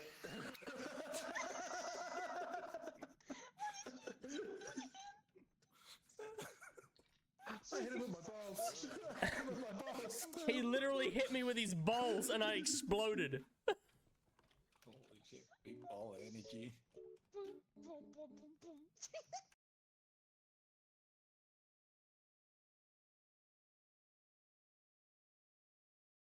My heart's fatter than symbols all look nice. Does it light up? It doesn't. No, it doesn't. It's just a solid model. It does, it's not even attached in there. It comes out. Okay, like, so I'm back. It just. And that's what I have to say about that.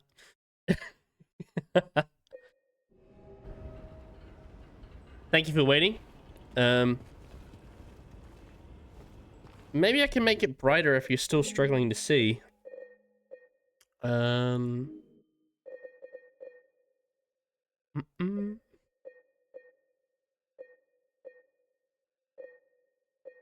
actually haven't changed any of the settings. It's actually what the game thought would be the best settings.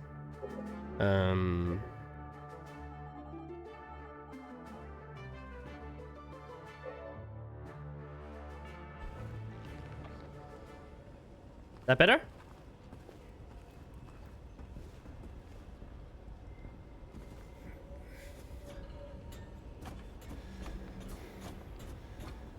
Yeah, it's a bit annoying when it's really dark and you can't see shit, but it's daytime, so it's very bright.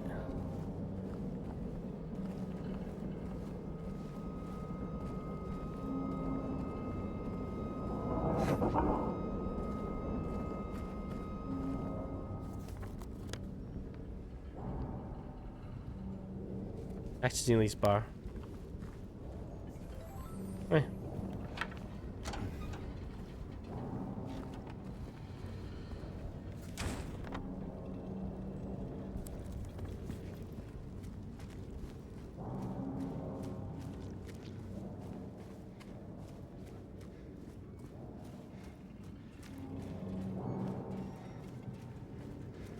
Oh, hold on. Apparently these things come back.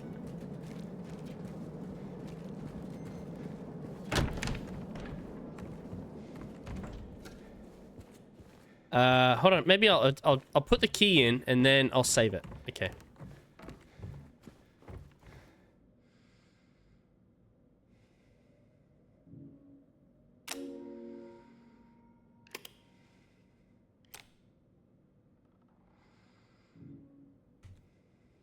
Oh, now I need a coin? I don't have a coin.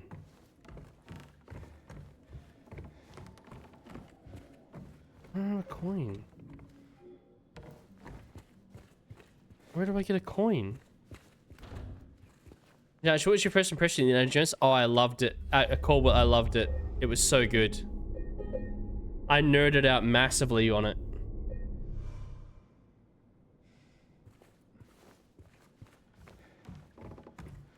Loved it.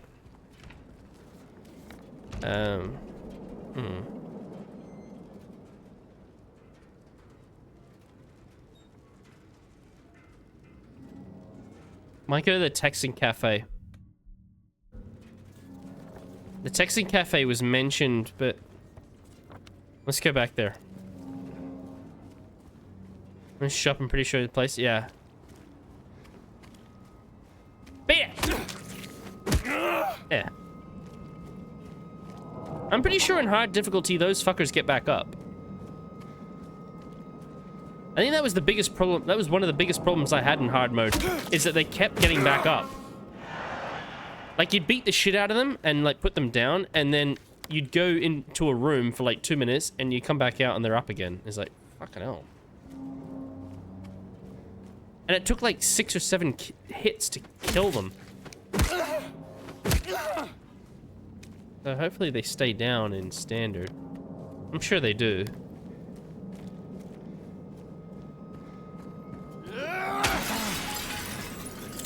Ew, it's a bug!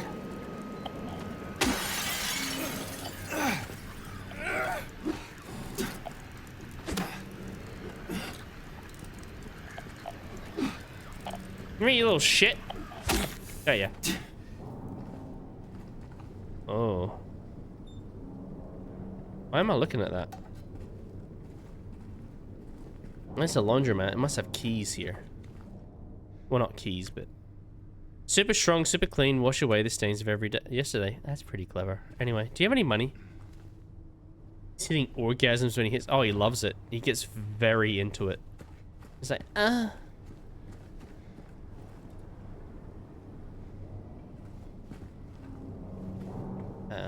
okay.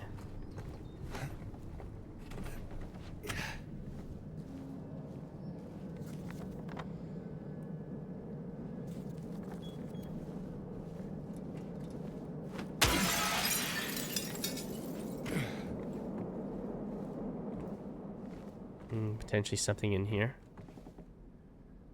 There you go. In March of 1965, the town of Silent Hill was visited by the Maine Psychical Research Association. After thorough examination, a team of expert dowsers from the association concluded the area surrounding the now historic Wilster coal mine to be highly active. They are also expressed their hopes for further research and exploration of the gorge. These hopes... actually, do you guys know that Silent Hill, like the idea of Silent Hill was based off an actual town in America where an underground coal mine like started burning, and it's still burning to this day.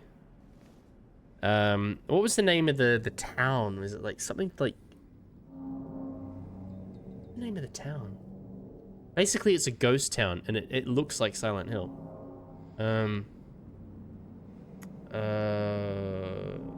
Shit. It's on the tip of my tongue, the name of this town.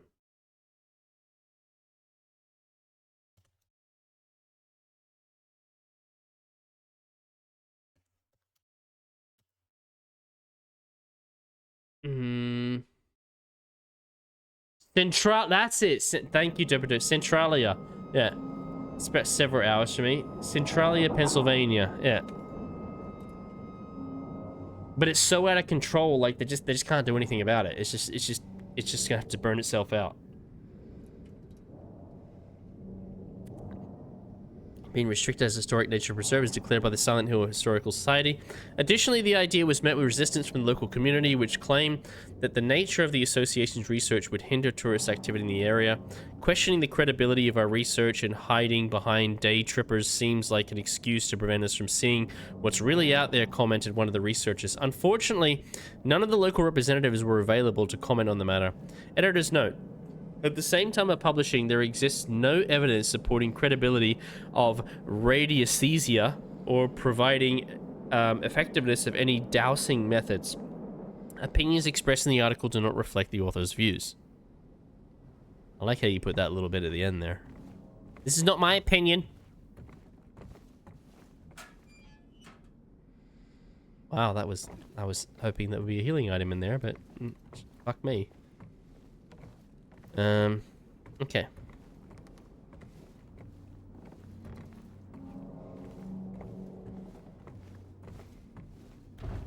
No. Alright. No. Okay. Alright. Was there actually nothing else in here? Alright, back in there. Any coins or anything in here? Came to investigate, but it didn't fuck shit up, yeah. Basically. Oh.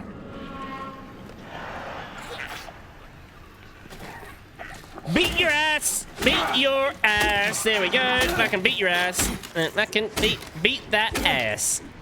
There we go.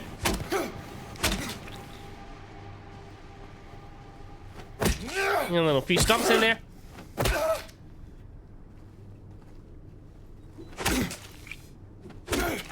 Okay. Juicy. Don't get back up.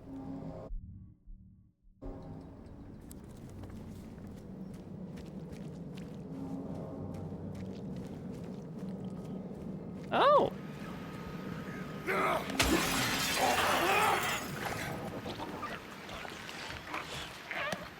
What? Bad move.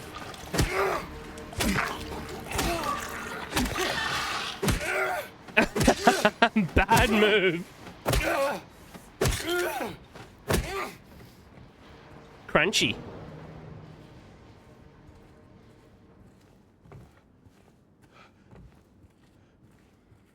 Okay. I saw him again, or at least I think so. He said he didn't, but I don't know anymore. I'm tired. Can't find it. Doesn't matter. That scraping noise again. Alright. So cool.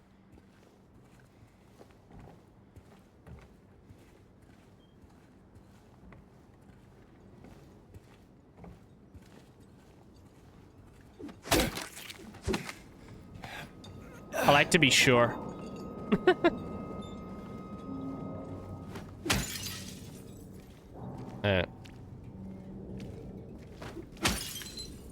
Anything in there? Anything in there? No, nothing. Cafe Texas? Anything in here? I'm gonna check the cars, don't I?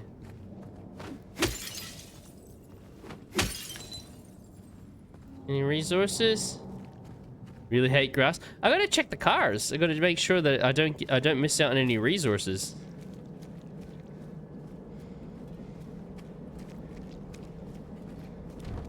God, I have become so desensitized to horror that I have such a blasé, like, nonchalant approach to it. It's like, oh yeah, and it's like, and then I see other people play the same game and they are shitting their pants. I've become so desensitized to horror.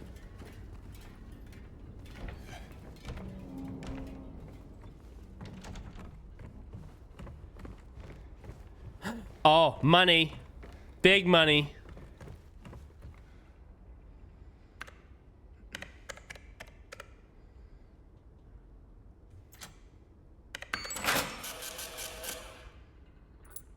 That'll work. Oh, one of these fuckers in here.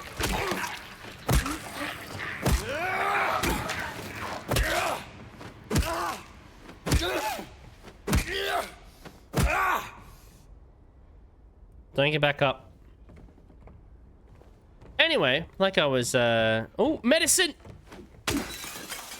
Oh, sweet, man. Fucking, I've got a health item. I've seen so much that it's rare that anything actually scares me. It's like you just become like I've watched horror movies since I was 5 years old. I've become so desensitized to horror and gore. It's crazy. It's like you must ask yourself, it's like, does that make me like mentally disturbed? Seen a good indie horror the other day and cheap at $7 called Dread Flats. Dread Flats. Ooh. Okay, I have to have a look at that one.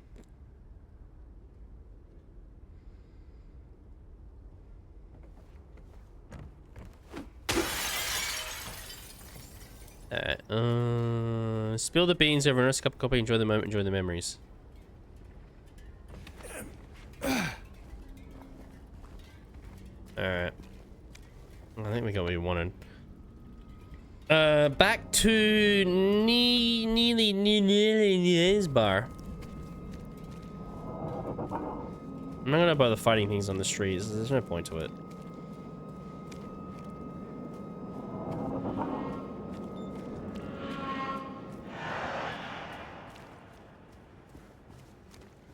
I don't think there's anything else on the street. I think I killed everything.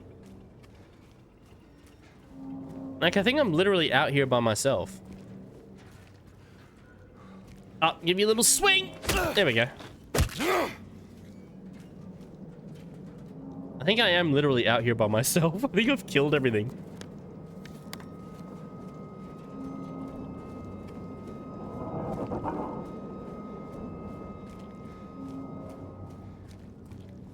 Little swing. There we go. Yes, I just get some few swings in there. Yeah. Giga computers.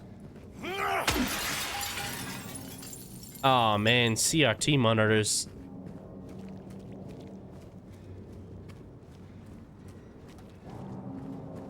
Andy's tool shop.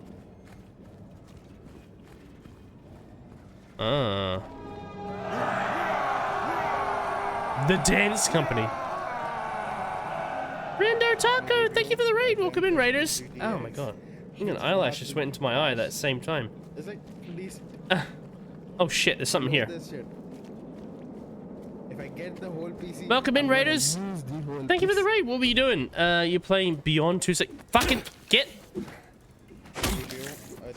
As soon as I see another one of them, I have to hit it. I don't think I actually went to Happy Burger. Prepare thyself. No, why would you do that?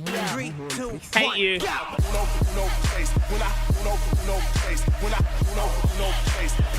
The new cooldown for the dance party is 3 years. Yeah, you did it to yourselves. No more dance party. 3 years. Just keep piling it up.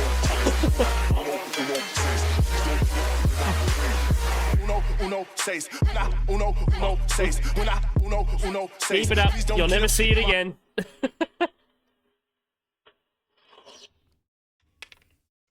Oh. Oh no, don't light back up again. Okay.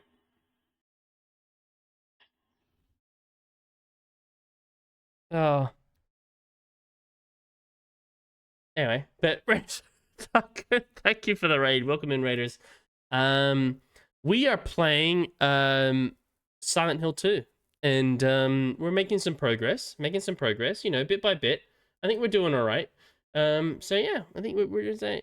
Are those like really expensive ones? No, these are fucking the cheapos. These are the really cheap ones, to be honest. Like it's. Thank you. That's 1 billion years. These are very cheap. These are well, apparently these are like dueling sabers, so they don't have a lot of intricate details on them. They're very like solid. So like just like they're supposed to be able to take like a lot to do. So they don't have like intricate designs or anything like that. It's just yeah. They're supposed to just be able to take massive hits. Yeah.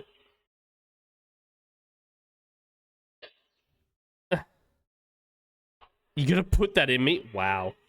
Do you really want like the length of this saber in you? Really? Is that what you're asking me?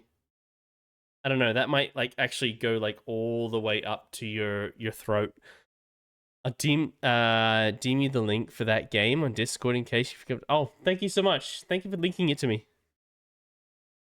Dildo, honestly. Some people like that. It's a long saber. Long saber. They're actually, in regards to lightsaber blades, they're actually quite shorter than others. Oh my. Oh my.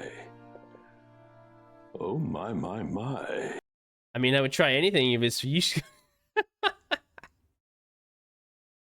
But it's actually, like, in regards to lightsaber blades, these are actually quite short. But I think the whole idea is that when it's a dueling saber, you want the blade to be stocky so that it can actually take hits. It was like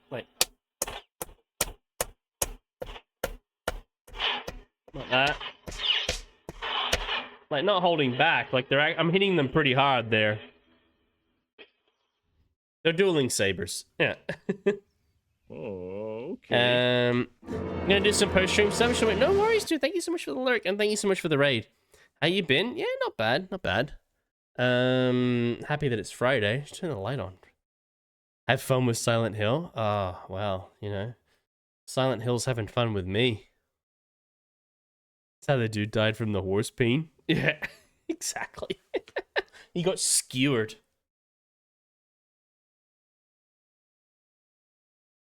Sus. But yeah, thank you so much for the raid. I think we're about to move on to the next section of the story.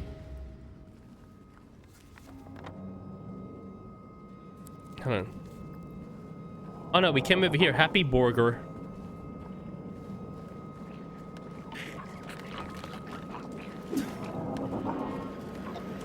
Come here, you little shit.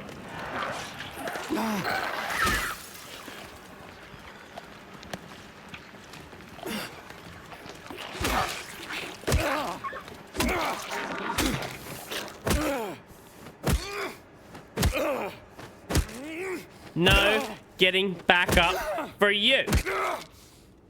There we go. Pretty sure he's dead.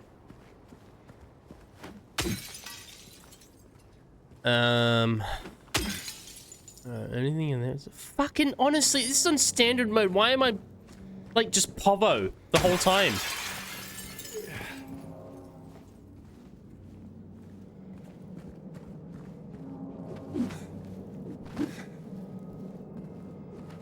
No, hit him again. He needs to be hit again. There we go.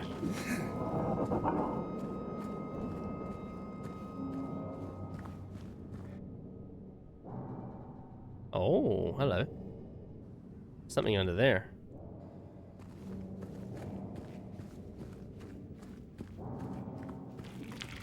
Oh god, what is that?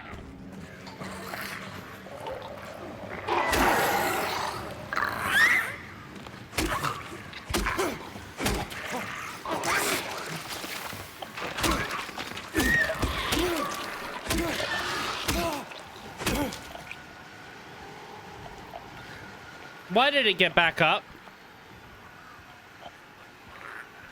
What the fuck? Did reality change on me there?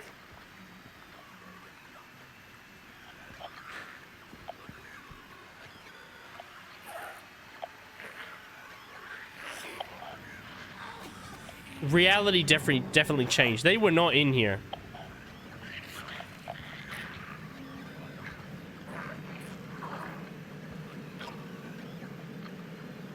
I do not want to fight that thing in an enclosed area. I'm gonna get hurt.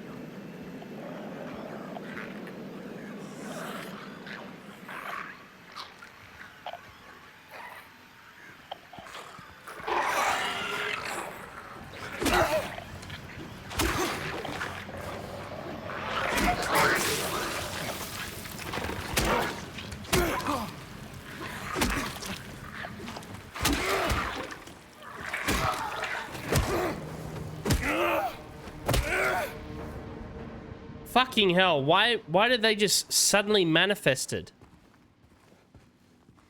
Well, I guess it's Silent Hill. It is Silent Hill.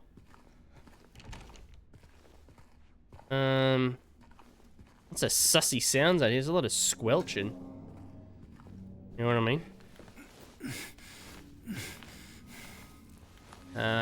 Any medicine in here? Med kit, fucking syringe. Sweet, that's what I need.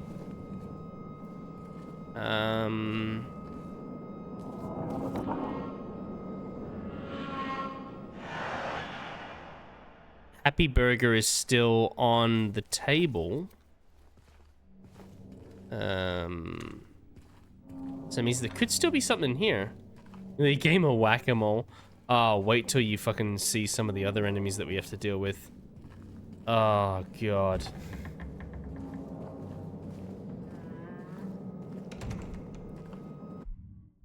Wait, the music's still playing. That kind of pulls away from the horror theme.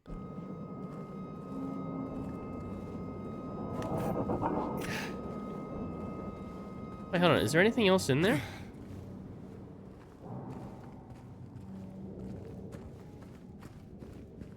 Like, I'm not crazy. Like, those two... Oh, fucking more health items. Sweet. That's what I need.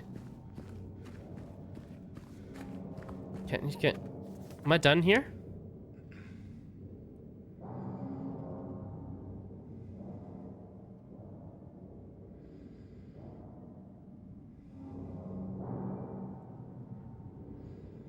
Happy Burger is still showing up as an option. Okay. Maybe I do something later?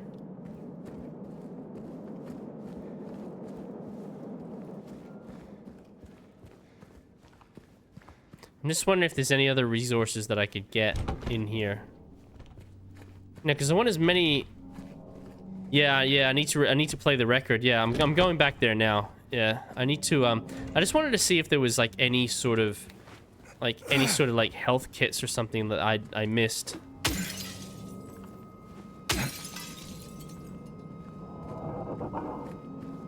Doesn't seem to be.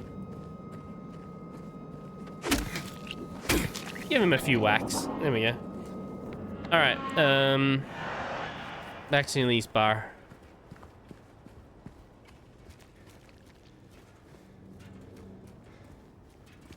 Yeah. Alright, I'm gonna save it. Just quickly. Okay. Good stuff. Alright. I think we're making good progress. I got 2 healing items now. I got two Healy bottles and a syringe. So we got 3 healing items, so we're good now. Alright. Now I got a fucking coin. Right, so we got see. 2. Yeah, coin.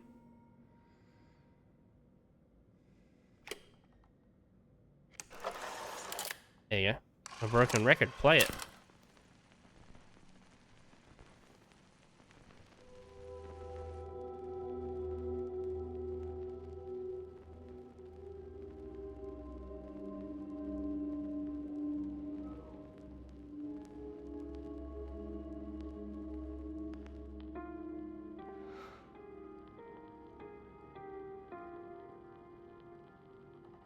Depressed Leon Kennedy.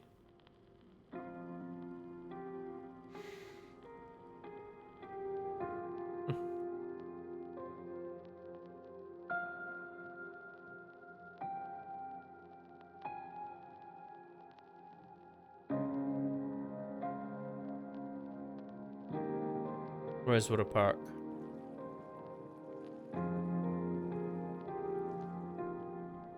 Park on the lake. We spent the whole day there. Just the 2 of us staring at the water.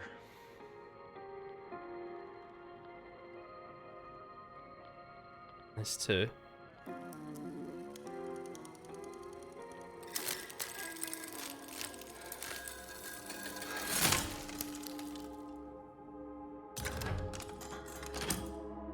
Well, that's that. Key.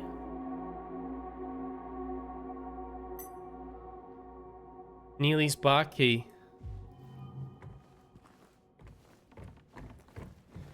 I'm gonna save it again.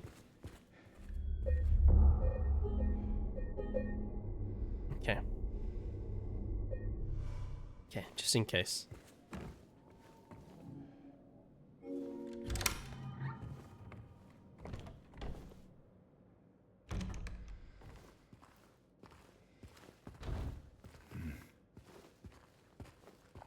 Let's have a look. Anything around here? Oh, it's locked up there.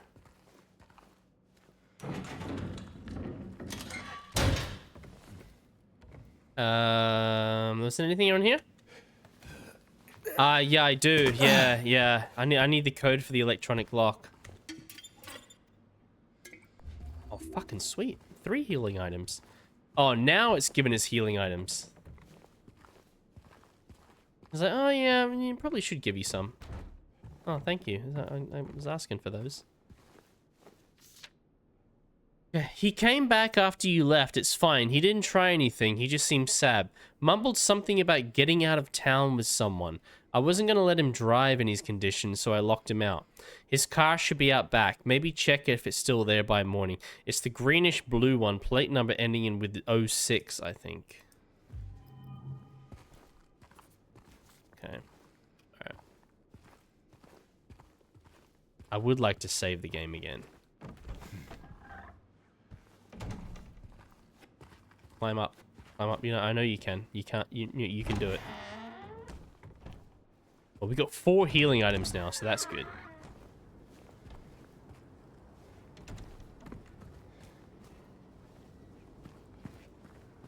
Like 3 health potions and 1 med kit.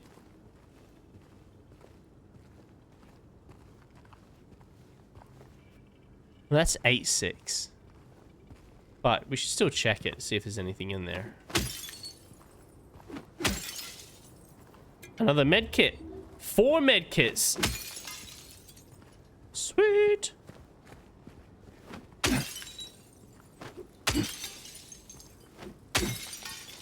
Oh, hold on. I think my headphones beeped. They're running out of battery. 1 second. Ah.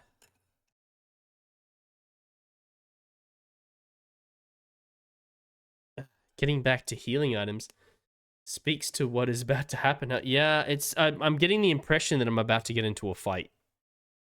There's only one reason why it would give me so many healing items is I'm about to get into a fight. Okay, there we go.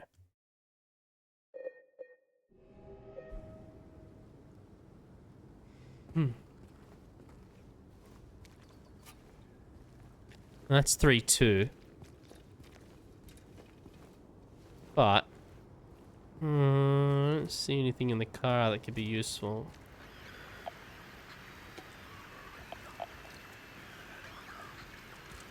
You little skittery bastard!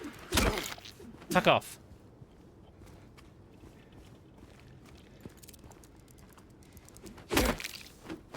Get out of here. Okay. I don't know what the fuck those things are. I'm gonna take as many health items as I can get. I think the game auto-saves as well.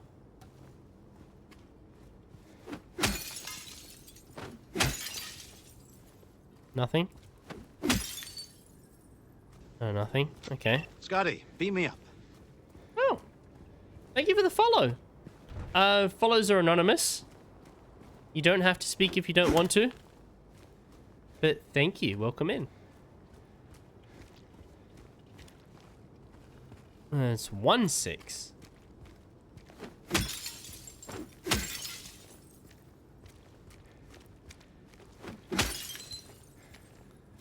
Yeah.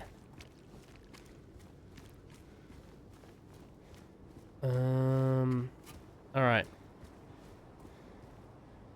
It's 2-6. That one's checked all these cars. Yeah. I'm more just fishing for items at the moment.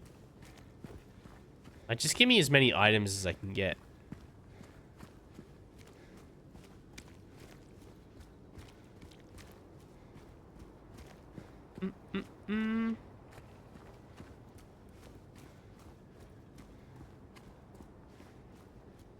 Yeah, we looked over there. Looked over there. There's a door over there.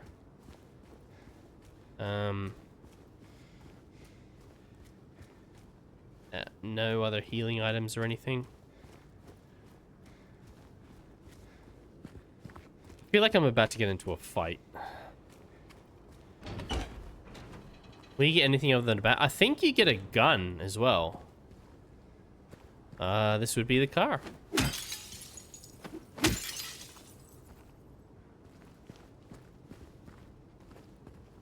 '06. Unless there's another car over here that has 06.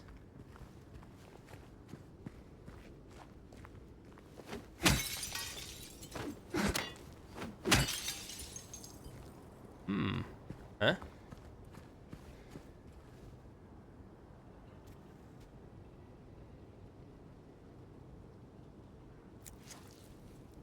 Oh, juicy. Perfectly good leather jacket ruined. Oh.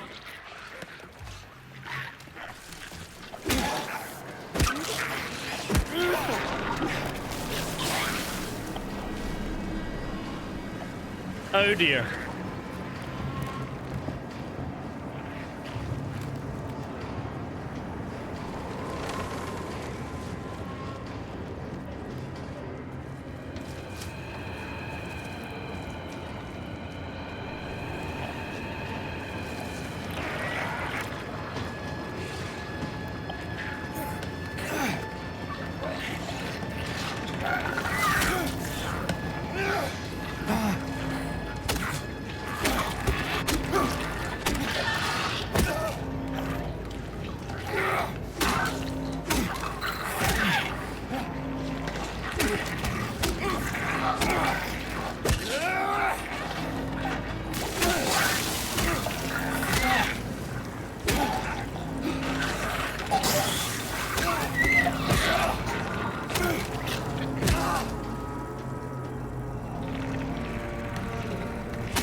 Alright, these things are gonna keep getting back up.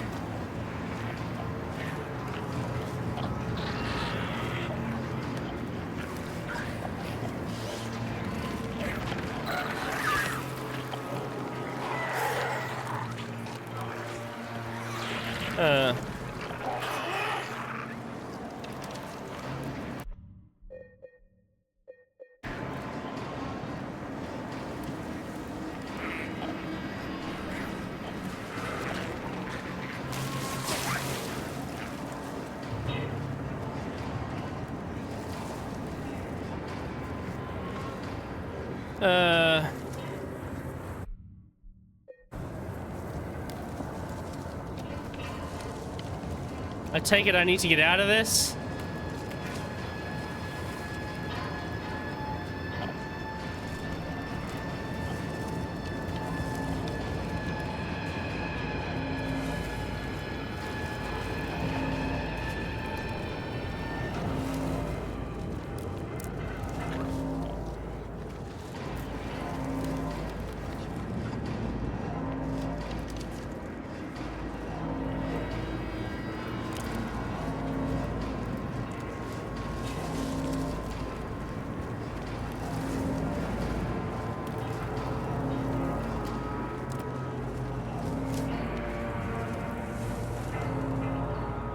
I'm actually not sure where I'm supposed to go.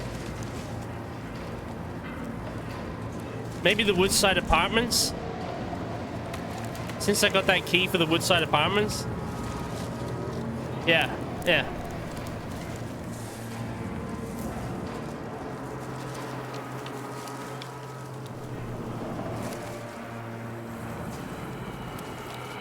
Alright.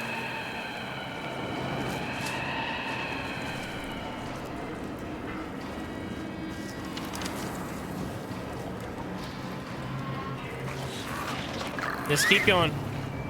Just keep going.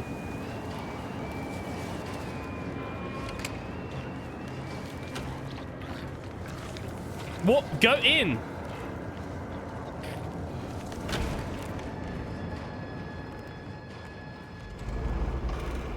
It's like, get inside, get inside, get inside.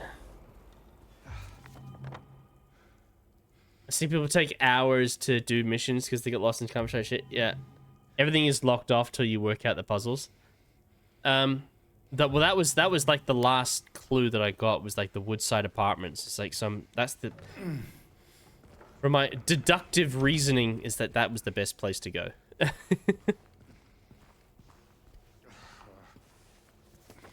All right, so we'll use one of our healing items. Okay. Not the syringe.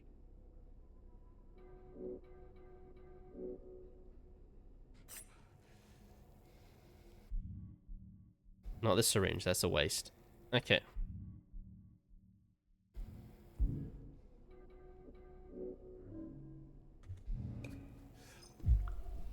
Ah, there we go. Not completely healed, but healed enough. Actually, maybe use another one.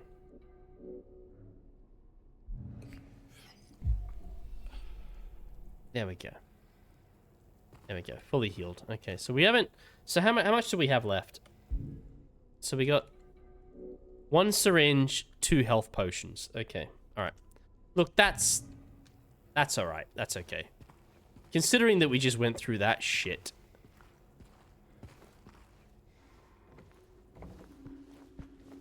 I mean, we probably could have avoided a lot of damage there, but I didn't know where I was going.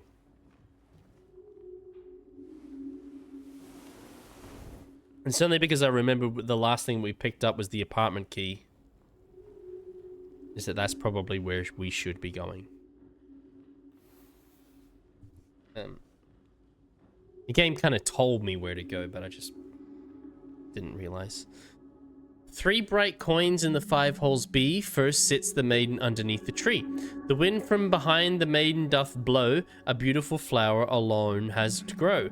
And here comes the man, so sleek and so fine. In the pale moonlight his eyes doth shine.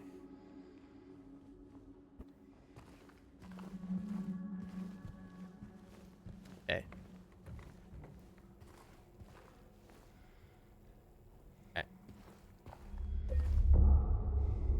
Puzzle was the easiest one.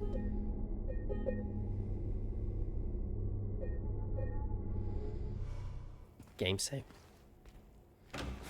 You get the round things and you put them in the right order. Sounds easy enough.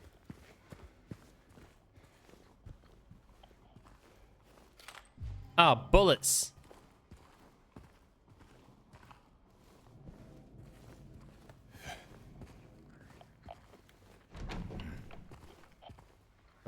There's something here.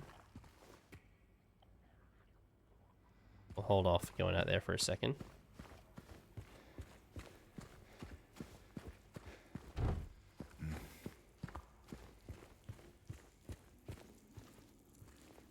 Oh, healing potion. What's this? Dear Madam, in response to your complaint regarding the gunshots coming from apartment 217, we have paid a visit to the tenant, and he assured us that he does not own any firearms. He was fully cooperative and granted us access to the apartment. True to his words, we did not find any weapons or traces of using one. Should the noise persist, please inform the janitor. Sincerely, Woodside Apartments Administration. Okay, 217. Alright. Alright, I grabbed a health potion there, so I might save it again. Okay, so I've got 3 health potions and a syringe. Which is in a good situation, I think.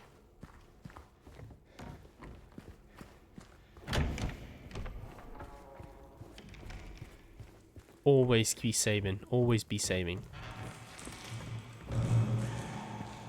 Hello?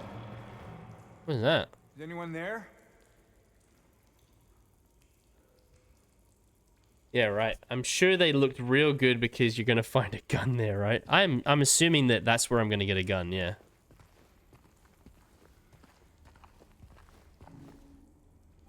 No key. You said it was 217, right? What was that? Need some sunlight.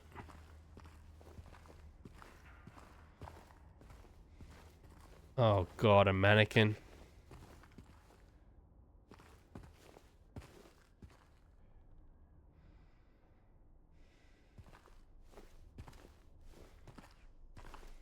Wait, isn't that thing in here?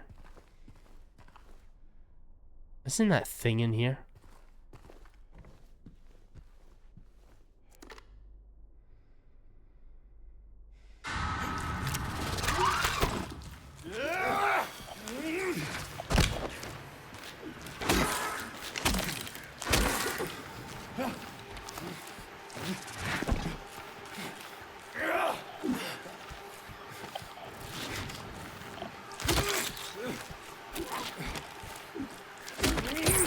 You're too fucking slow!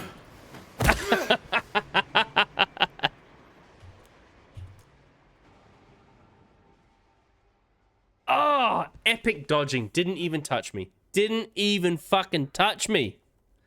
Those leg fuckers scared me every damn time, even when I knew they'd be there. Oh, because they're sneaky bastards. I remember when I was playing this on hard mode, I got roughly up to this area and they fucking jumped out at me. I wasn't expecting it. But I just remembered from the trauma of dealing with those little shits that when I walked in there, it's like, there's one of them in here, isn't there?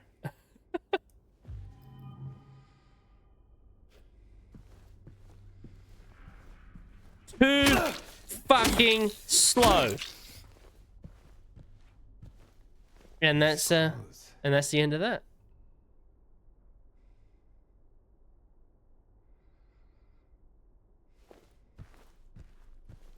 All right.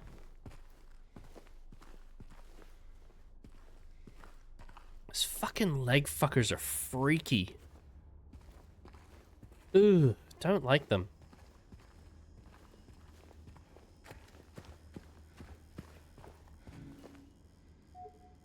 Oh, that key doesn't work. Okay. Okay.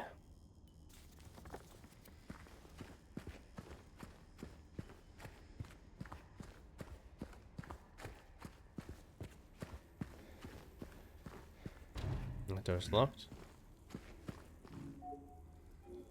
Yeah, key doesn't work there. Let's have a little look up here. Level 3. Oh, can't get up there. Okay. Got level 4. What's that? Bullets? I'll take them.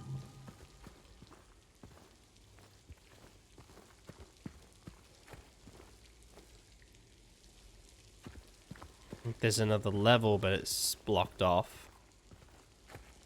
Okay.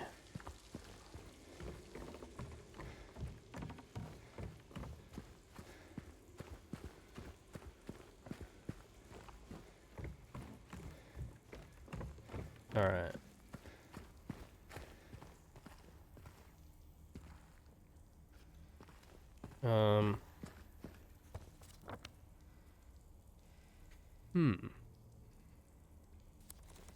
But I need to get past that door, which I can't. So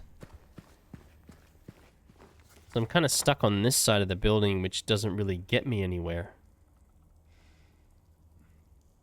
Yeah.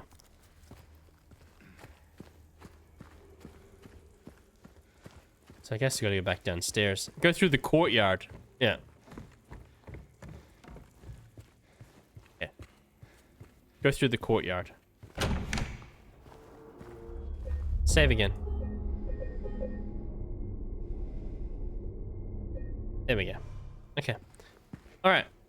Through the courtyard.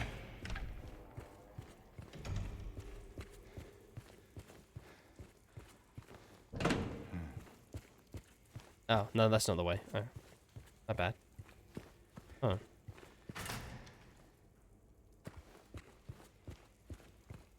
Why does an apartment building have fucking shutters like that? That's weird.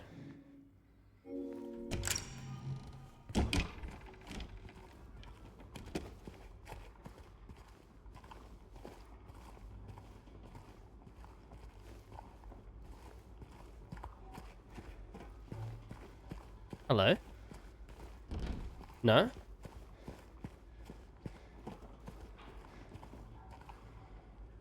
Garbage chute out of aura, please do not use until the problem is resolved. People obviously didn't follow that instruction, but okay.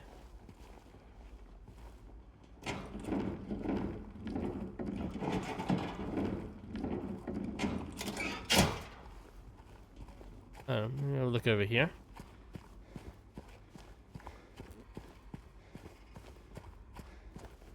Locked.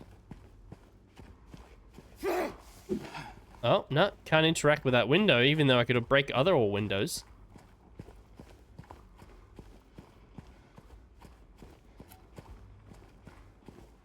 All good. Hello. Oh, there's one of those fuckers in here, isn't there?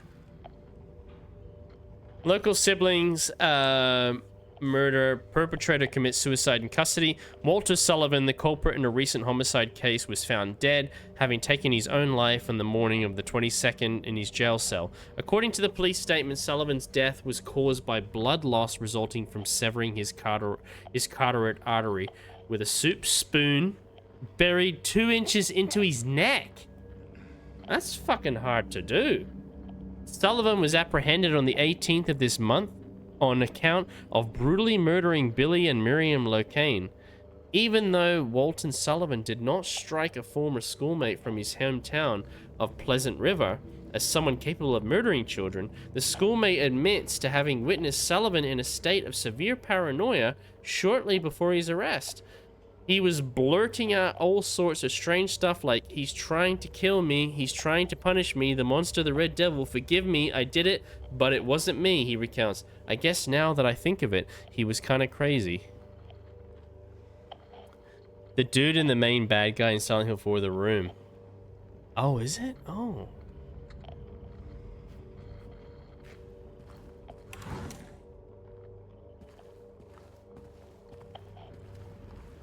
Hold on. One of those fucking things is in here, isn't it?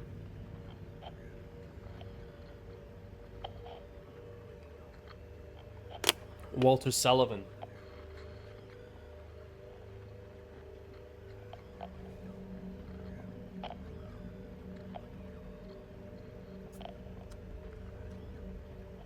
The kids were two of his victims. He needed a certain amount causing limo.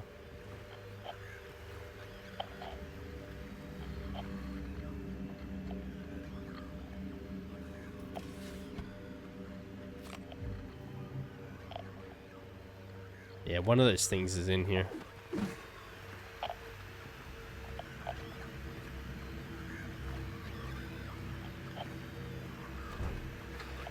I know one of these things is in here. Oh, it was a bug. Never mind. Hold on. There's gotta be another one in here, isn't there? There's something else in here. Silent Hill 4 is more a prequel? Is it a prequel?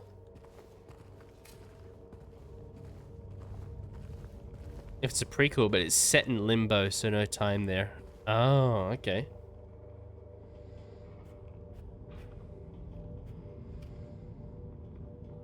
Okay.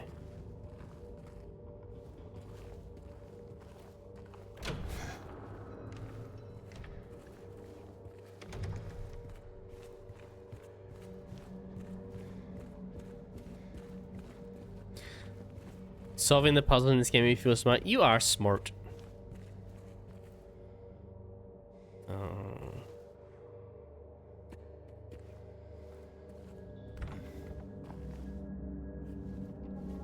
I'm just paranoid about those fucking leg ladies.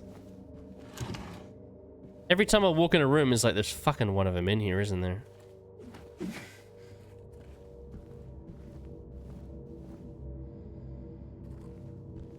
There's one of them in here, isn't there? Because they just jump you. Ah, you fucker! I knew there was one in here!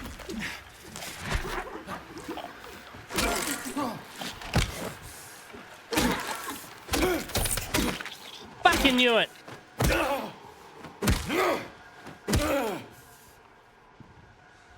Oh! Bitch!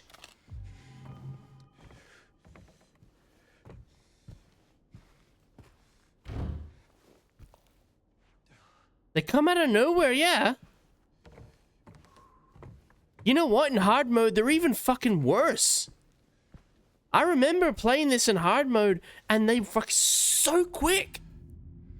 Like, you don't even have time to react. Ah, oh, bitch. Alright.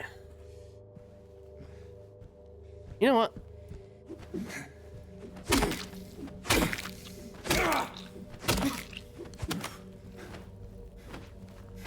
Put a few kicks in there too. Okay. It's definitely not going to be the last one I see. Hate those things. Where the fuck am I on the map?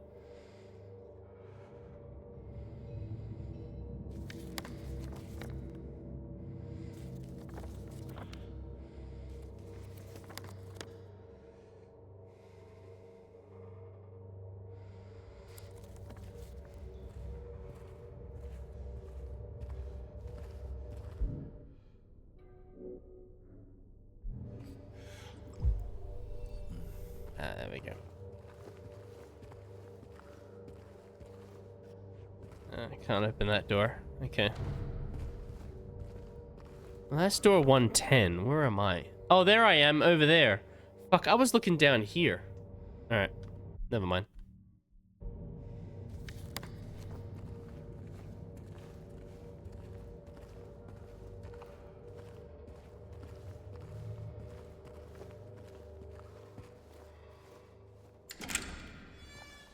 Oh.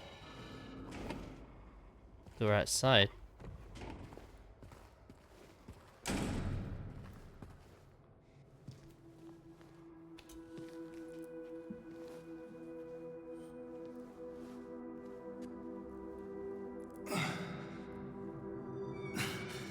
Why would you reach from that bar? Hey!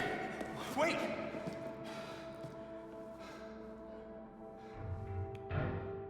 Damn it. Little shit. What's a kid doing here? I can get that. I can fashion something from these old apartments. I can get that.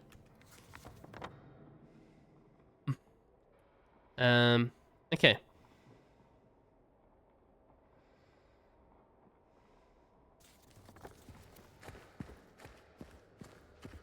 I'm gonna get back over here. See if there's...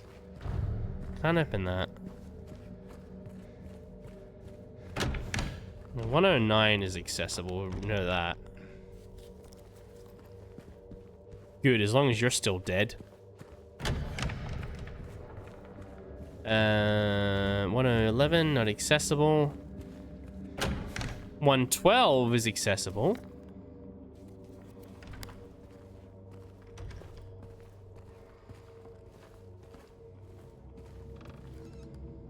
Anything in there?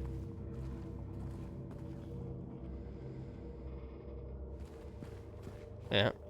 Which is where we came from when we came in here. Okay. Hold on, was there something on the wall there? No. Okay.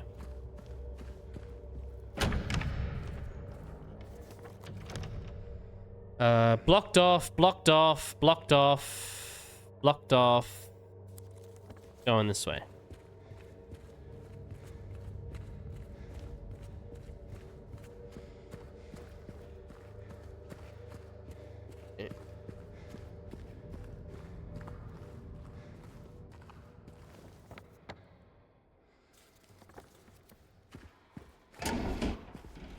Okay. Hmm.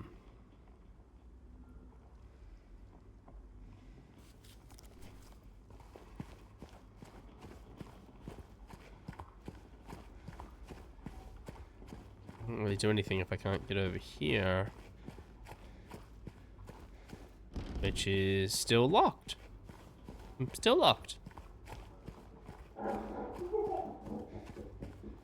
What the fuck is that noise?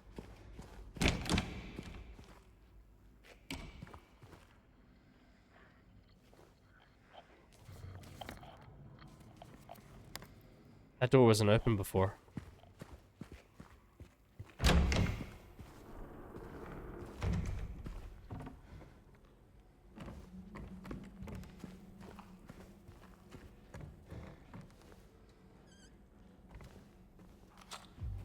More bullets. Thank you.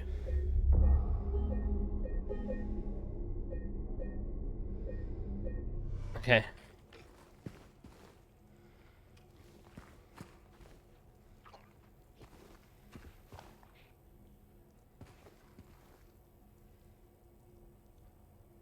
What?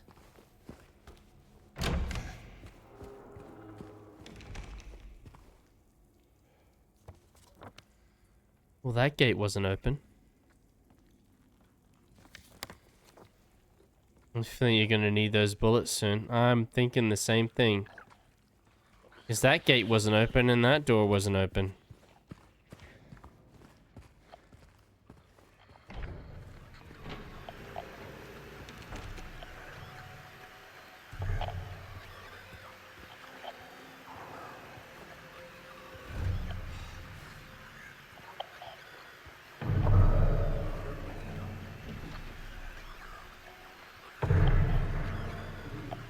Oh, is that Pyramid Head?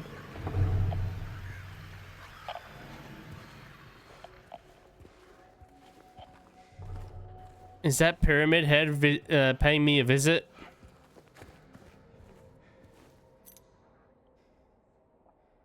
F hallway.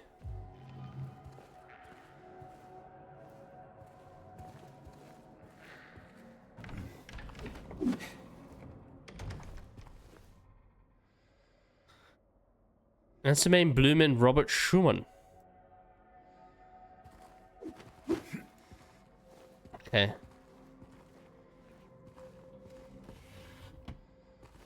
Oh, Oh, there is one of those things in here, isn't there? No, get your weapon out. We're gonna proceed carefully. No, no, no, no, don't get distracted by the bunny picture. There's definitely one of those fuckers in here.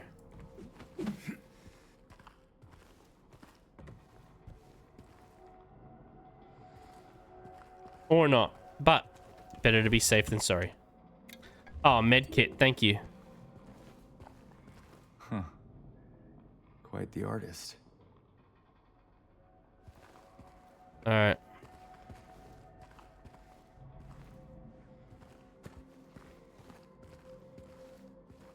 Okay, we got ourselves another medkit.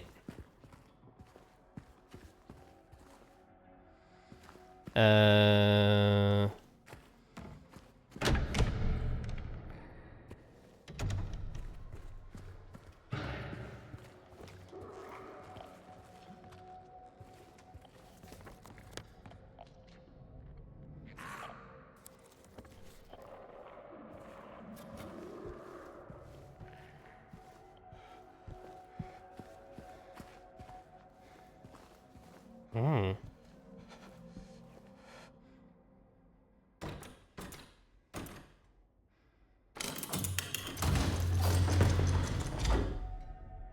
Okay. Golden apple handle. Alright, thank you.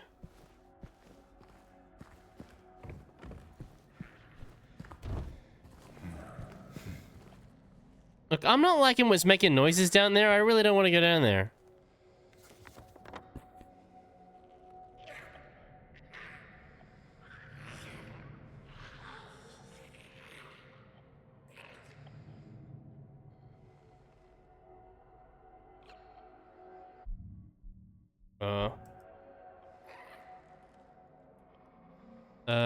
How come I can't... What the hell? How come the map won't go away?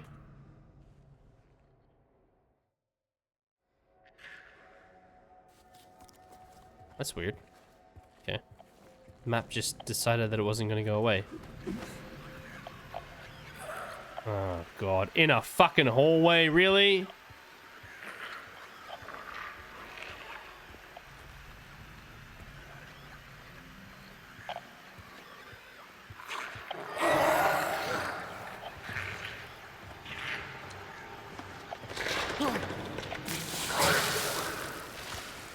Saw that one coming.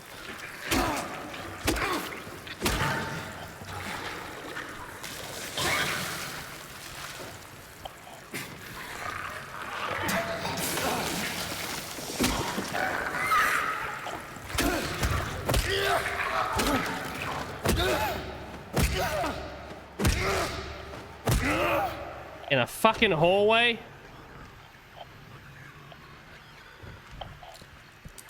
Ew, it's a disgusting bug!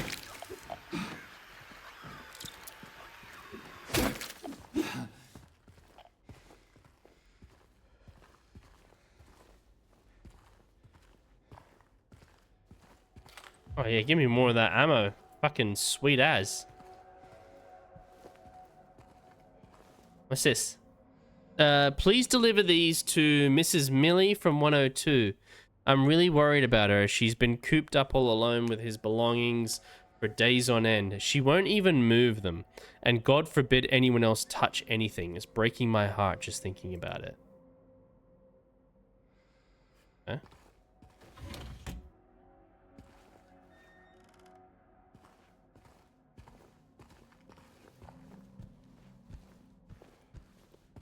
I think I'm slightly hurt.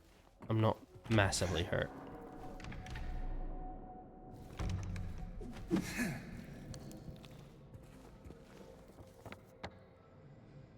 Okay.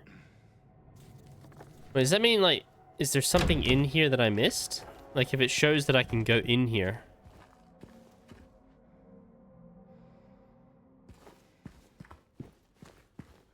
Is like an item or something that I might have not picked up? There's a little teddy bear there. 'Tis but a scratch. Exactly. 'Tis but a scratch. We're made of tougher stuff. Okay. Open that door.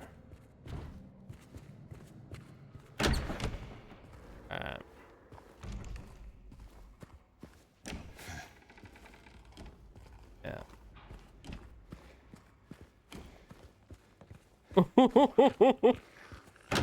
Looks fun down that hallway. Pretty sure they can't get in here, but...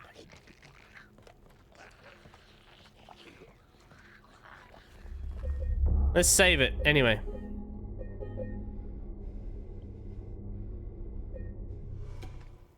Fun times down that hallway.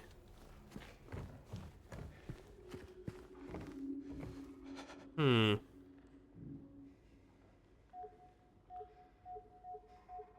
Can I not use that?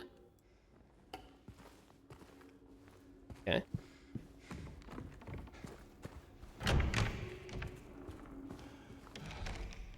Where'd they go?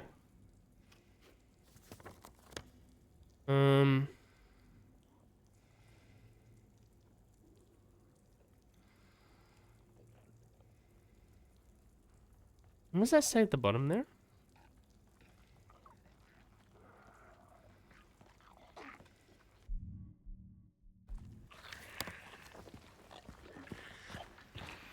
Yeah, I see the two of you there. I'm gonna go level 2 for a moment. Because then you got level 2 hall key. Because I did.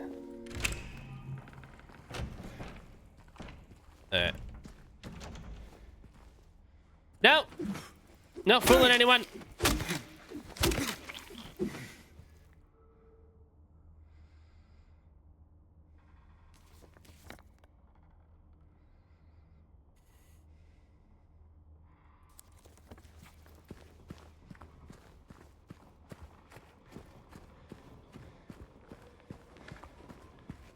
Is the way still blocked?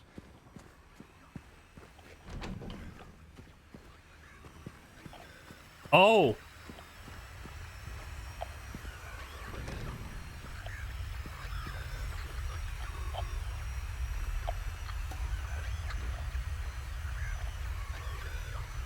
Well then. It's the man himself.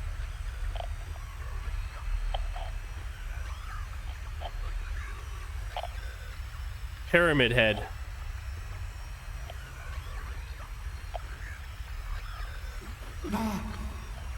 We're gonna have a stare off, are we? Oh, he's staring at me. I think he's literally making his presence known. It's like, bro, I see you. You see me. Like, okay. I see you. I see you. I see you.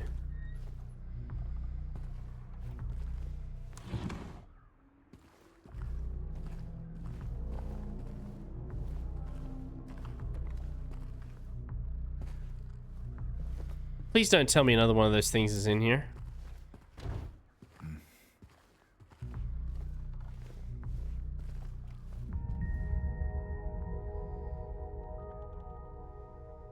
Scrape marks.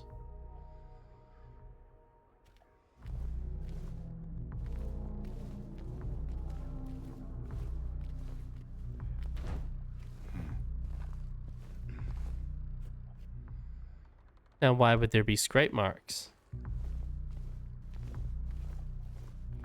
Who knows?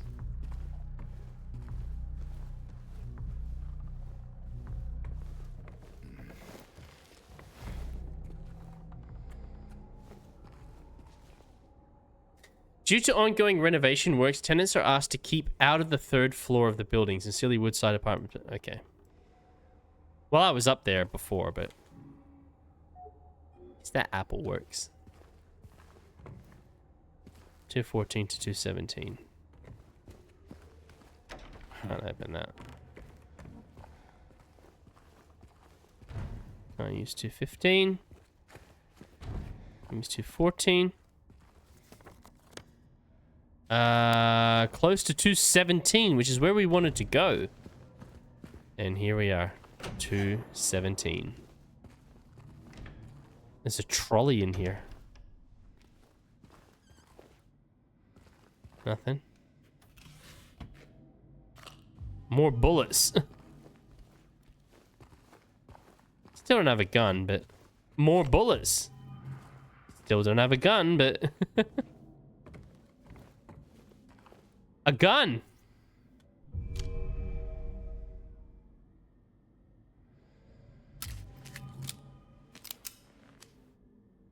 Well then, there we go.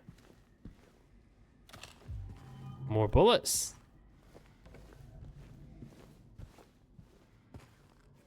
Okay, you've given me a gun.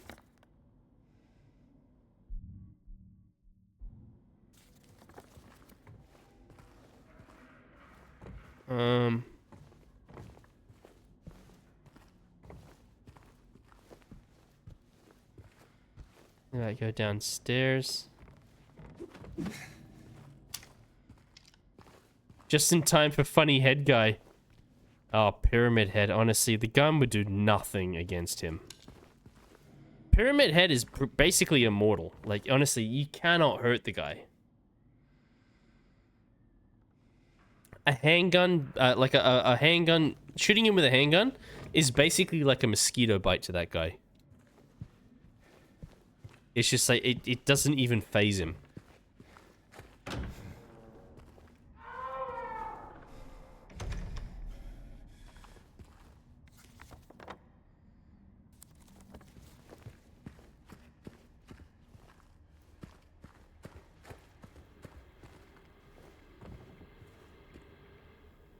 Oh. But he was like a boss. Oh, he is. He is. He absolutely is a boss. Yeah, yeah. But the thing is that I think it's because he's a manifestation of Silent Hill. He can't be killed.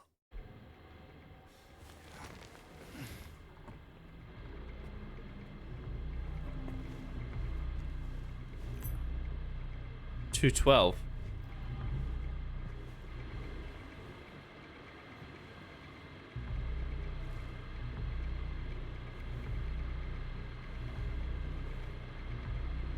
He can be injured if you fucking do some massive trauma to him, but I don't think he can be killed.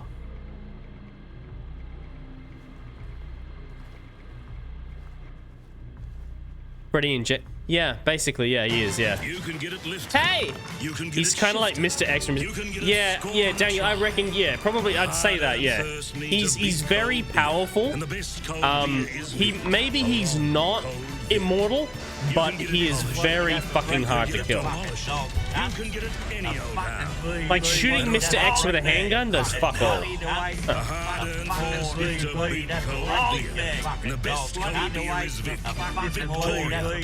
Long neck at 20 to wait the fucking morning. Long neck at 20 to wait the fucking morning.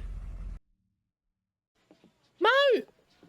Another gifted sub? What the hell? What are you doing? This is what you'd have for breakfast, you fucking dog cunt. Dino! This is what you'd have for Dino breakfast, sub? you fucking Blasphemy. dog cunt. At 20 to wait for breakfast, you fucking dog cunt. At 20 to Hi, wait Tay. What were we up to tonight? What were you doing? 20 to wait for the fucking dog cunt. A fucking VB. Long Hey, turn the light on. There we go. This is what you'd have for breakfast, you fucking dog cunt. Supporting you, Dad. Hey, made me. Oh, wow. At 20 to 8 in the this is what you'd have for breakfast, you fucking dog cunts. A fucking I actually didn't know. Long neck at 20 to 8 in the fucking morning. But thanks for popping in. Thank you for the chug. Folded like a lawn chair and got the summer skins and rivals. Oh, nice. He's like, I feel like I'm folding. He's like, the Momi shirt. God damn. All right, fine. Okay. Is that? Oh, by the way, guys, for legal purposes, and for appearance purposes, we don't drink alcohol on this stream. We are drinking lemonade, because that's what the Cancer Council wants. And you know, here we go. We're raising $1,000. Fuck, we're up to $1,000. Okay, yeah. So we're helping the Cancer Council raise money for cancer research, and they are against people that are supporting them from smoking and drinking. But we don't drink on this stream. We drink clean, crisp lemonade. Remember, that's what we do. We don't drink any alcohol. You know, like if you look at my my stream title, it's lemonade drinking. Right? Right? Yeah. 1K already? That's amazing. Yeah. Well, it's all about of course. It's actually quite a few. It's like things like 10 streamers that are contributing to this at the moment. And we did our part. I think we contributed like $100, but we did our part. There's like 10 streamers at the moment doing it. So yeah, we definitely did our part. But oh my god, it's amazing. So yeah. I want to do my Cat May Just Dance stream soon. Oh, look forward to it. All right. Chug and Momi shirt. Okay. Ooh. Oh, there's the yawnies. Okay. All right. Pull my charge cable out. Oh, what does that say right there? Well, what's that? What does that say? Yeah, a little message there. Yeah, okay.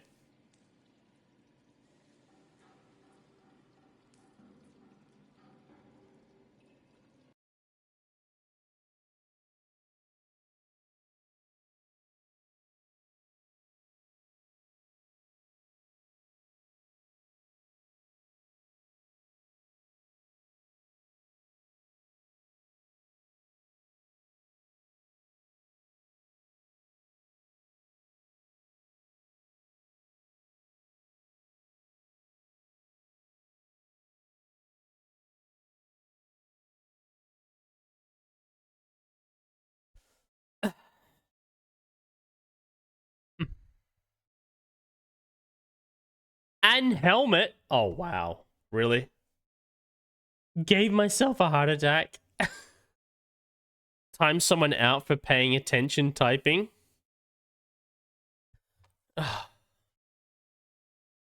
Okay, alright. Well, I need to do the chug first before the helmet.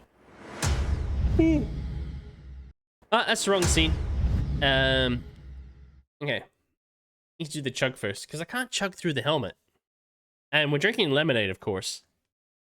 And we're playing Silent Hill 2 at the moment. We seem to be doing alright. I don't know how well I'm going to do once I get the helmet on me. Blame Tay, not me. Don't shoot the messenger.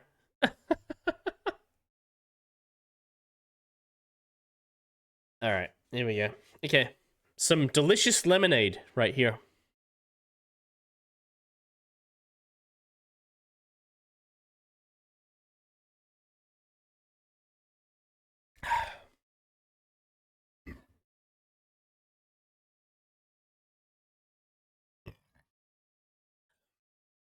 Pure blind diamond lemonade.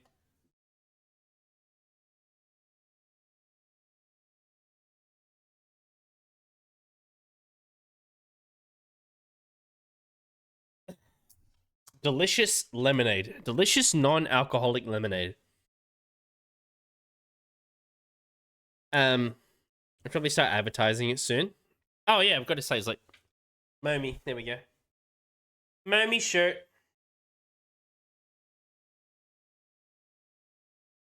There we go. Momi.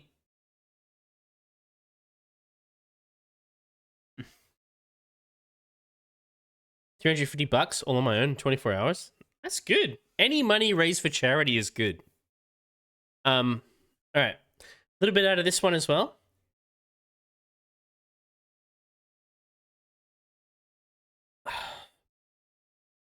Maybe I should get another one of those made as a giveaway as well. Oh, you should totally do that. You should totally do that. Another Momi shirt is a giveaway. It's like, who wants a Momi shirt? That'd have a niche audience. I don't know, like, you know. It'd be good, you know. How good would it be, like, say, for example, if you did a giveaway, and let's say Led B-Man was the one that won the competition, and then next stream he's wearing the Momi shirt.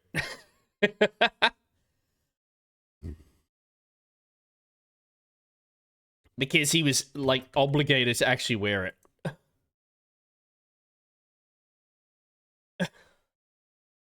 I think that'd be fun. I think that would be fun.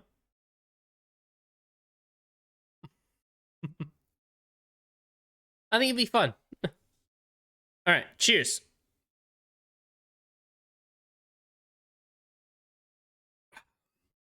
And the fucking helmet. I'm not going to be able to hear anything.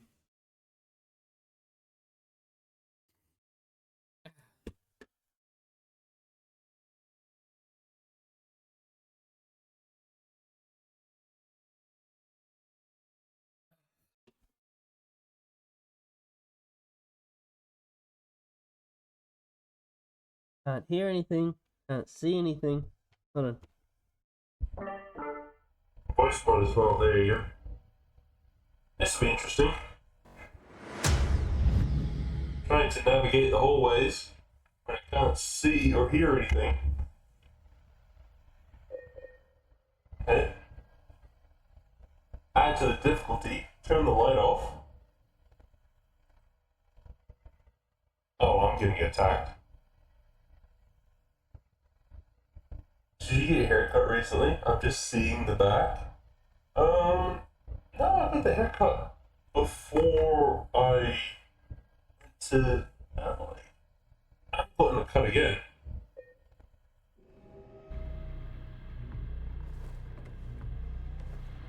See shit.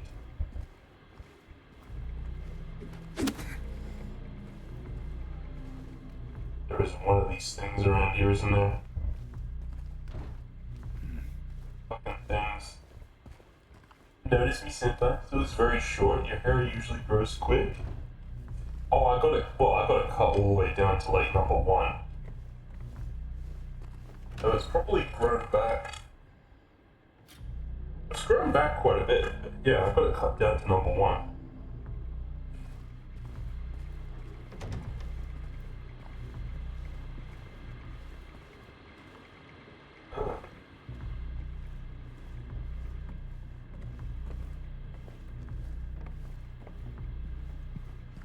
Just want to make sure I don't miss any mid kits in here.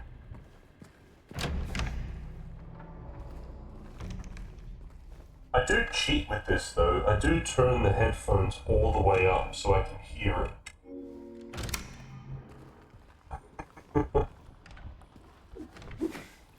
So even though like I don't have my headphones on, I turn them all the way up and I can hear what's happening. Well, I can get the gist of what's happening.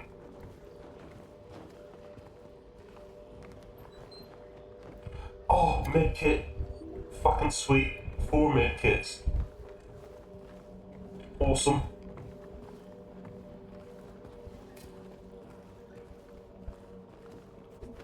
No, there's something in here. I know there is.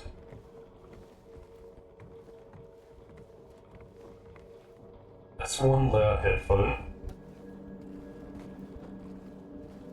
Yeah, it's cranked up to max.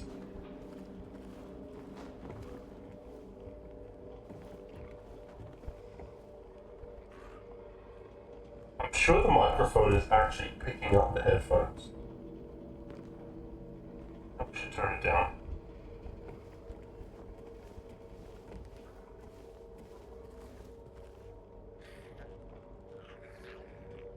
Is this helmet wise with this game? No, it's not. Absolutely not. It is not wise having a helmet with this game. Oh fuck, there's one of them right there.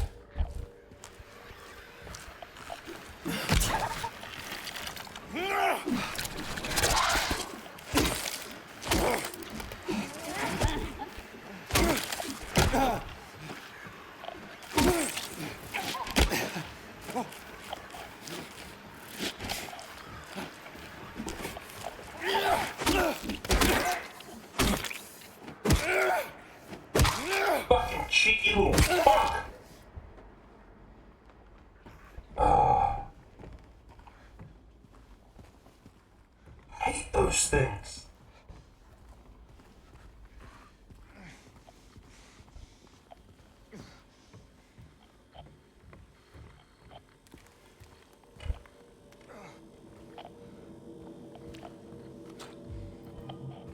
Should have shot it.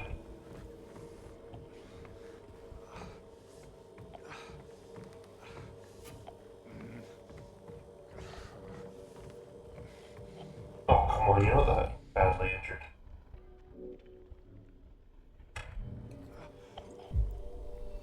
Fine.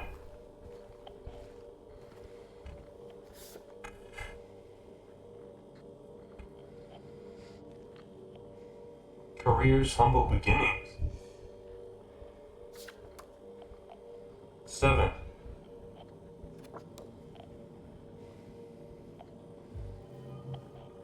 Okay.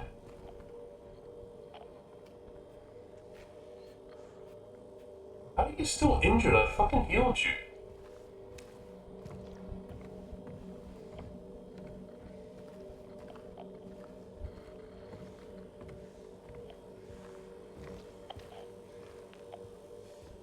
It's fine.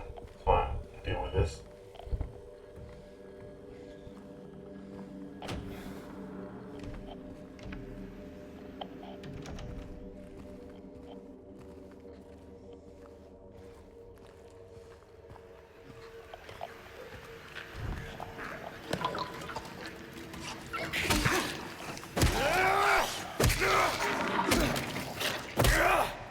Fuck off!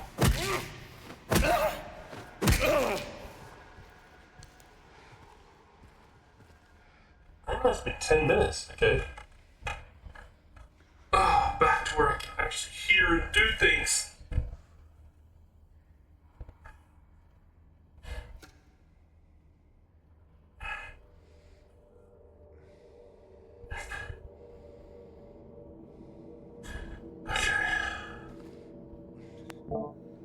I'm pretty sure I healed myself. Like, I did heal myself. I don't know why I'm still hurt.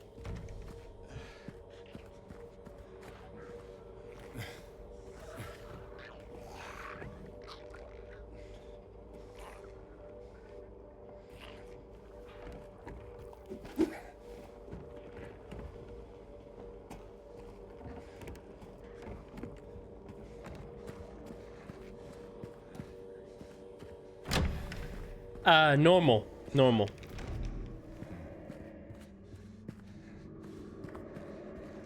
Ah, fuck me dead, of course.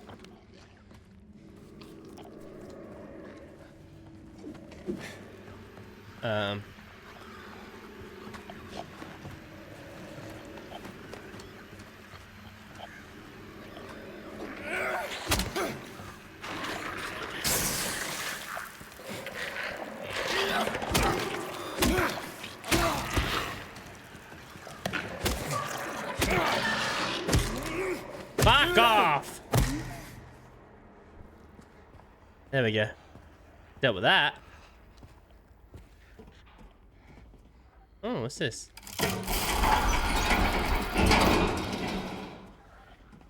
Oh, lovely. Down to the courtyard. Yeah.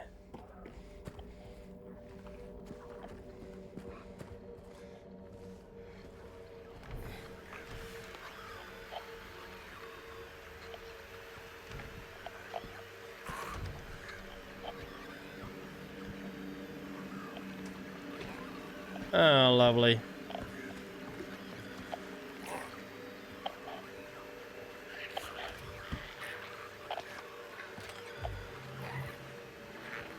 Could try out the new gun.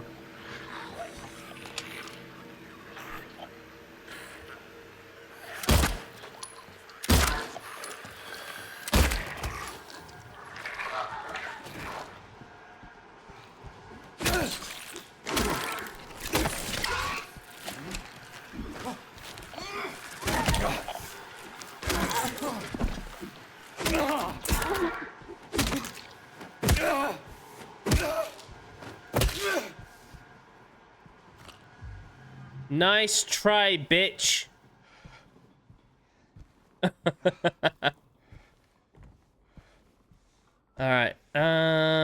any healing items for me? Welcome home. It's not exactly the welcome home I was looking for. Be something here. Alright, fine. Take another med kit. Alright. You're okay now? Alright. Not crying anymore? Okay, good. Alright. We're good to go now.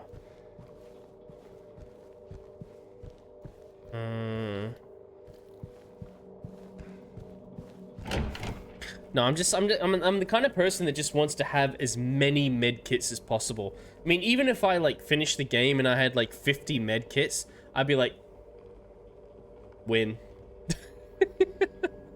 I'm literally that kind of person that we get to the end of the game and just have too much shit.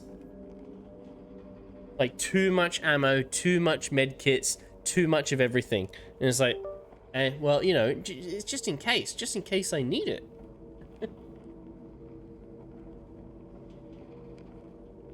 It's like, you never know. You never know. You know, I might need it.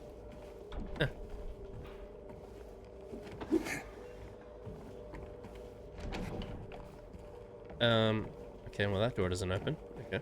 Alright. A little stomp there for you. Better to have it and not need it than need it and not have it. Yeah, exactly, yeah. All the ammo, all the health potions, everything. Abundance. You want the abundance.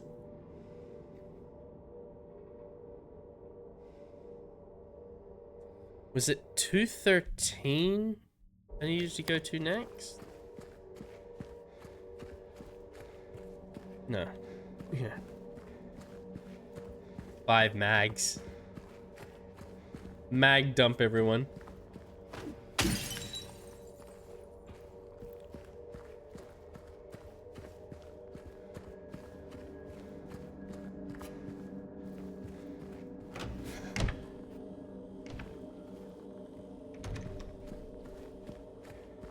Yeah.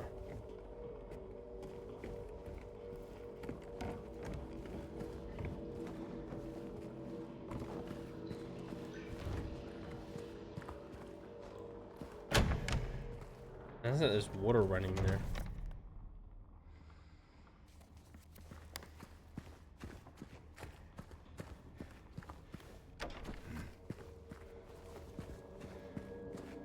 I don't like it when you do that grunt. It startles me when you do that grunt.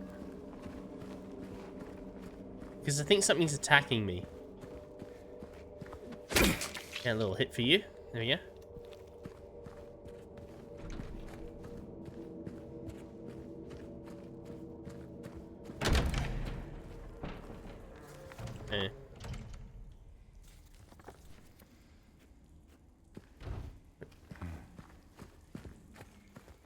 It's level 3.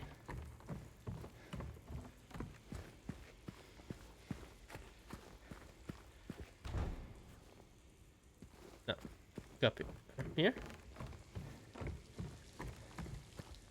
Down is the way to go? Yeah, I guess so.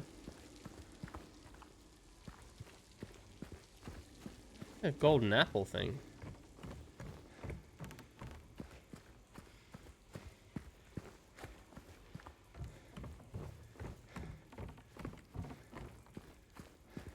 Problem with these horror games is they can get very obscure, and you're like, well, where am I supposed to go?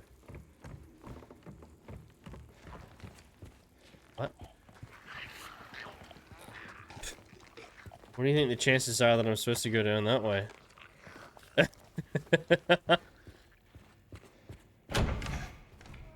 Where the enemies are, that's where you're supposed to go.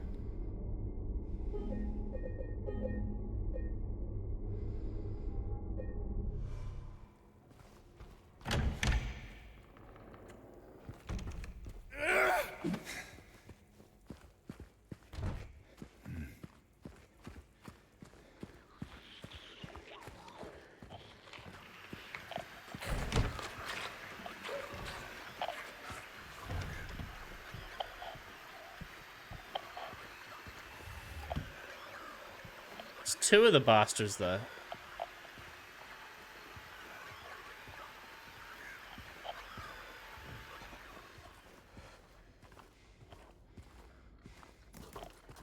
Oh, boy!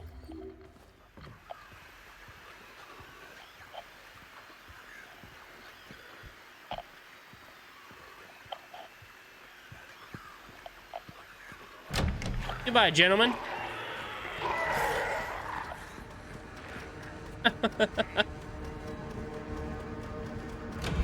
No, I saved the medkit. I want to save it. Yeah. I got another medkit. I want to save it. Gentlemen, what can I do for you?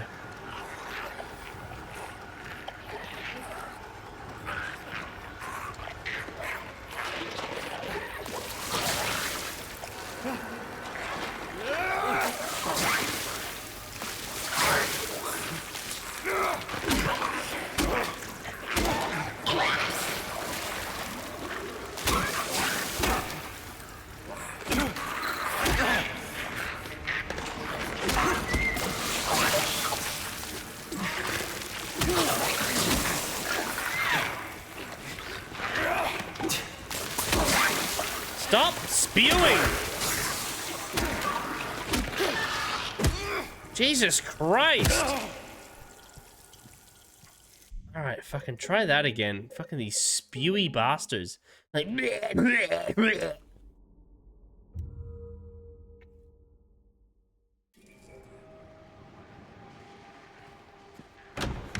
were spewing a lot more. Not sure I'll make it to the CG.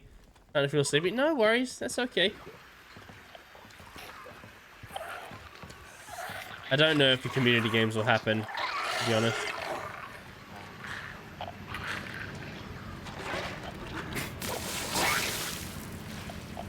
Go on.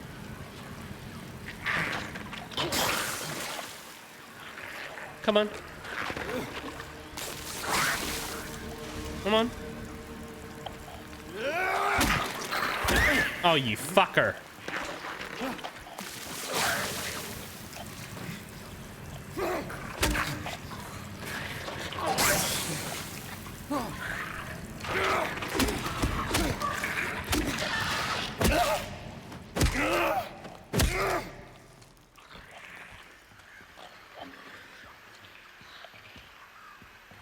Alright, come on. Come on. It's so cheap, yeah.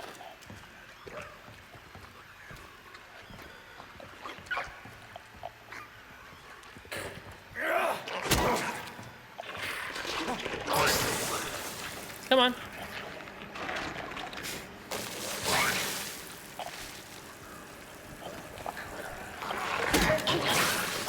Oh, seriously?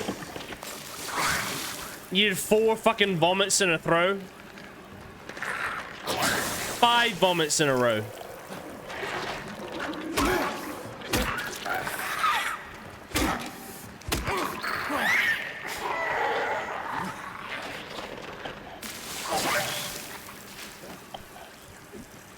There is not that much liquid in you.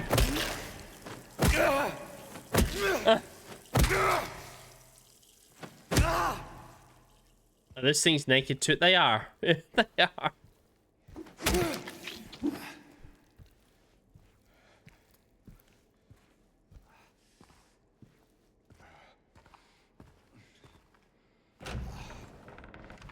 There is not that much fucking liquid in you. Physics says it's impossible that you can throw up that much liquid.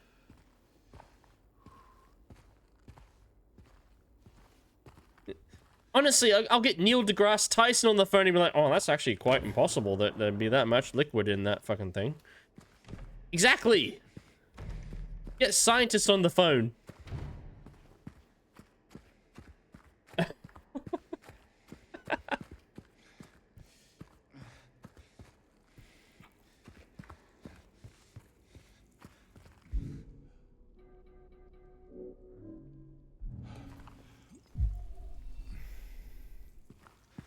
Okay.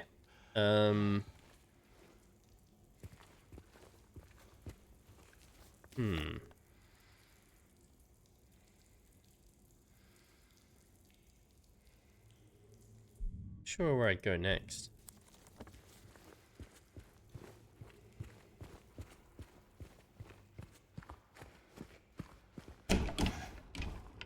Yeah, we're not there.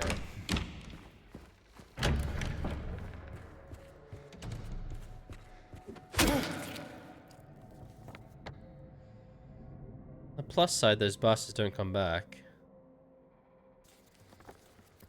Courtyard downstairs, I bet.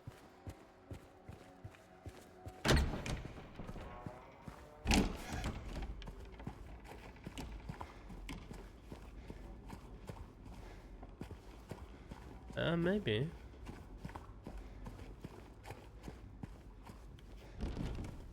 Still can't open that. Can't open that door.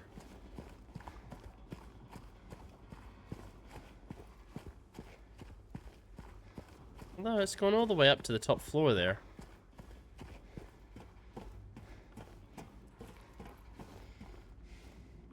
Oh, come on. I've already killed everything in here. Don't you get back up. Alright.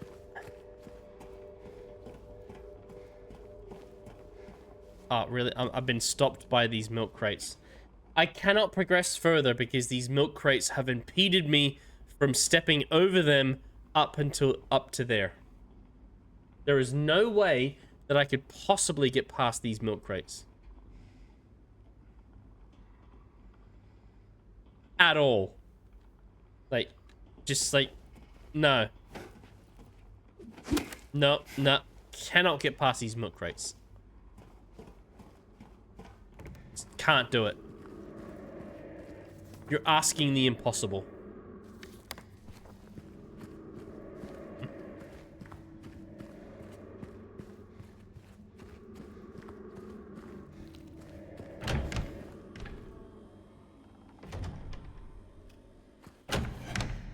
$1,000-ton milk crates. Yeah, exactly. I think I'm heading into a fight with Pyramid Head.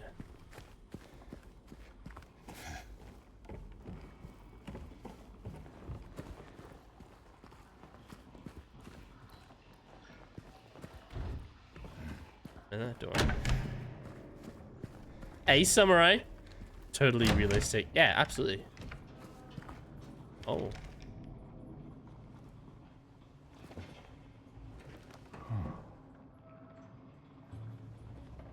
Oh.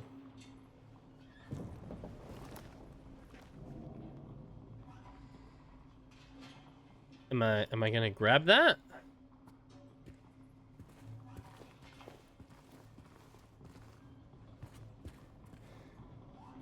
Okay.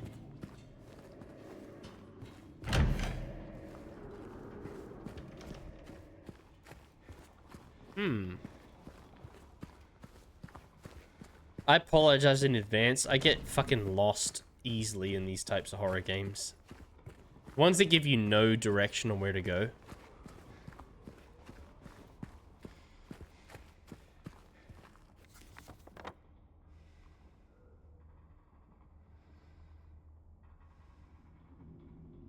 I don't even know what I'm supposed to be doing at the moment.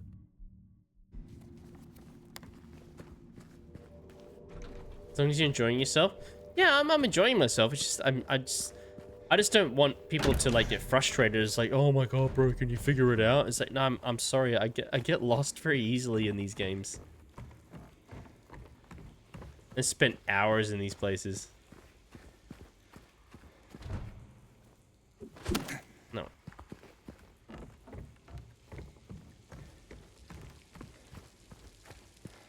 And then you see these speedrunners do it, and they play the game in like 2 hours. It's like, oh well, I feel like a dumbass. Okay. All right. Okay.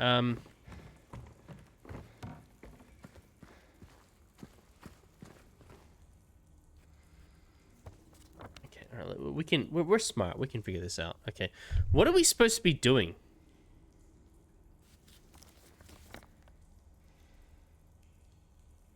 Well, we don't seem to be able to get...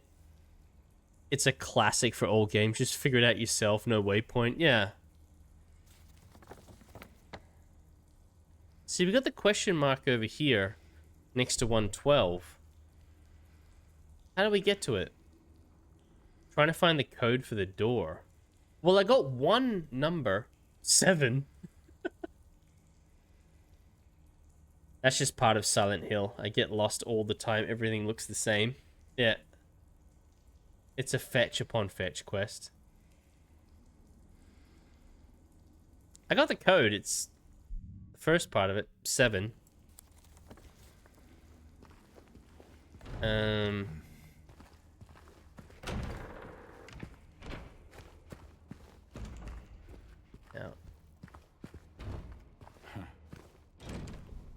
Fucking hell, man. You know, statistically, I would just eventually find my way.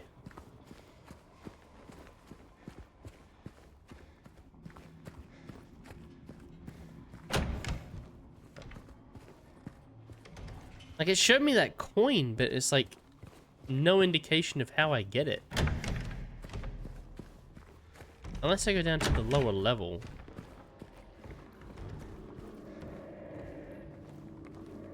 Of how to, like, to get it.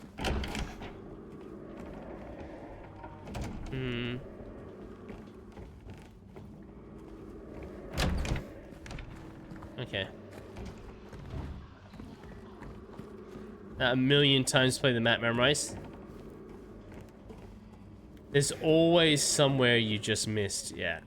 It doesn't bother me. Like, it's like, I mean, I've played through a lot of horror games. Like, to be honest, like, I've played through fucking Alien Isolation Nightmare Mode, and that is a fucking punish.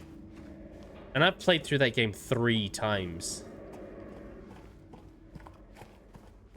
In Nightmare Mode. A game that I keep saying to people is like, when they do horror games, it's like, play it in Nightmare Mode, and they're like, fuck no. It's like, dude, I've done it 3 times. I need to call it, fall asleep my piece. Like, no worries, Colwood. Thank you so much for hanging out. Hope you have a good sleep.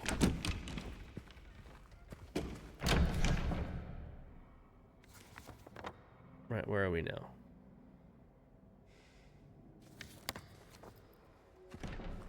Have you yet to play that game?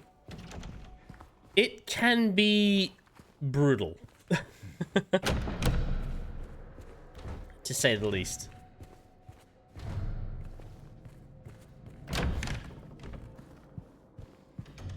I'm just basically, like, fucking going back over where I've been before.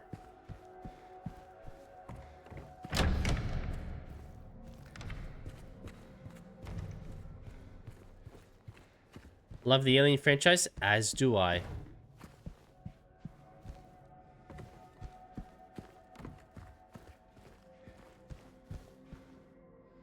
Press.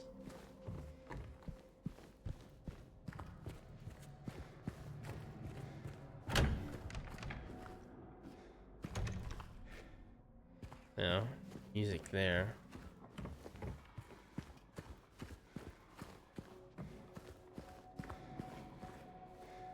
Yeah, saw that.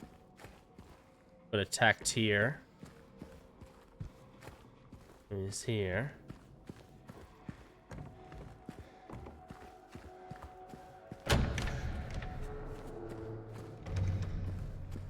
You know what, in regards to the Alien franchise,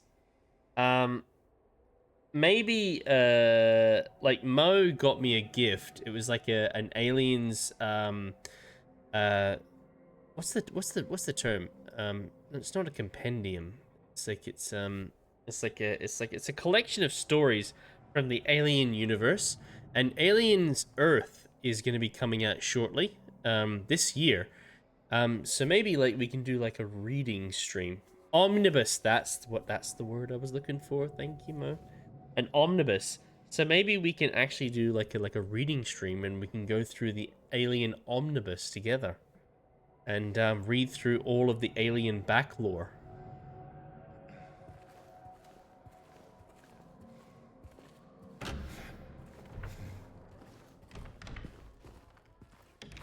I don't know where I'm going.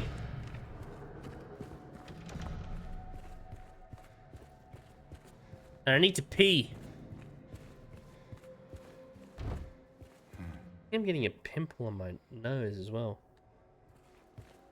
I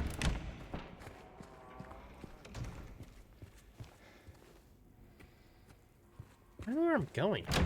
Fuck. Alright, let me save.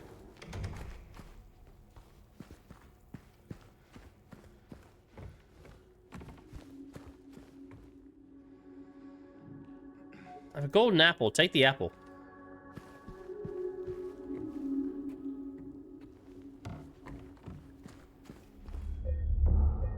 Save. Go to one of the old saves. Here, save on that one. There we go. Okay. Alright. I need to go pee. Alright, back. Yeah, all that damn lemonade. To do with this, the couple believes that something else was responsible. As it turns out, they live across a cemetery that's quite literally down the street from them.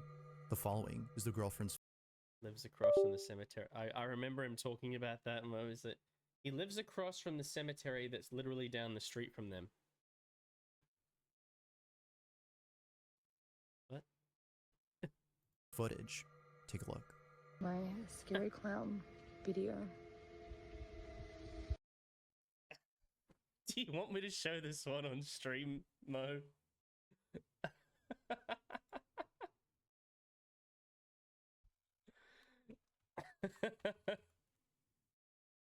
I didn't know you could do custom shirts. But alright. Oh no, we do like her hair. Sorry, Norse. We do like. Remember last stream we do like her. Okay. Dilapidated building. It could fucking fall on the roof. Could fall on your head. They're definitely breaking in. Yeah. Been in prison in Nashville, and I've been hearing voices, and I'm not sure if it's real or not. Oh my god! Boy, cunt.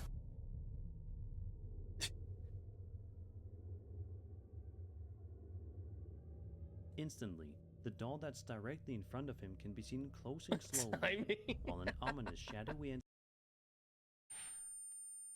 I need to get ready. Smash. I mean, what?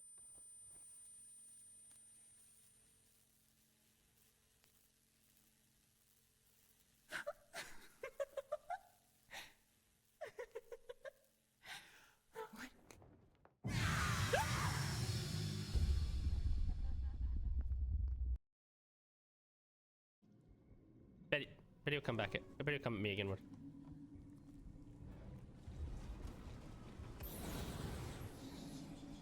Hi.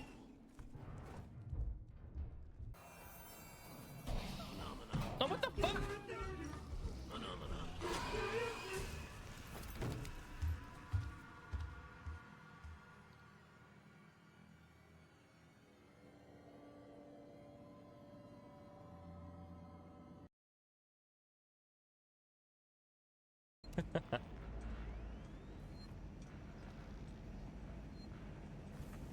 Oh, I think I gave him the slip.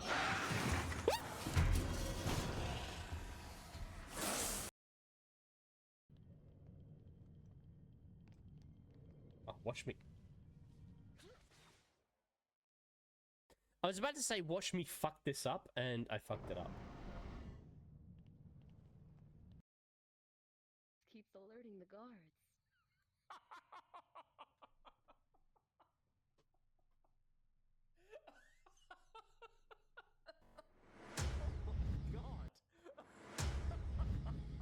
There you go. It is a bit big.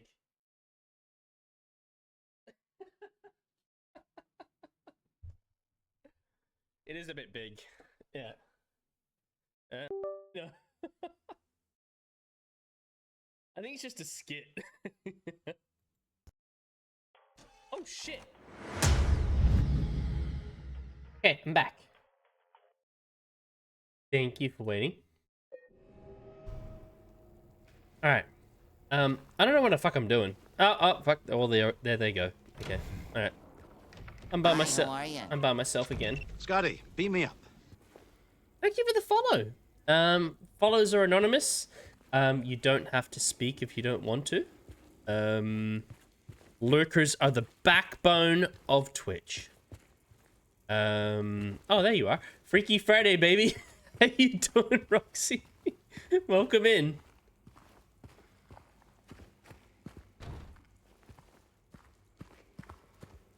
I'm lost. I actually don't know what I'm supposed to be fucking doing. Where the fuck am I going? Do I need to go to 112? Oh, I'm in the horror game conundrum where it doesn't tell you what you're supposed to be doing or where you're supposed to be going. So you wander around like a fuckwit. It's not a dig on the game itself. It's just like it's a typical horror game trope that it just doesn't tell you what to do. No. And then you wander around like an arsehole, fucking like this.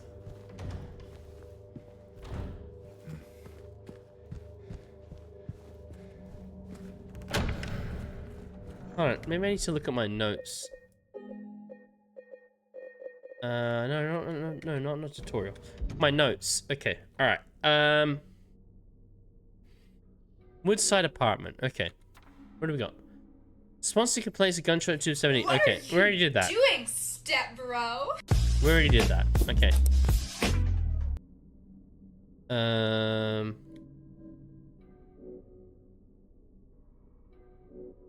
No, that's okay. No, we did that. Apartment 5%. No, we did that. Is that the only note I have? Strange photos, career humble beginnings. How we going today? Yeah, not bad, not bad. It's Friday. Having a few not beers, lemonades.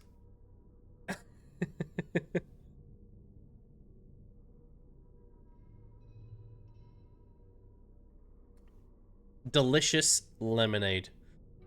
I got the gun. And it's like it's.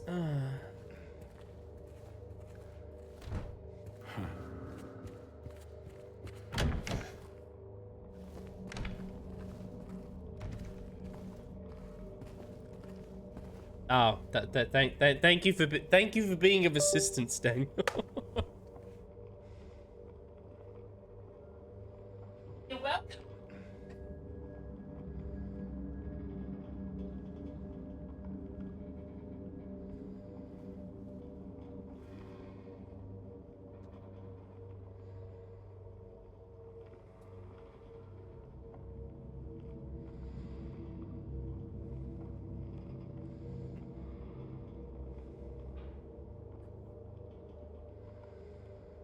Keep the jacket open so we can see the Momi shirt. All right, there you go.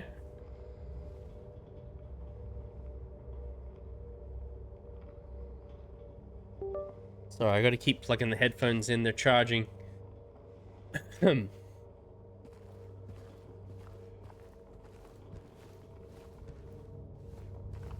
Even like that, so I'll be able to use it my own soon. And upload it.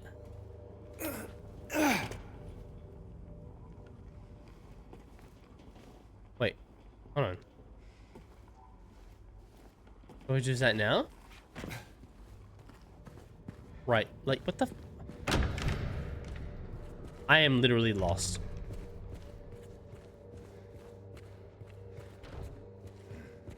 So after I've gone to apartment 217 and got the gun, which is right here. What does it want me to do?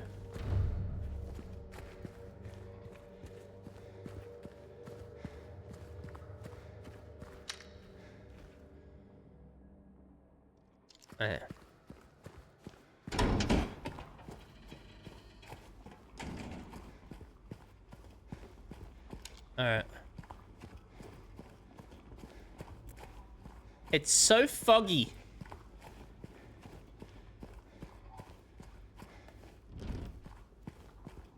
we go this way.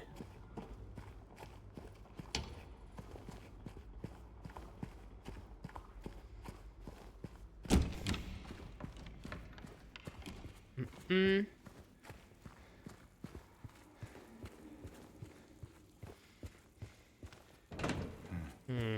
Go that way. Okay. Let's go up to the upper level.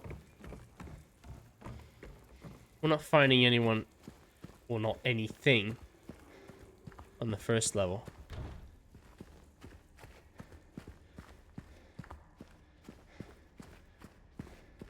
Oh yeah. Beat your ass! Huh.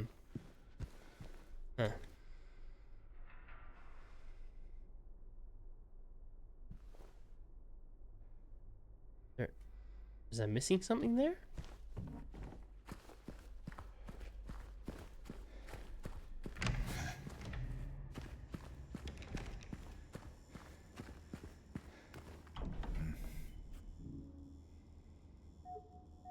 I thought I had a key for 201. Oh, I guess not.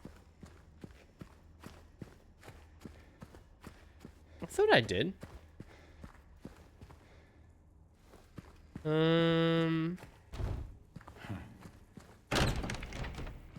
Alright.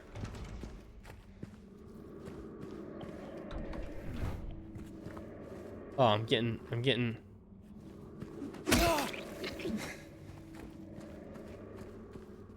some signals that there is something nearby. Well, I was getting signals back there that there was something nearby.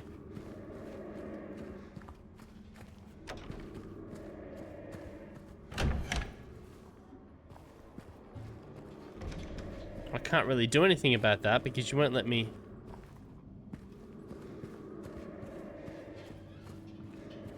Reach down and grab it.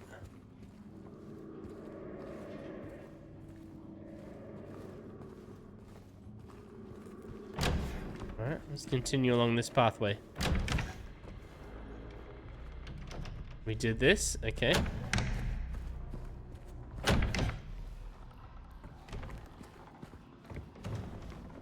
We did this too. Uh-huh.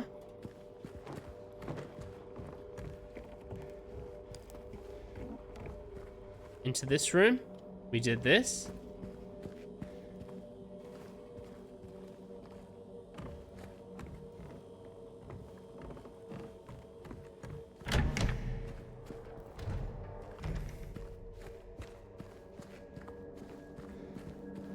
Okay, where am I right now?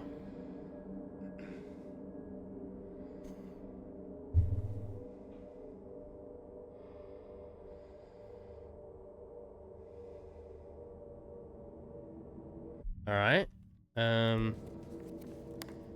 Not sure where you want me to go.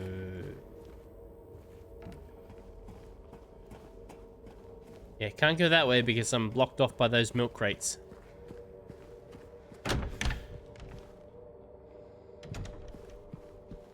Did the welcome home thing.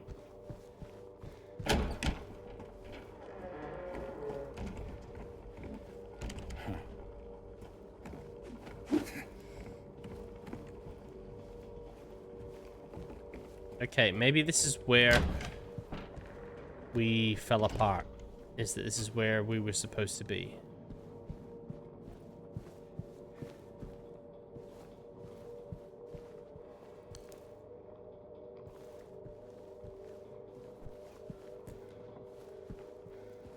Okay, it seems like I want to get into that room over there.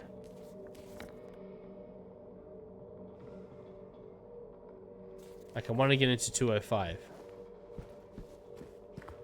Okay. You have ice cream? What kind of ice cream?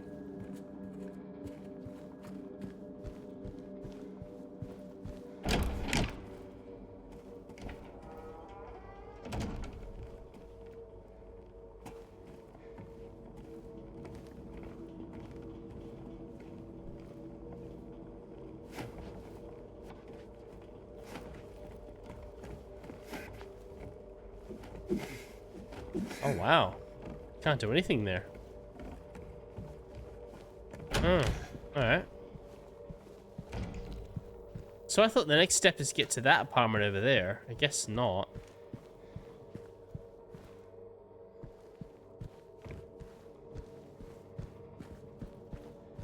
Oh, okay.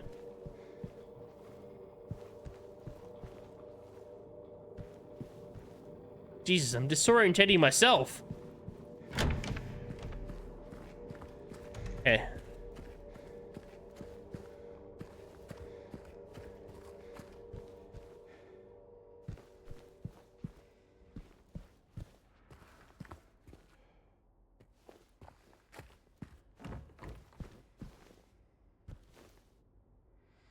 You must think I'm cruel, but this prison is of our own making. The choice was yours. I watched you make it over and over again. This time it's not going to be different. I'll be watching.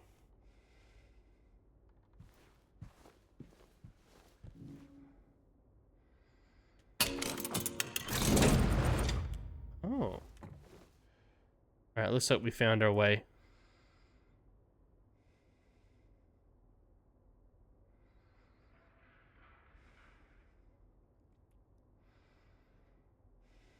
Yeah.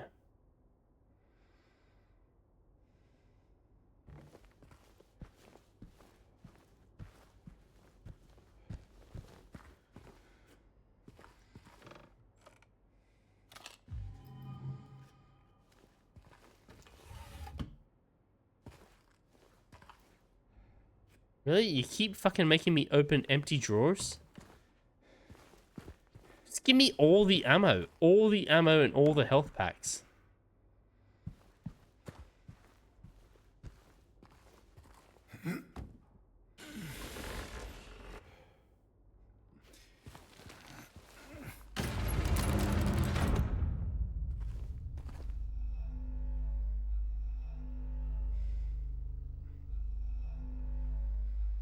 Take the glasses off. Right where the rooftops pierced through the night, left our homebound footprints with no owner in sight. But has he found home, oh please pray tell, or a river of memories leading right to his hell?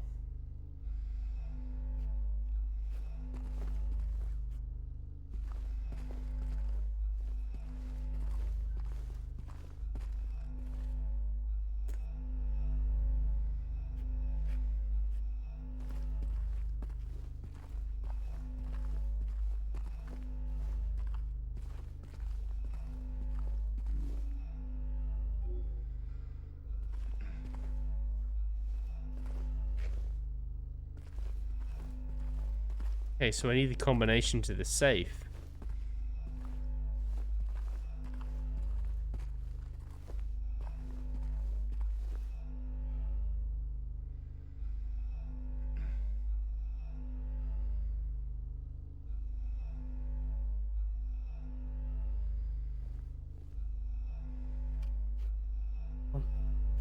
I guess I gotta look around for numbers.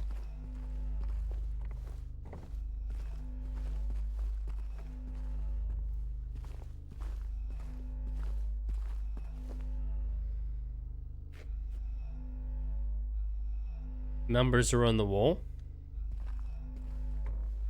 7,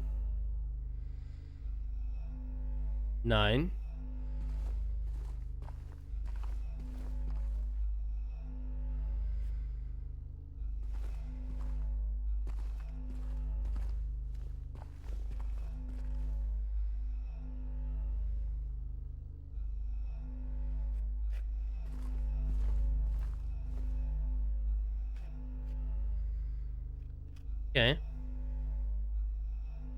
2,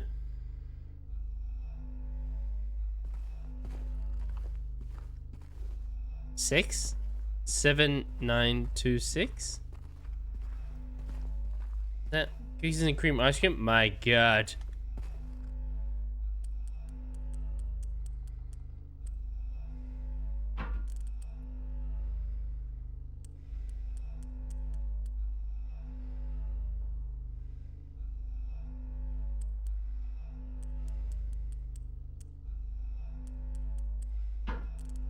I didn't work it.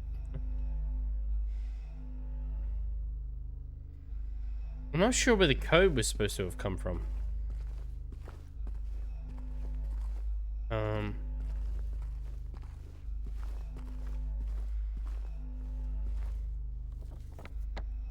Okay, I'm here. I've progressed, but I'm not sure where the code was supposed to have come from.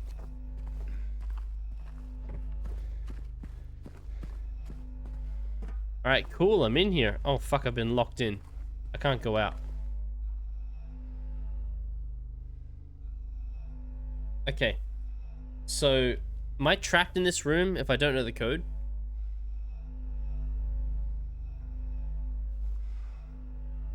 Here's through the night. Left our homebound footprints with no owner in sight. He has found a home, or please pray tell, a river.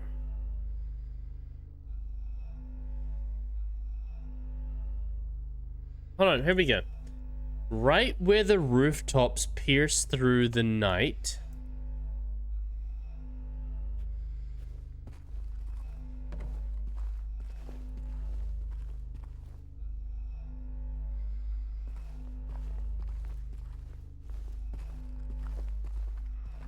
Because there's home there, 7. Okay, alright, I get the pattern.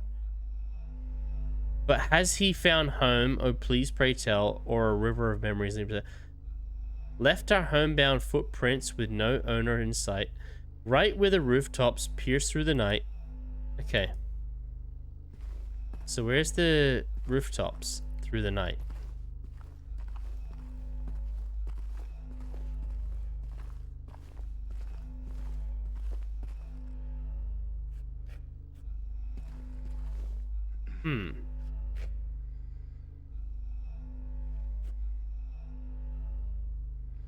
Rooftops through the night.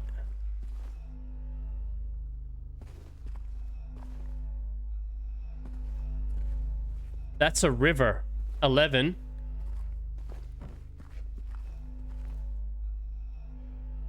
Last number is 11. Okay. But he has found home.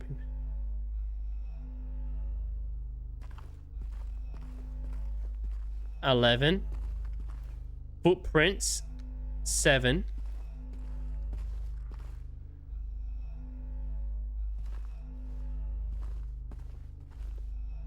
So the last number is 11.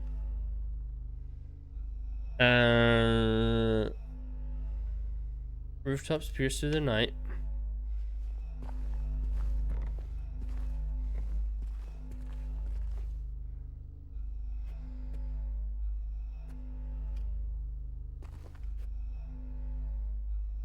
$11, 7.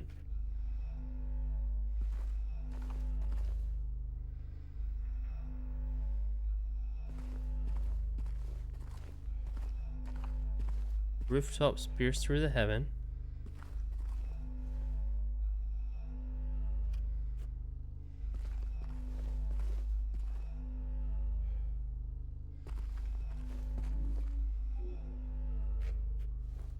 Rooftops pierce through the heaven.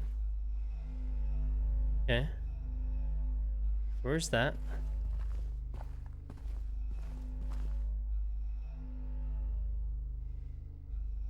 That looks like piercing. 13. 13.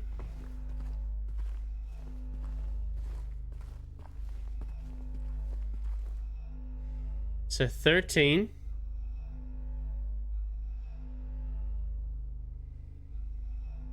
Left our homebound footprints with no owner in sight.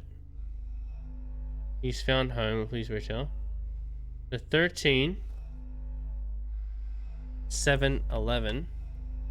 What's the last number?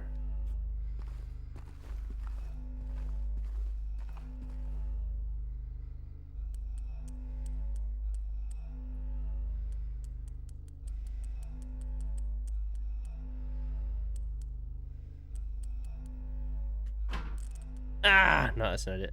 Yeah. 13.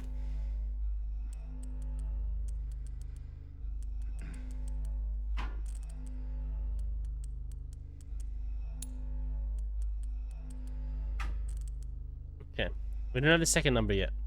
The first number is 13. Okay.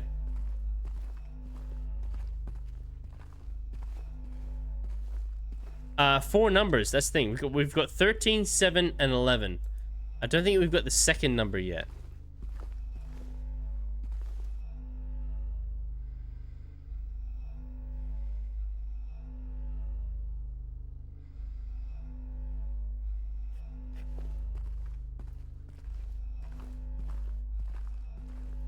So 11's the last number. 13's the first number.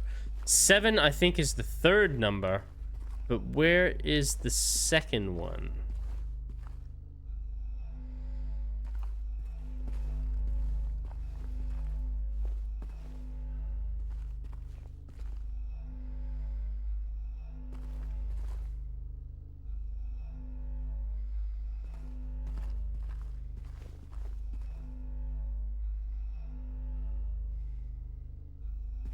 Hmm.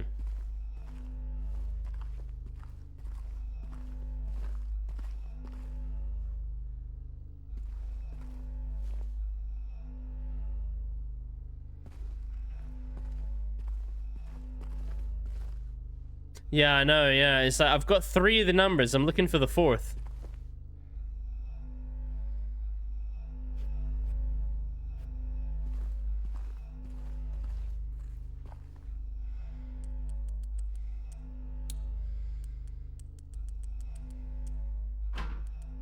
Hmm.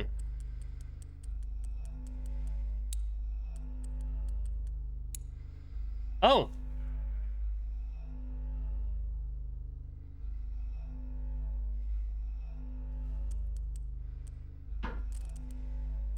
Okay. 13. Huh.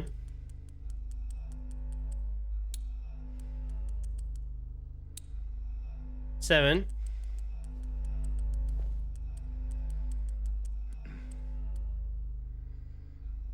It's the third number. 13, 7. Fourth number is 11. The third number. But has he found home, or please pray tell?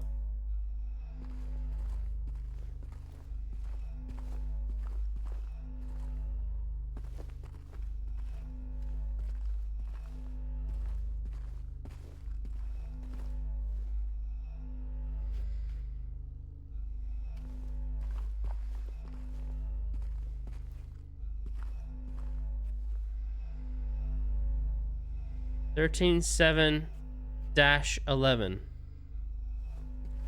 Okay.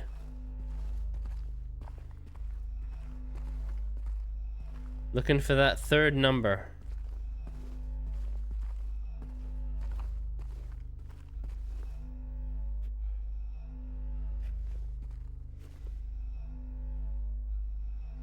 Thirteen 7 dash 11. 13 7 dash 11. 13 7 dash 11. Where is it? Where's the number? Where's the number? We could do this by random dialing, but...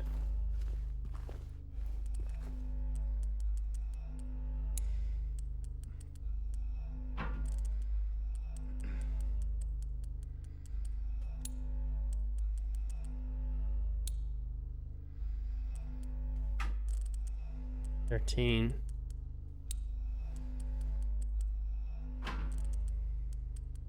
Alright, why are you being nice about it? Like...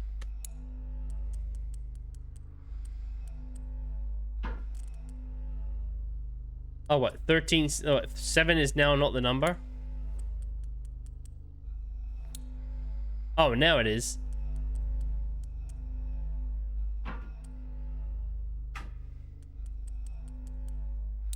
$13. Okay, it's borking there.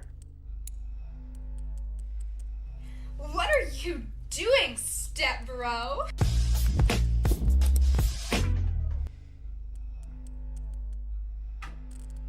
N. It's gonna be like, this is gonna take so long. Hey, lad, how was the rest of your stream? Did you get all the Pokemons?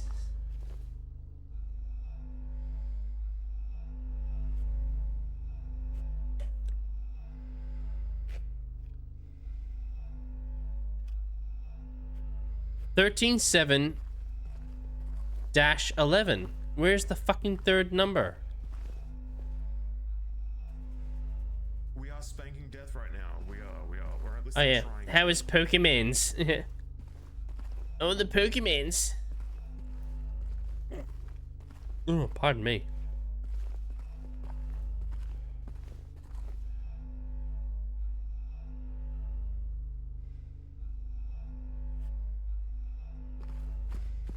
Like, what is the third clue? But has he found home, or please pray tell?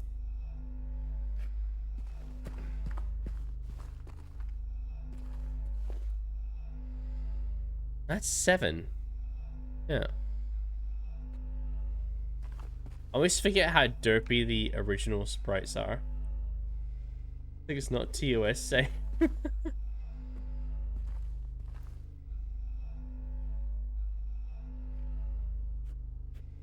I don't know.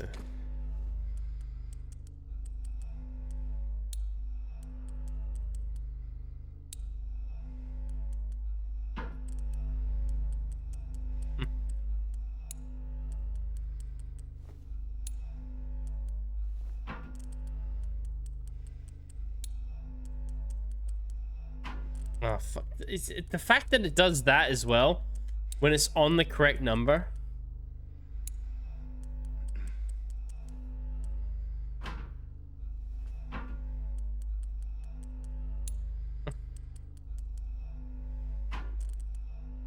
Alright, fucking 13-7-11. 13-7-11. 13-7-11. Where the fuck is the third number?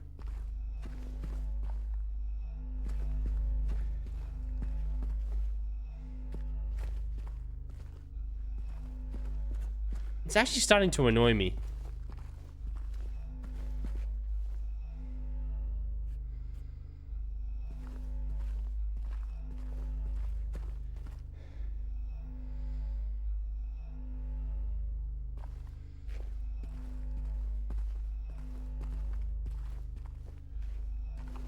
Where's the number?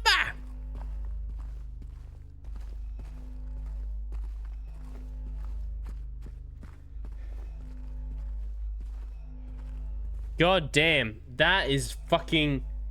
What the fuck did you eat to fucking pump out that much shit? Let's forget the numbers. What the hell is going on here? How does a human being shit that much?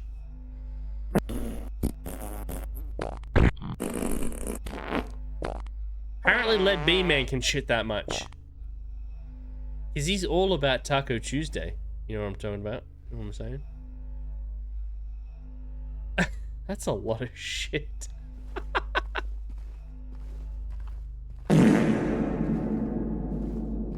A lot of shit.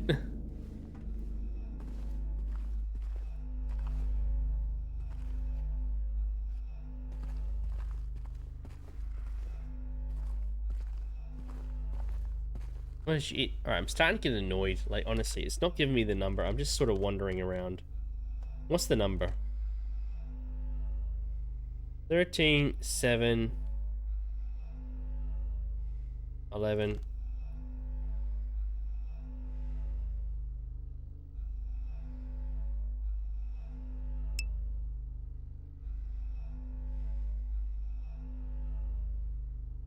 Wait, is that the whole code?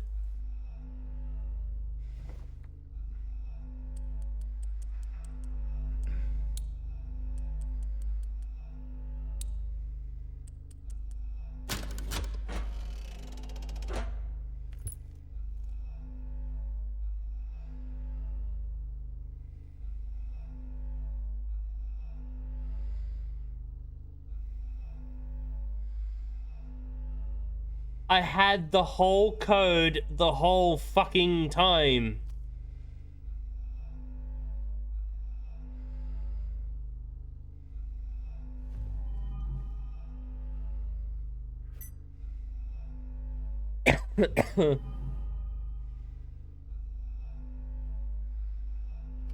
I'd already solved it. I'd already solved it, and I was looking for an imaginary fourth number that didn't exist.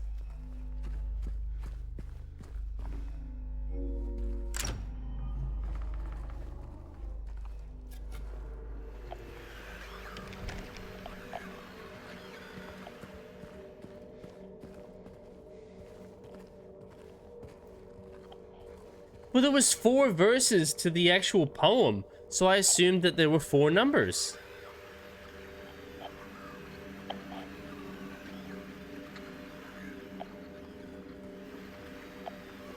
Oh god, what is it? Kill it!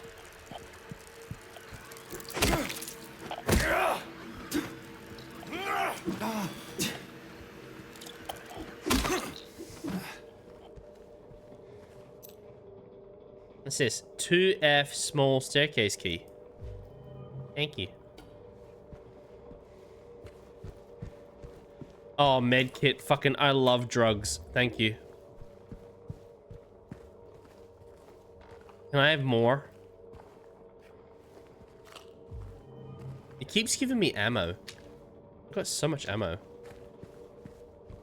Debated.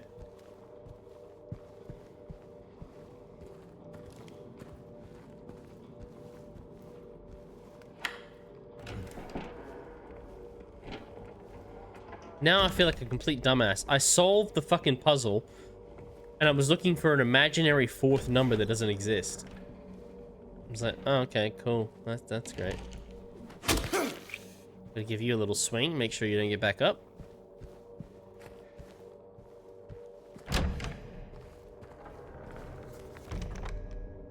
What was that? I should go downstairs and save.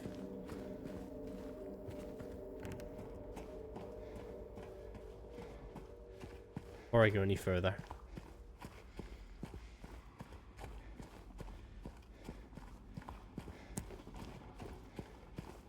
I got loads of ammo, I got loads of health, I'm saving.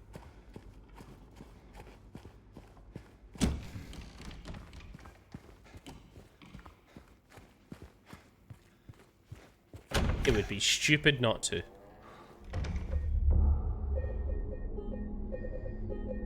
That really fucking pisses me off. I solved the puzzle, but I was looking for a fucking fourth number that's not part of the puzzle. Ah. Anyway. 13, 7, 11. 13, 7, 11. 13, 7, 11. 13, 7, 11. 13, 7, 11. Fuck me.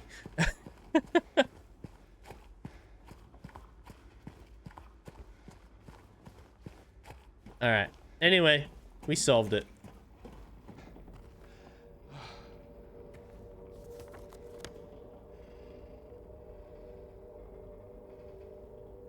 Right,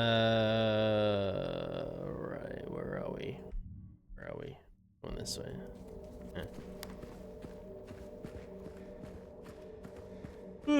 Getting a bit eepy.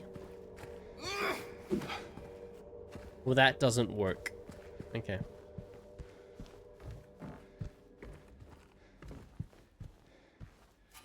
Okay.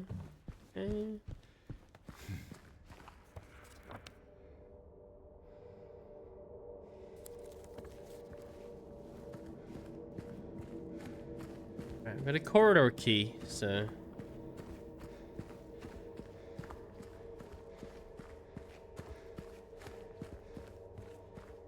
Making bits and pieces of progress. Well, that's not gonna open, is it?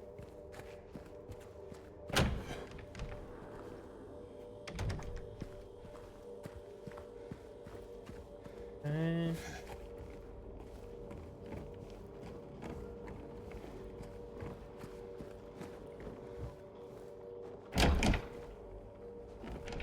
Um, 2F key, was it? I think so, yeah. It's the 2F key. 2F balcony key. Yeah.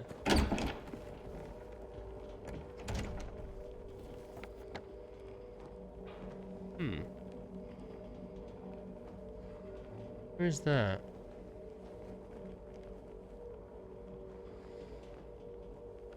Might be 205?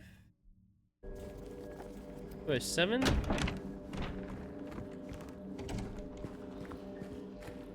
Yeah. Oh, hey, what was that? Oh, fuck off.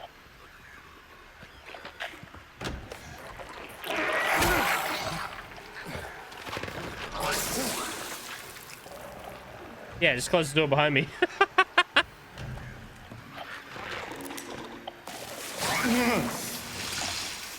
Really?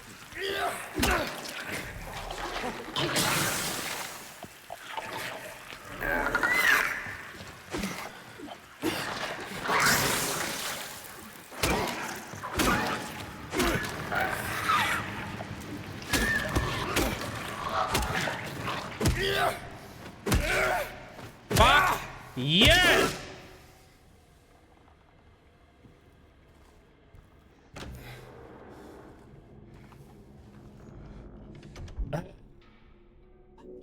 Ants. I hate those things. Yep. I am your cool slutty daddy.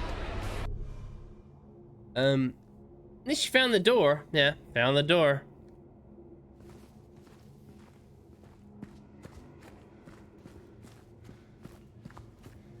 I'm gonna need another med kit though.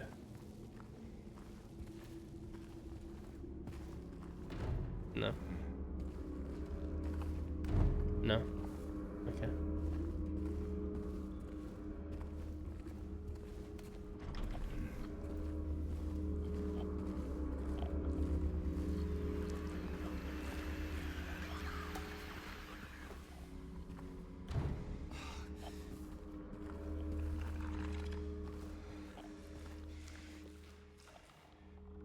What the fuck is that over there?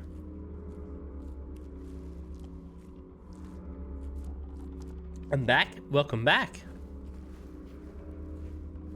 What the fuck is that over there?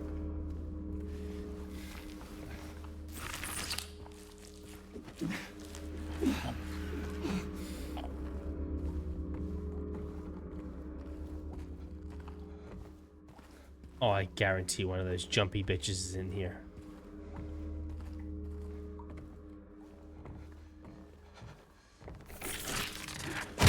I fucking knew it!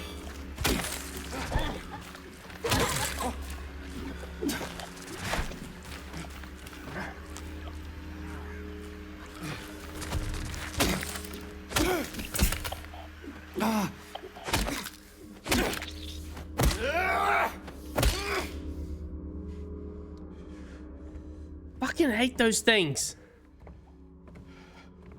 Oh, give me the drugs. I need the drugs. Okay.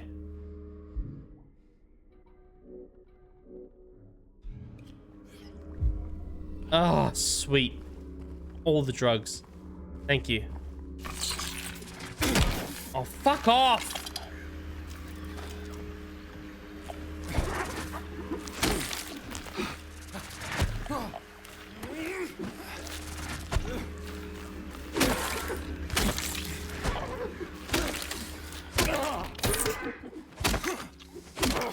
Fuck you!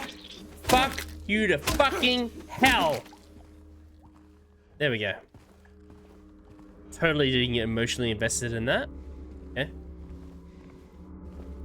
You're trapped in an apartment that started pretty good too. There's Silent Hill 4? Oh my god, the radio is still clicking as like one of them's near me by. Oh, the hiccups.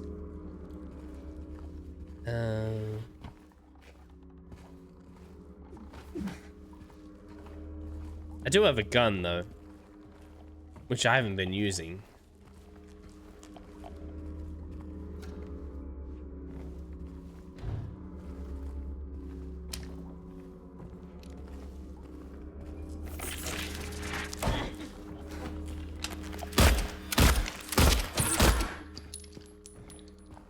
Fuck off. Gun works pretty good.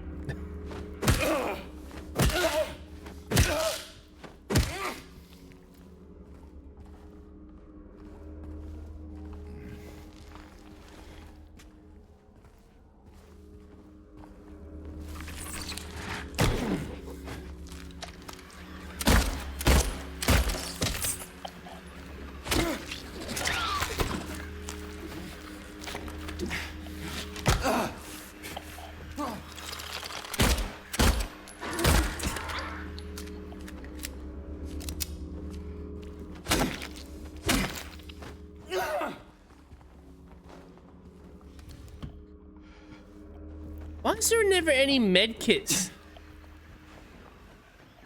Don't tell me there's another one.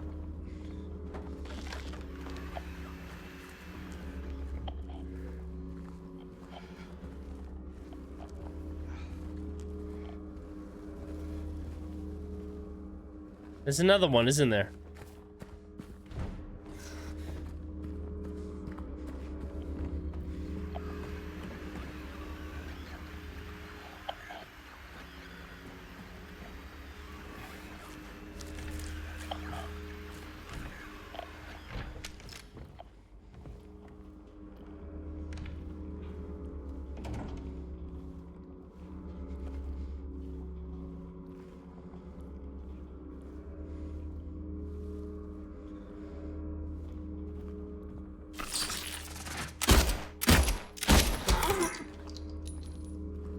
No, you don't.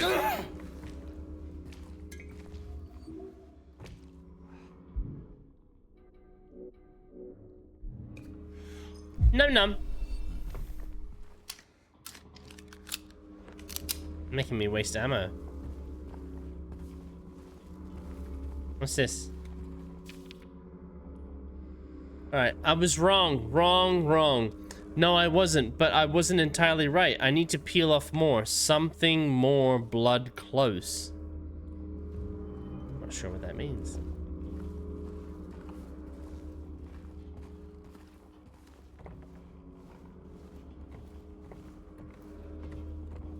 Not another one under there, is there? Med kit? Fucking give me that. Oh, another syringe. Oh, lovely.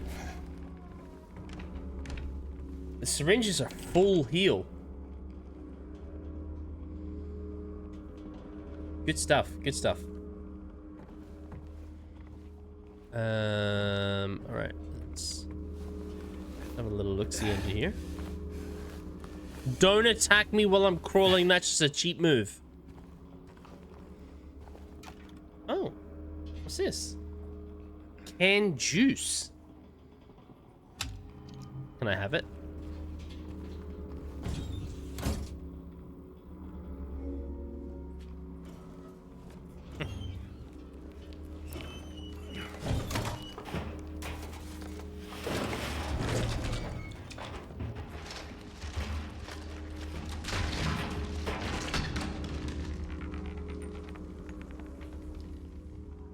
Alright, good stuff.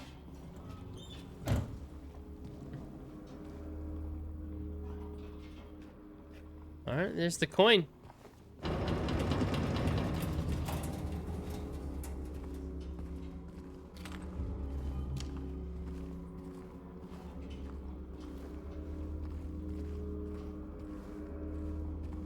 I don't know what that's about, but...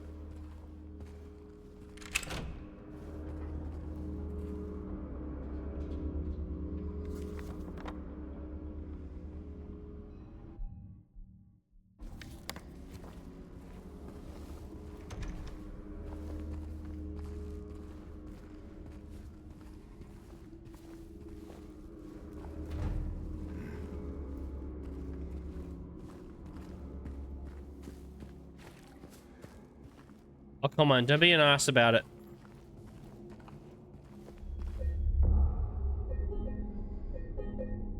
Okay. I am officially further on than I was in the hard mode playthrough.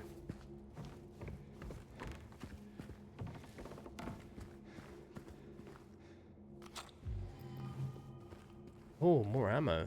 All right.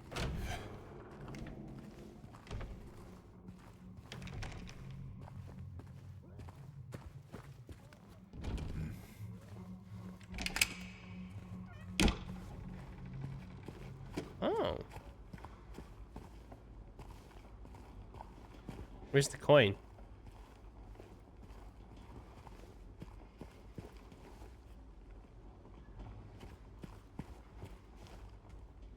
There it is.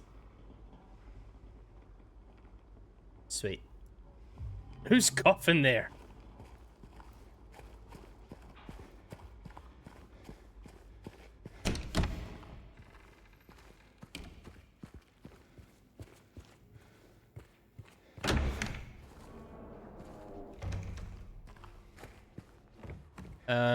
Let's save it.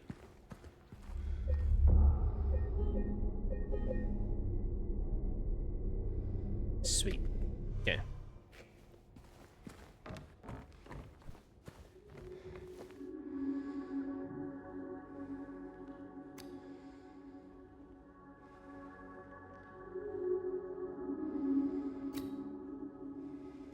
Three bright coins in 5 holes B. First sits the maiden underneath the tree.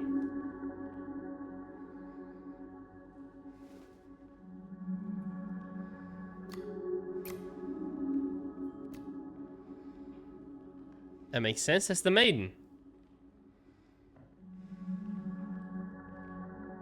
Hey, Swaggy, how you doing? Very charity friend. All right. Well, I need various other things. I don't. A coin of a man. When did I get that? The wind from behind the maiden doth blow, beautiful flower, and here comes the man so sleek and fine, in the pale moonlight his eyes doth shine. Okay, so he's over here. Alright. I don't think I've got any more coins. I've got 2. I got 2 coins. Okay.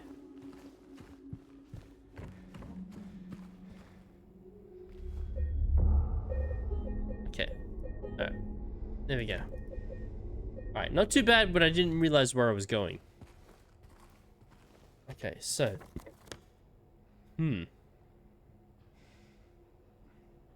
Oh, I got it. I got it. I picked it up off the ground.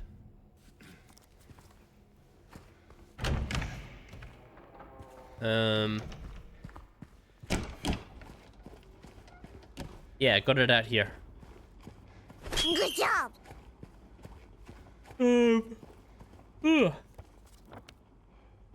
Oh, getting a bit eepy.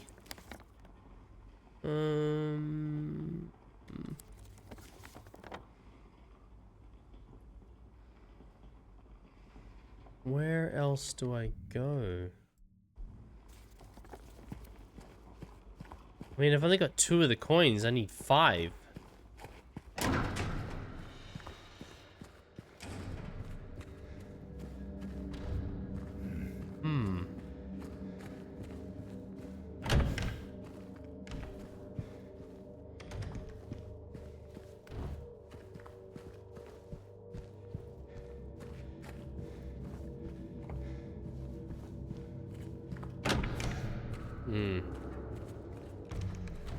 Alright.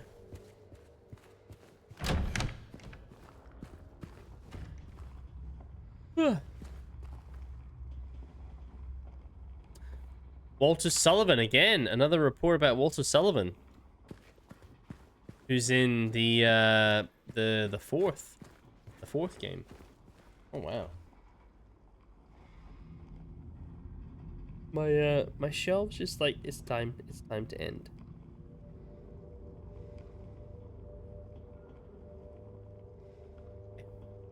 All right. It's 2 a.m. so I probably should end. I might leave it there. Boop. Okay. Jump over.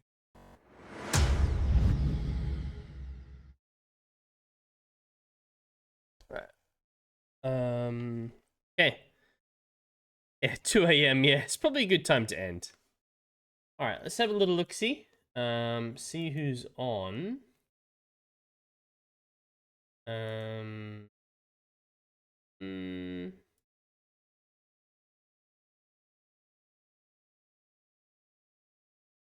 All right.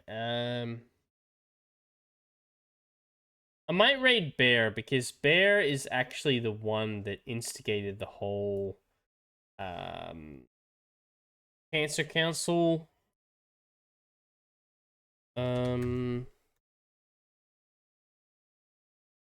fundraiser. Sorry, I'm in my own head at the moment. It's like but guys, thank you so much for hanging out. We'll go raid Bear. He's the one that actually instigated the whole Cancer Council fundraiser and got all these streamers on board, including myself. So we'll raid him. He's doing streaming together Bread and Fred. I don't know what Bread and Fred is, but it's fun. I'm sure it's fun. Guys, thank you so much for hanging out. Thank you so much for the biddies, the follows. Cheers to the stream. No, thank you for being here. And yeah, guys, I will see you. You know what? Maybe I'll see you on the weekend, to be honest, because we've got a lot of games to play through. And Wednesday seems to be now dedicated to Indiana Jones, but we've still got Clair Obscura, and we still got Doom Dark Ages, and we still got a few other games that we need to get through. So, you know what? We've got a massive backlog going on. I'll let you guys know. Have a good night, guys. Hope you all are doing well, and I don't know where I'm going with this. That's right, The Walking Dead. Yes, you're right, Daniel. The Walking Dead watch party on Sunday. Sunday at 3 p.m. We are watching the first season of The Walking Dead. Be there or be square. You will love it. You know you want to be there. You know you want to watch it. All right. Okay. All right. I'm off. All right. Let's go. Bye.